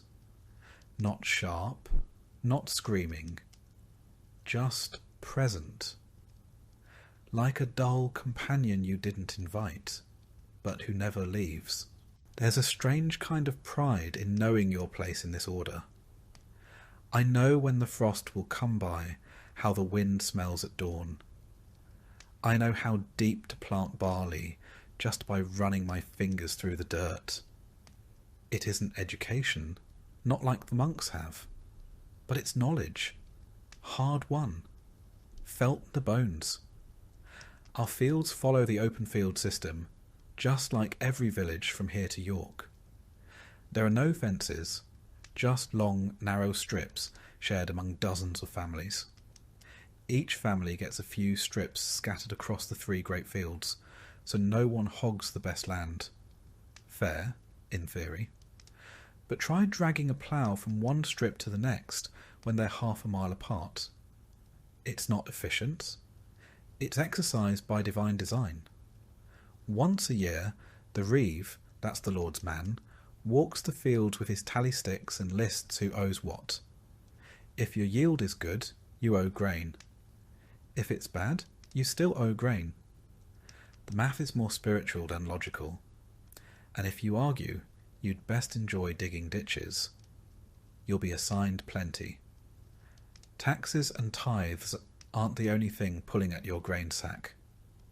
Come autumn, the travelling merchants show up with cloth, salt, and promises. They trade high and buy low. I've sold 5 chickens for a spool of thread before. A bad deal, but the kids needed clothes, and chickens are replaceable. Children, less so. The village has no inn, no market square, no place to rest except the church steps or the dirt path itself. But it's a village all the same. We have elders who remember the fire of '89 when half the homes burned. We have newlyweds trying to carve a plot out of nettles. We have a man who claims he once saw a saint in the clouds. Most just nod and keep walking. Everyone sees strange things when they work alone too long. You learn to rely on people without trusting them fully. Borrow a scythe, return it sharper than before. Lend a hand, and someone will lend you one when your cart breaks. But if you owe too much, or complain too loudly, word gets around. And in a place like this, your reputation works harder than you do. The village women form the other half of the economy. Ellen spends her days spinning wool when she's not patching cloaks or boiling nettles into soup. The children gather firewood, though half the time they come back with pine cones and bruises. Even the elderly, those who've made it to the grand age of 50, still tend gardens or mend nets. No one is idle, not really. If you are, people wonder what's wrong with you. And yet, there's an odd beauty in the grind. The way mist curls over the fields in early spring. The soft thump of grain hitting the bottom of a storage bin. The moment after sundown, when the last ember in the hearth glows just long enough to show Ellen's face, tired but smiling. That's not nothing. When feast days come, the world briefly softens. Bread is baked in communal ovens. Ale is passed around. Even the Lord smiles, mostly because he's drinking better wine than we are. Children play with hoops. Old songs are sung. And for one moment, the difference between us and the manor feels a little less wide. It doesn't last, but we hold on to it. So yes, the work never ends. The ache never leaves. And the barley never grows as thick as you hoped. But somehow, through some stubborn thread of hope, you get up each morning, strap on your boots, or what's left of them, and walk into the field again. Because this is your life, and it's worth living, if only because it's yours. You don't plan for children here. They arrive like frost, sometimes early, sometimes late, and always without much warning. One moment, it's just you and Ellen by the hearth. The next, there's a squalling bundle wrapped in old linen, and the whole room feels smaller, noisier, warmer, and far more terrifying. Ellen gives birth in the same straw-stuffed bed where we sleep, mend clothes and sometimes argue over whether we have enough grain to last the week. There's no doctor, Just a midwife, old enough to remember delivering half the village, and 2 neighbour women boiling water and whispering prayers that don't sound entirely Christian. I wait outside, pretending to fix a broken latch, because there's nothing else I can do. Men are meant to stay out of the way until they're needed to dig the grave. Most births go well enough, though few go cleanly. There's blood always, sometimes more than seems survivable. Babies arrive how they please. Feet first, sideways, screaming or silent. And there's no certainty. Ellen's first was a stillbirth. We buried him under the hawthorn tree. No name. Just a handful of dirt and a wooden cross I carved myself. When one survives, it feels like a small miracle. The priest baptizes the child within days, not just for salvation, but because, statistically, there's no time to wait. Roughly 1 in 4 children don't make it past their first year. Sometimes it's fever, sometimes choking, sometimes they just stop breathing, and no one knows why. The priest calls it God's will. The midwife mutters about ill winds. Me, I just hold Ellen's hand tighter. Once they're alive and screaming, life doesn't get much easier. Babies don't come with nappies. Cloth is scarce and expensive, so they're swaddled tight in strips of linen and left near the hearth where it's warmest. Ellen nurses them as best she can, though she's tired, always. We sometimes feed them pottage, thinned, with ale, if the milk runs dry. It's not ideal, but then again, nothing in a peasant's life ever is. There's no such thing as a nursery. The baby sleeps in our bed, between us, wrapped in the same blanket that smells of soot and sheep. If we had a cradle, it was burned 2 winters ago when we ran out of firewood. I carved a new one from pine, but it creaks like it's telling secrets. Every time it rocks, I pray it doesn't splinter under the weight of hope. Names are chosen fast. Not out of sentiment, but practicality. You name the child something common, something that can be shouted across a field. William, Alice, Hugh, Joan. Something easy to carve into a plank. You don't want to get attached to a name that might be gone before spring. Some parents wait weeks to see if the child survives. Others reuse names, like a coat passed down between siblings. Children don't get childhoods here. By the time they can walk, they're put to work. Gathering kindling, watching chickens, running errands. By age 7, they're expected to tend geese or weed the garden. By 10, they can plough. Ellen teaches them to spin and sew. I show them how to tie knots, sharpen blades, and read the sky. We don't punish them harshly, not because we're kind, but because life does that for us. 1 winter barefoot is lesson enough. A spoiled meal means hunger. A fall into the pond means days of fever. The world disciplines children more effectively than we ever could. We just try to keep them alive long enough to learn. Stories help, not the noble kind with dragons and brave knights. Ours are older, stranger. Tales of woods that whisper, saints that walk through snow, beasts that punish the greedy. We don't tell them to entertain. We tell them so the children remember what to fear. Religion, of course, runs through it all. We teach them to cross themselves, to fear sin, to fast on Fridays, to kneel even when their knees are raw. Not because we fully understand the scriptures, but because the church is always watching, and 1 wrong word in front of the priest can mean penance, or worse, gossip. And gossip spreads faster than fire. We light candles for St. Margaret if the baby's coughing. We keep dried herbs near the cradle, feverfew for headaches, rue to ward off evil, Chamomile to calm a colicky child, though chamomile's scarce and usually reserved for those who can afford indulgence, which we can't. Still, Ellen insists, and I don't argue. Sometimes faith is all we have. In some ways, raising children is the only legacy we have. We own no land. We write no books. When we die, it's up to them to remember our names. So we pass on what little we know. How to dig a furrow straight. How to soothe a burn. How to spot the good kind of mould growing on bread. These lessons, small as they are, might outlast us. Still, every cough in the night feels like a threat. Every fever is a challenge. There's no medicine to speak of, just boiled herbs and whispered prayers.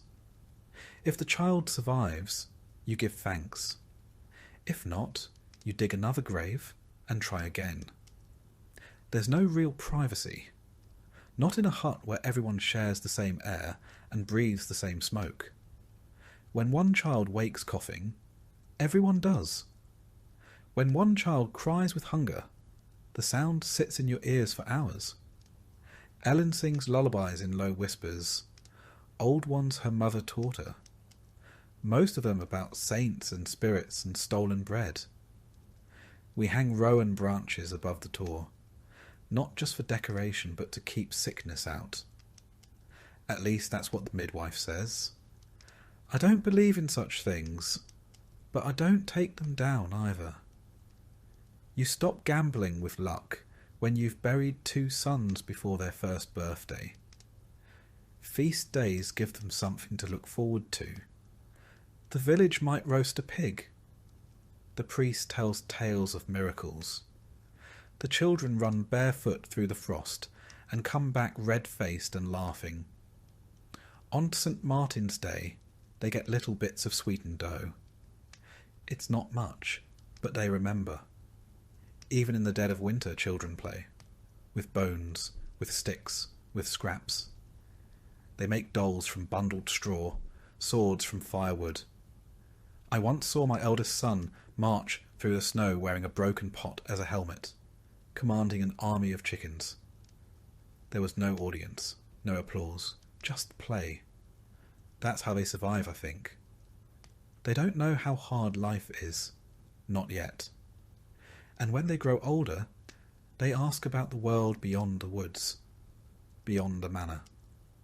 They ask if kings eat bread like us, if priests sleep in beds, if there are places where snow never falls and soup doesn't taste of roots and regrets. I never lie to them, but I don't always tell the truth either. There are some things a father says just to keep a child's hope alive. The winters are hardest on the little ones. Their fingers stay red and cracked. Their lips go blue at night, even with the fire burning. We wrap them in everything we own. Sometimes we tuck hot stones into cloth and place them near their feet, praying it buys us another hour of sleep without shivers. I've watched Ellen scoop our youngest from his blankets just to hold him tighter, afraid he might slip away if she doesn't. The midwife says it's normal to lose a child. Normal? I hate that word. It shouldn't be normal. But I say nothing. I just nod. And the next morning, I go chop more wood, because there's no time to mourn properly when there's a household to heat and mouths to feed. One year, the river froze over so thick that boys skated on it using flattened bones tied to their feet with string. They slipped and fell and bruised themselves half to death, but they laughed so hard you'd think they'd never known suffering. That's the kind of memory I hold on to. Laughter on ice. A moment when winter wasn't just about survival. And yet, not every family is as lucky. Our neighbours lost 3 children to fever in 1 month. The father stopped speaking for a year. The mother never smiled again. She just tended the goats and stared through people like they were ghosts. You learn quickly that grief is a quiet neighbour, always nearby, never loud, always watching. Still, there's pride in raising children who survive, even more in seeing them help. Our eldest, now 11, can mend a fence. He checks the snares. He counts the chickens better than I do. I watch him sometimes from the doorway, moving with purpose, jaw set like mine. And for a moment, I believe maybe, just maybe, he'll have a better life than I did. But I don't say that out loud. That kind of hope feels fragile, like thin ice. Better to keep it close, where the frost can't get it. The pain starts in your knees. That's where it always begins. You tell yourself it's the damp. Then your shoulders ache, your back throbs, and your hands curl in on themselves like old roots.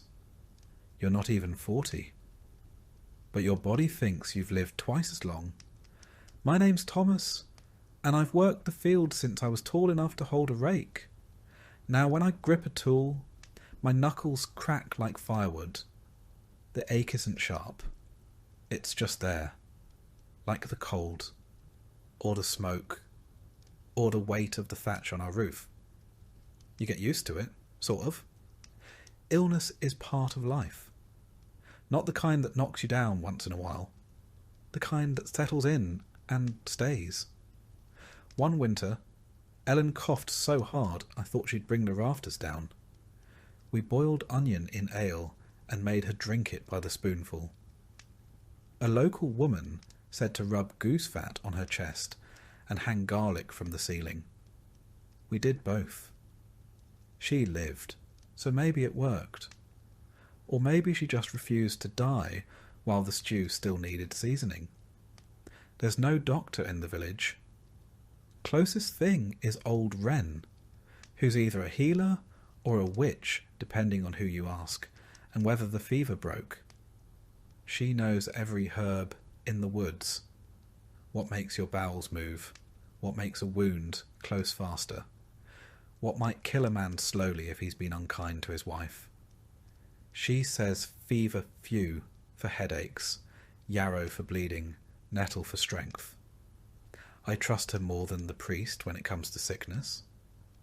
Most remedies involve boiling something that smells worse than the illness itself. Then you drink it, sweat through your shirt, and pray. If that fails, they bleed you. A shallow cut on the arm sometimes leeches. The idea is to let the sickness out with the blood. Personally, I think it lets the strength out faster. The church has cures too. Holy water, relics, and enough prayers to drown a small chapel. Once, when our boy came down with a rash, the priest said it was punishment for my sins. Gave me a candle and told me to light it every night until the child got better. He recovered in 3 days. The priest claimed a miracle. I think it was the willow bark tea Ellen forced down his throat. We don't bathe often, not because we like being filthy, but because bathing is risky.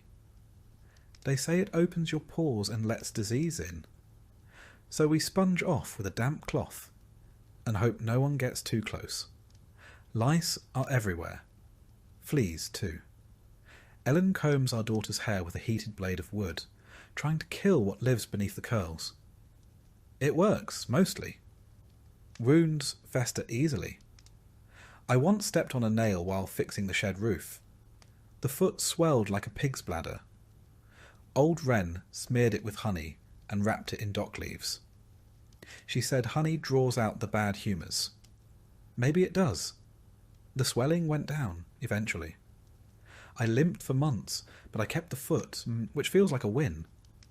When something worse comes, real sickness, the kind that spreads like fire and smells like death, we panic. Lock the doors. Burn herbs in the hearth. Some say plague rides on the breath of sinners. Others say it comes from the east in the belly of rats. We don't argue. We just try to stay alive. During one outbreak, we lost 8 in the village. They were buried before the dirt had even thawed. The humours. That's the theory anyway. Blood, phlegm, yellow bile, and black bile. Balance them, and you stay healthy. Upset them, and you're doomed. I never understood it. But people who do say, if your bile's off, you'll get boils. If your blood's too hot, you get nosebleeds. Everything has a reason, just none that help you feel better. Children are hardest to watch suffer. They don't understand why the world hurts. Our youngest once screamed for 2 days straight, swollen with something we couldn't name. Wren gave us a charm made of rowan and thread. Ellen tied it around his neck, sobbing into the cloth. He lived, but we still keep the charm. The church forbids some cures, says they're pagan. But when your daughter's lips turn blue and she won't wake, you don't worry about theology. You boil the roots. You whisper the words. You call on saints and spirits alike. Most of us will die from something small. A cut that rots. A fever that lingers. A toothache that turns to abscess. I've seen a man scream from a molar until he passed out cold. They pulled it with pliers and a prayer. He didn't wake up. No one talks about it. Sometimes I wonder what it's like elsewhere. Do the nobles get sick like us? Do they have herbs? Or do they just close their heavy doors and let the poor die first? I've never seen a noble sneeze. Maybe they have better humours. Despite it all, life goes on. We get up, we cough, we limp. We press cloth to the bleeding and keep moving. Because the sheep need herding. The grain needs grinding. The world doesn't stop for your sickness, not until you do. The older I get, the more I think pain is a kind of background music. Always playing, never noticed until it stops. My legs seize up during the frost. My wrists throb after chopping wood. No one calls it illness, it's just being alive.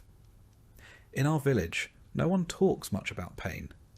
It's not considered polite. If you complain too loudly, someone might assume you're cursed, or worse, malingering.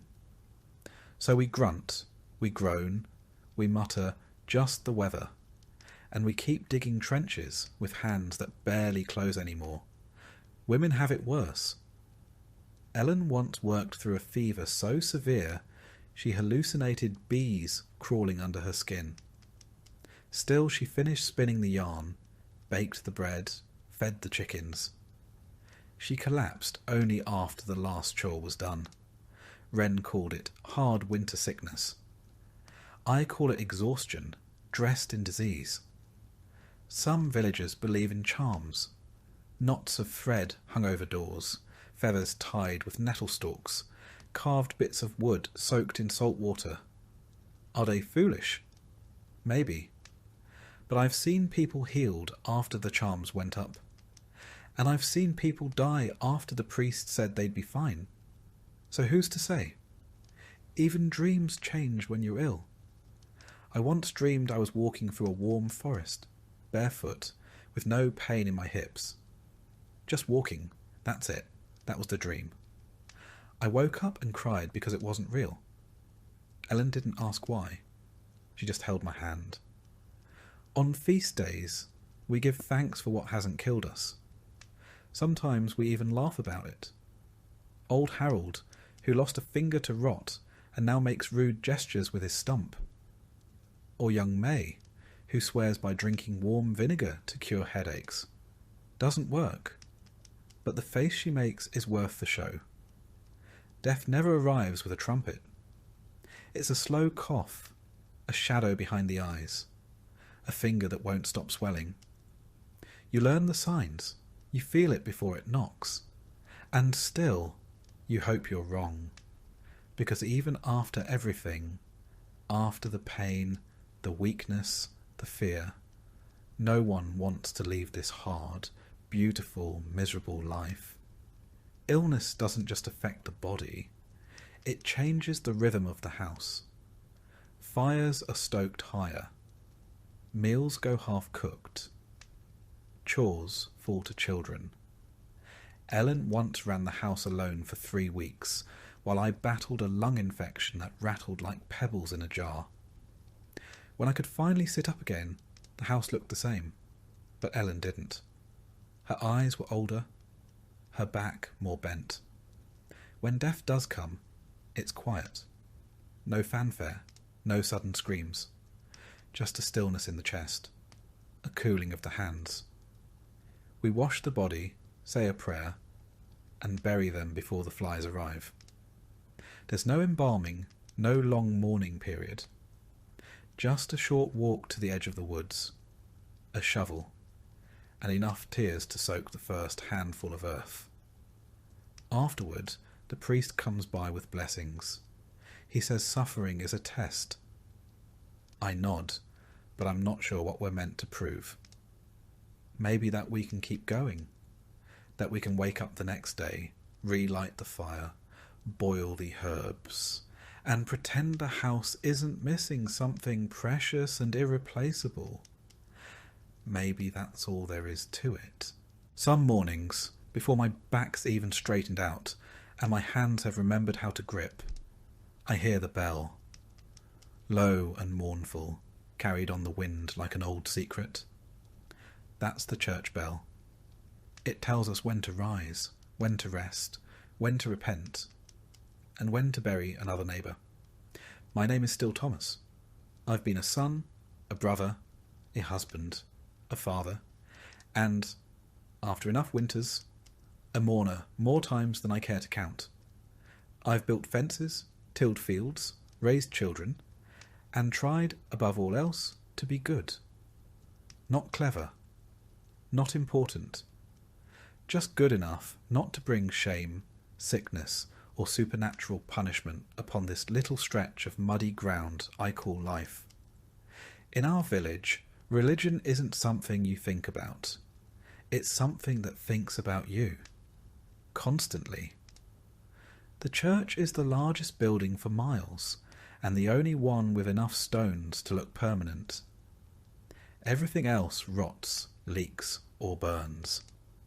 But the church stands like God's own ledger, watching and waiting. Every Sunday, we file into that stone echo chamber to listen to Father Elric, who delivers sermons like they're firewood, heavy, splintered, and absolutely necessary. He talks of sin like it's the air we breathe, and heaven like a place we might earn if we just keep coughing through the cold without complaining too much. Mass isn't optional. The Lord demands it, the priest enforces it. And Agnes, who gossips with the fury of 10 monks, will absolutely report you if your seat is empty. I missed one Sunday during the fever and spent the next week repenting publicly and coughing into the communal chalice. The church calendar runs our lives. There are holy days, saints' days, fasting days, and days when you're only allowed to think about your sins. There are feast days too, but you better hope your Lord is generous, because the church won't be footing the bill for the meat pie. We tithe. 1/10 of everything we grow, raise, or earn. That means 1/10 of our grain, eggs, wool, chickens, even if we're already on the edge of starvation. It's called God's share. Funny how God's share always ends up in the priest's granary. Religion governs more than food and time. It governs how you marry, how you bathe, how you sleep, and how you die. Ellen and I were married in that church with a blessing and a warning. "Obey your husband," the priest said. She nodded, then squeezed my hand so hard I thought my knuckles might pop. Every child is baptized in the first days after birth, even if they're barely breathing. Especially if they're barely breathing. We need to get them in the door of heaven before fever or fate slams it shut. We've lost 2 like that, wrapped them in linen, buried them behind the chapel wall.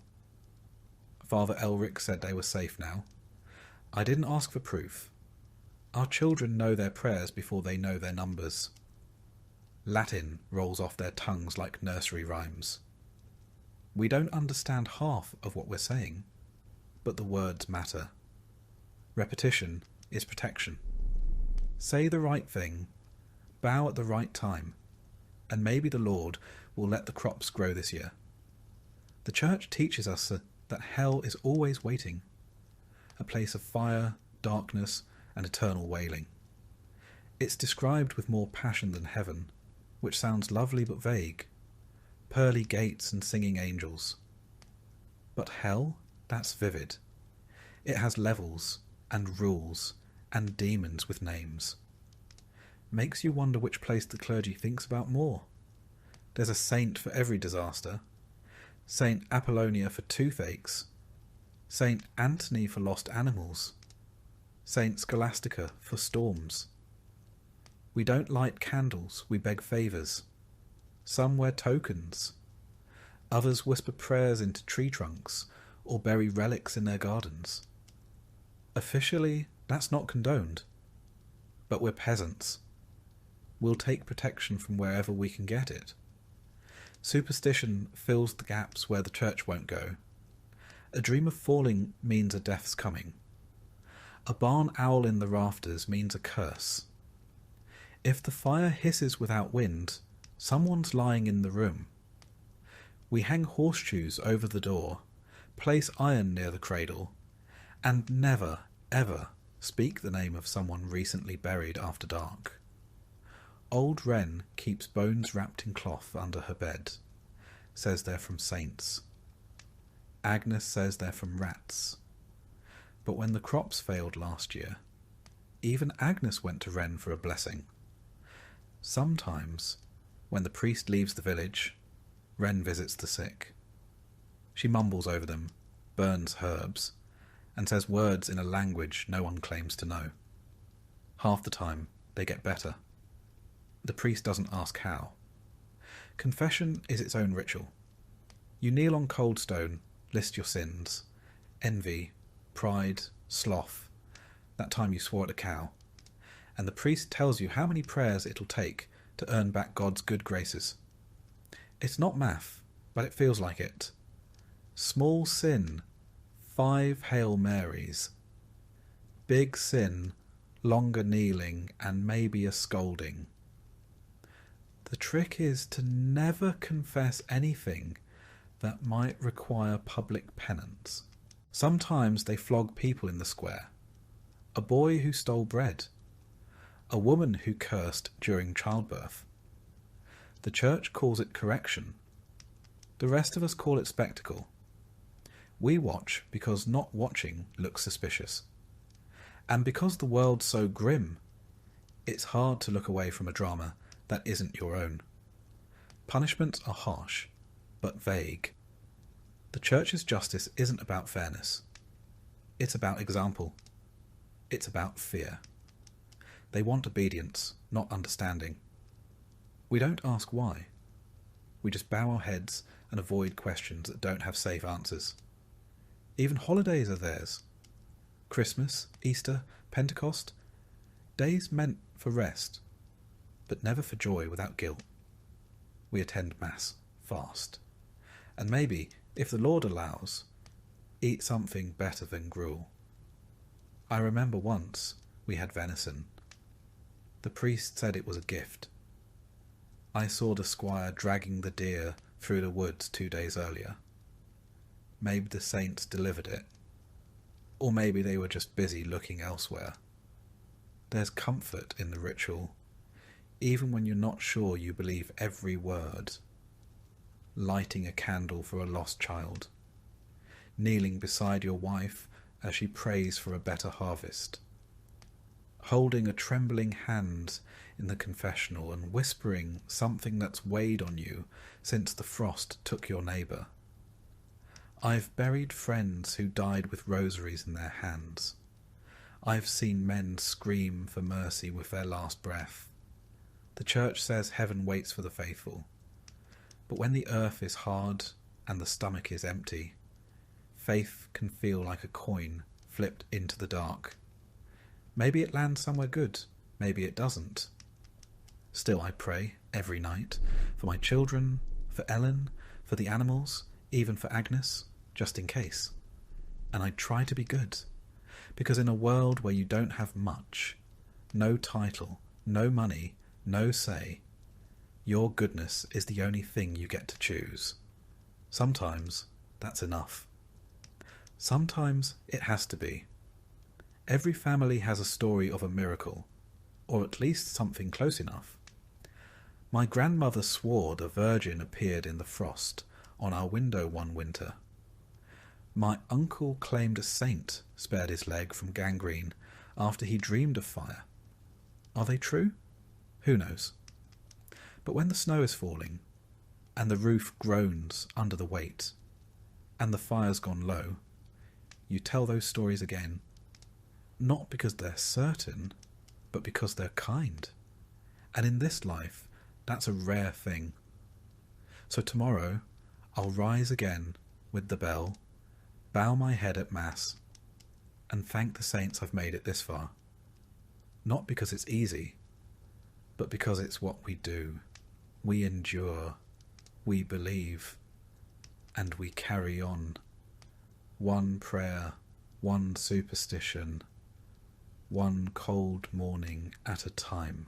It's strange, feeling old in a body that's barely seen 4 decades, but that's how it goes. I'm 40, give or take. No one's really counting. And I creak like the barn door in November. My name is still Thomas, and I've worked these fields since I could stand upright. I've got more scars than memories, and most mornings I feel like a tree that was struck by lightning but didn't quite fall over. They call us old when our backs curve and our teeth start dropping.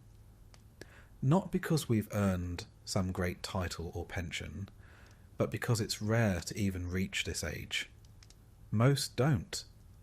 Most are buried before they ever get to mutter about aching joints or how things used to be better back when bread didn't taste like old dirt. So here I am, still breathing, still bending, still one stubbed toe from becoming a cautionary tale for the younger lads. My hands, once strong enough to lift bundles of wheat and wrestle stubborn pigs, now tremble when I grip the plough. My knees, which have spent years kneeling in dirt, prayer and grief, complain with every bend. I've started walking with a stick. Not because I want to, I'd rather limp like a fool, but because it's that or cruel. You'd think I'd earned some rest by now, but there's still wood to chop, grain to grind, and animals to feed. Ellen says I should take it easy, but the fire doesn't light itself, and no one else is going to keep the roof patched. So I move slower, ache louder, and pretend I'm still as sharp as I was back when I could sprint across the village without pulling something. Truth is, you age fast when you spend your life in mud, wind, and worry.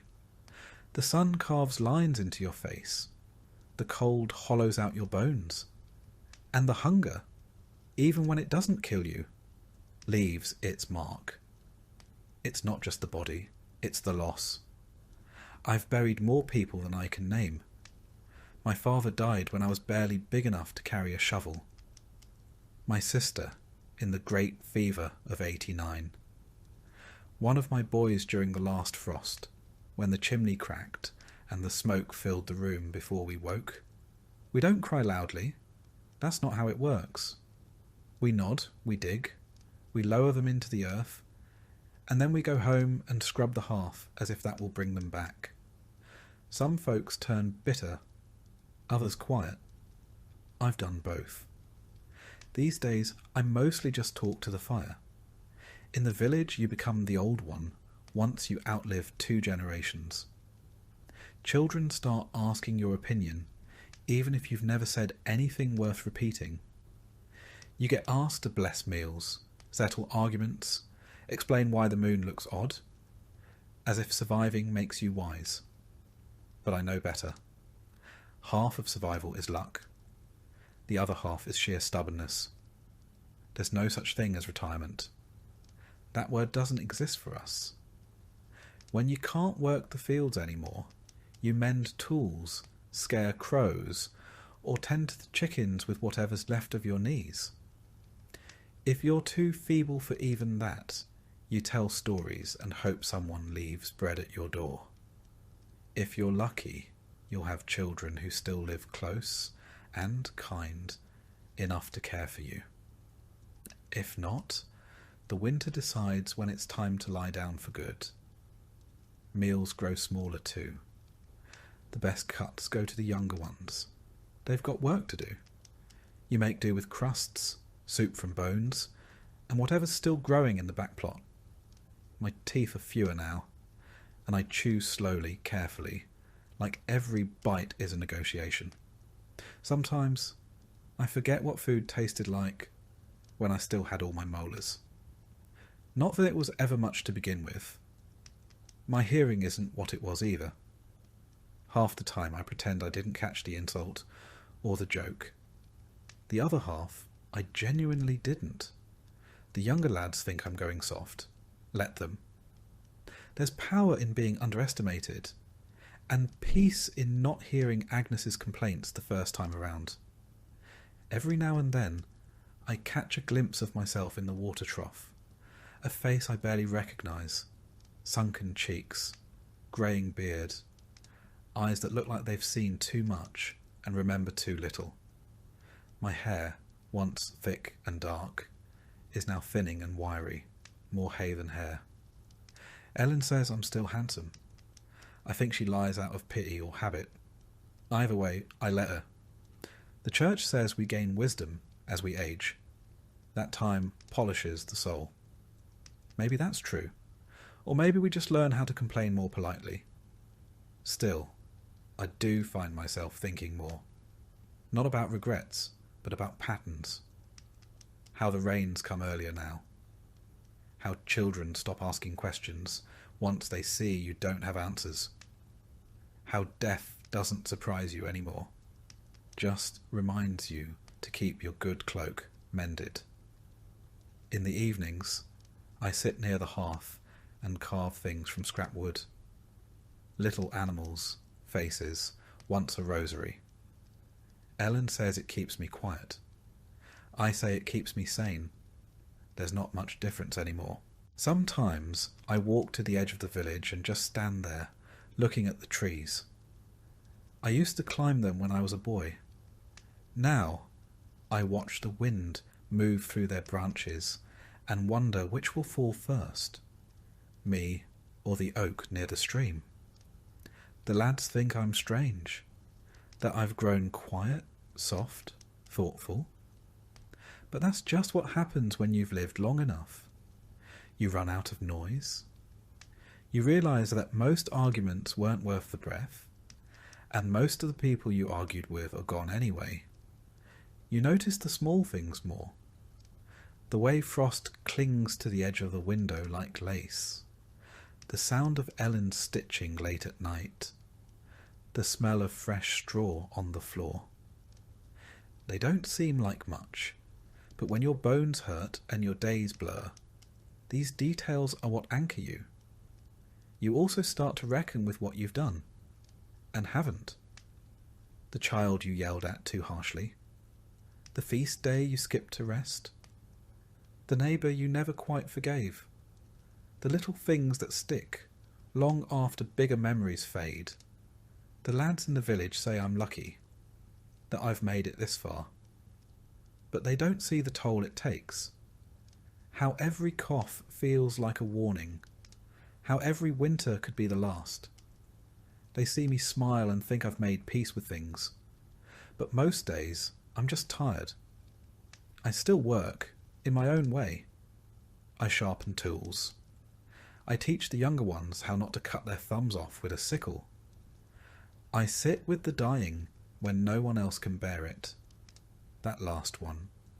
That one's important. There's something about being near someone when they pass. It's not loud or dramatic.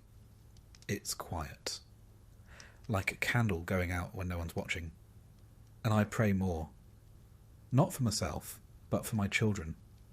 For Ellen. For the strength to keep rising each day, even when I'd rather not. Faith changes with age. It stops being about reward and becomes more about rhythm. Like breath, or the seasons. So I carry on, slowly, quietly, with a limp in my step and 1,000 memories in my bones. I don't know how much time I've got left, but I know how to use it. I'll feed the fire. I'll teach the young. I'll kiss Ellen's cheek while she's still within reach. Because even in a world built to forget men like me, I remember. And I endure, until I can't. And even then, the sun will rise, and someone else, maybe one of mine, will carry the pail, sow the field, and remember my name, if only in passing. There's no grand finale, no parade, no one reads your name from a scroll, or carves it into anything fancy. When a peasant dies, the world keeps spinning. The bread keeps baking. The animals still need feeding. But for the handful of people who knew your laugh, your limp, or the way you always cursed at the rooster, it matters. At least for a while. I suppose I always knew how it would end. Not dramatic, not clean, just slow. A fire that gets smaller each winter, until one day it goes out for good. There are no doctors, no warm hospitals, no last-minute miracles. Just a straw mattress, a bucket nearby, and people trying not to look too worried, or too relieved. The signs come slowly at first. You wake later, eat less. The strength in your hands disappears like morning frost. Ellen watches me closely now. Not in fear, but with that quiet attentiveness she's always had. She knows I'm slipping. So do I. I've started putting things in order. Not because I think death can be scheduled like a village council, but because I'd rather not leave a mess. I've shown our eldest where the tools are buried, the ones I kept sharp. I've told him which wall leaks when it rains, and where I once stored the dried rosemary Ellen likes to use for soup, though I doubt it still smells of anything now. There's a weight to these days, a slowness. The world feels dimmer at the edges, like dusk that never lifts. But I'm not afraid, truly. I've lived through famine, frost, and funerals. Death is no longer a stranger, more like a neighbour who knocks occasionally, just to see if you're home. The priest has been by twice this week. He doesn't say it outright, but he carries his little book of rites now, tucked beneath one arm like a secret waiting to be opened. Last time, he asked if I had any sins to confess. I said I had a list, but the rooster incident was probably the worst of them. He didn't laugh, but Ellen did. We peasants don't get grand funerals. No choirs, no carved angels. If you're lucky, you get a box. More often, it's just a woolen wrap, a short prayer, and a shallow grave somewhere near the chapel wall. The important thing is the blessing. Without it, well, you're risking purgatory. Or worse. I've seen too many buried without rites. A fever takes someone too quick. The priest is off in another parish, and they're laid to rest with nothing but hurried hands and whispered hopes. That won't be me, I hope. I've tried to live clean, paid my tithes, honoured the saints, even fasted on days when there was food to fast from. I remember the last frost that took a man before his time, old Gerard. He slipped on the path by the well, broke his leg, and never stood again.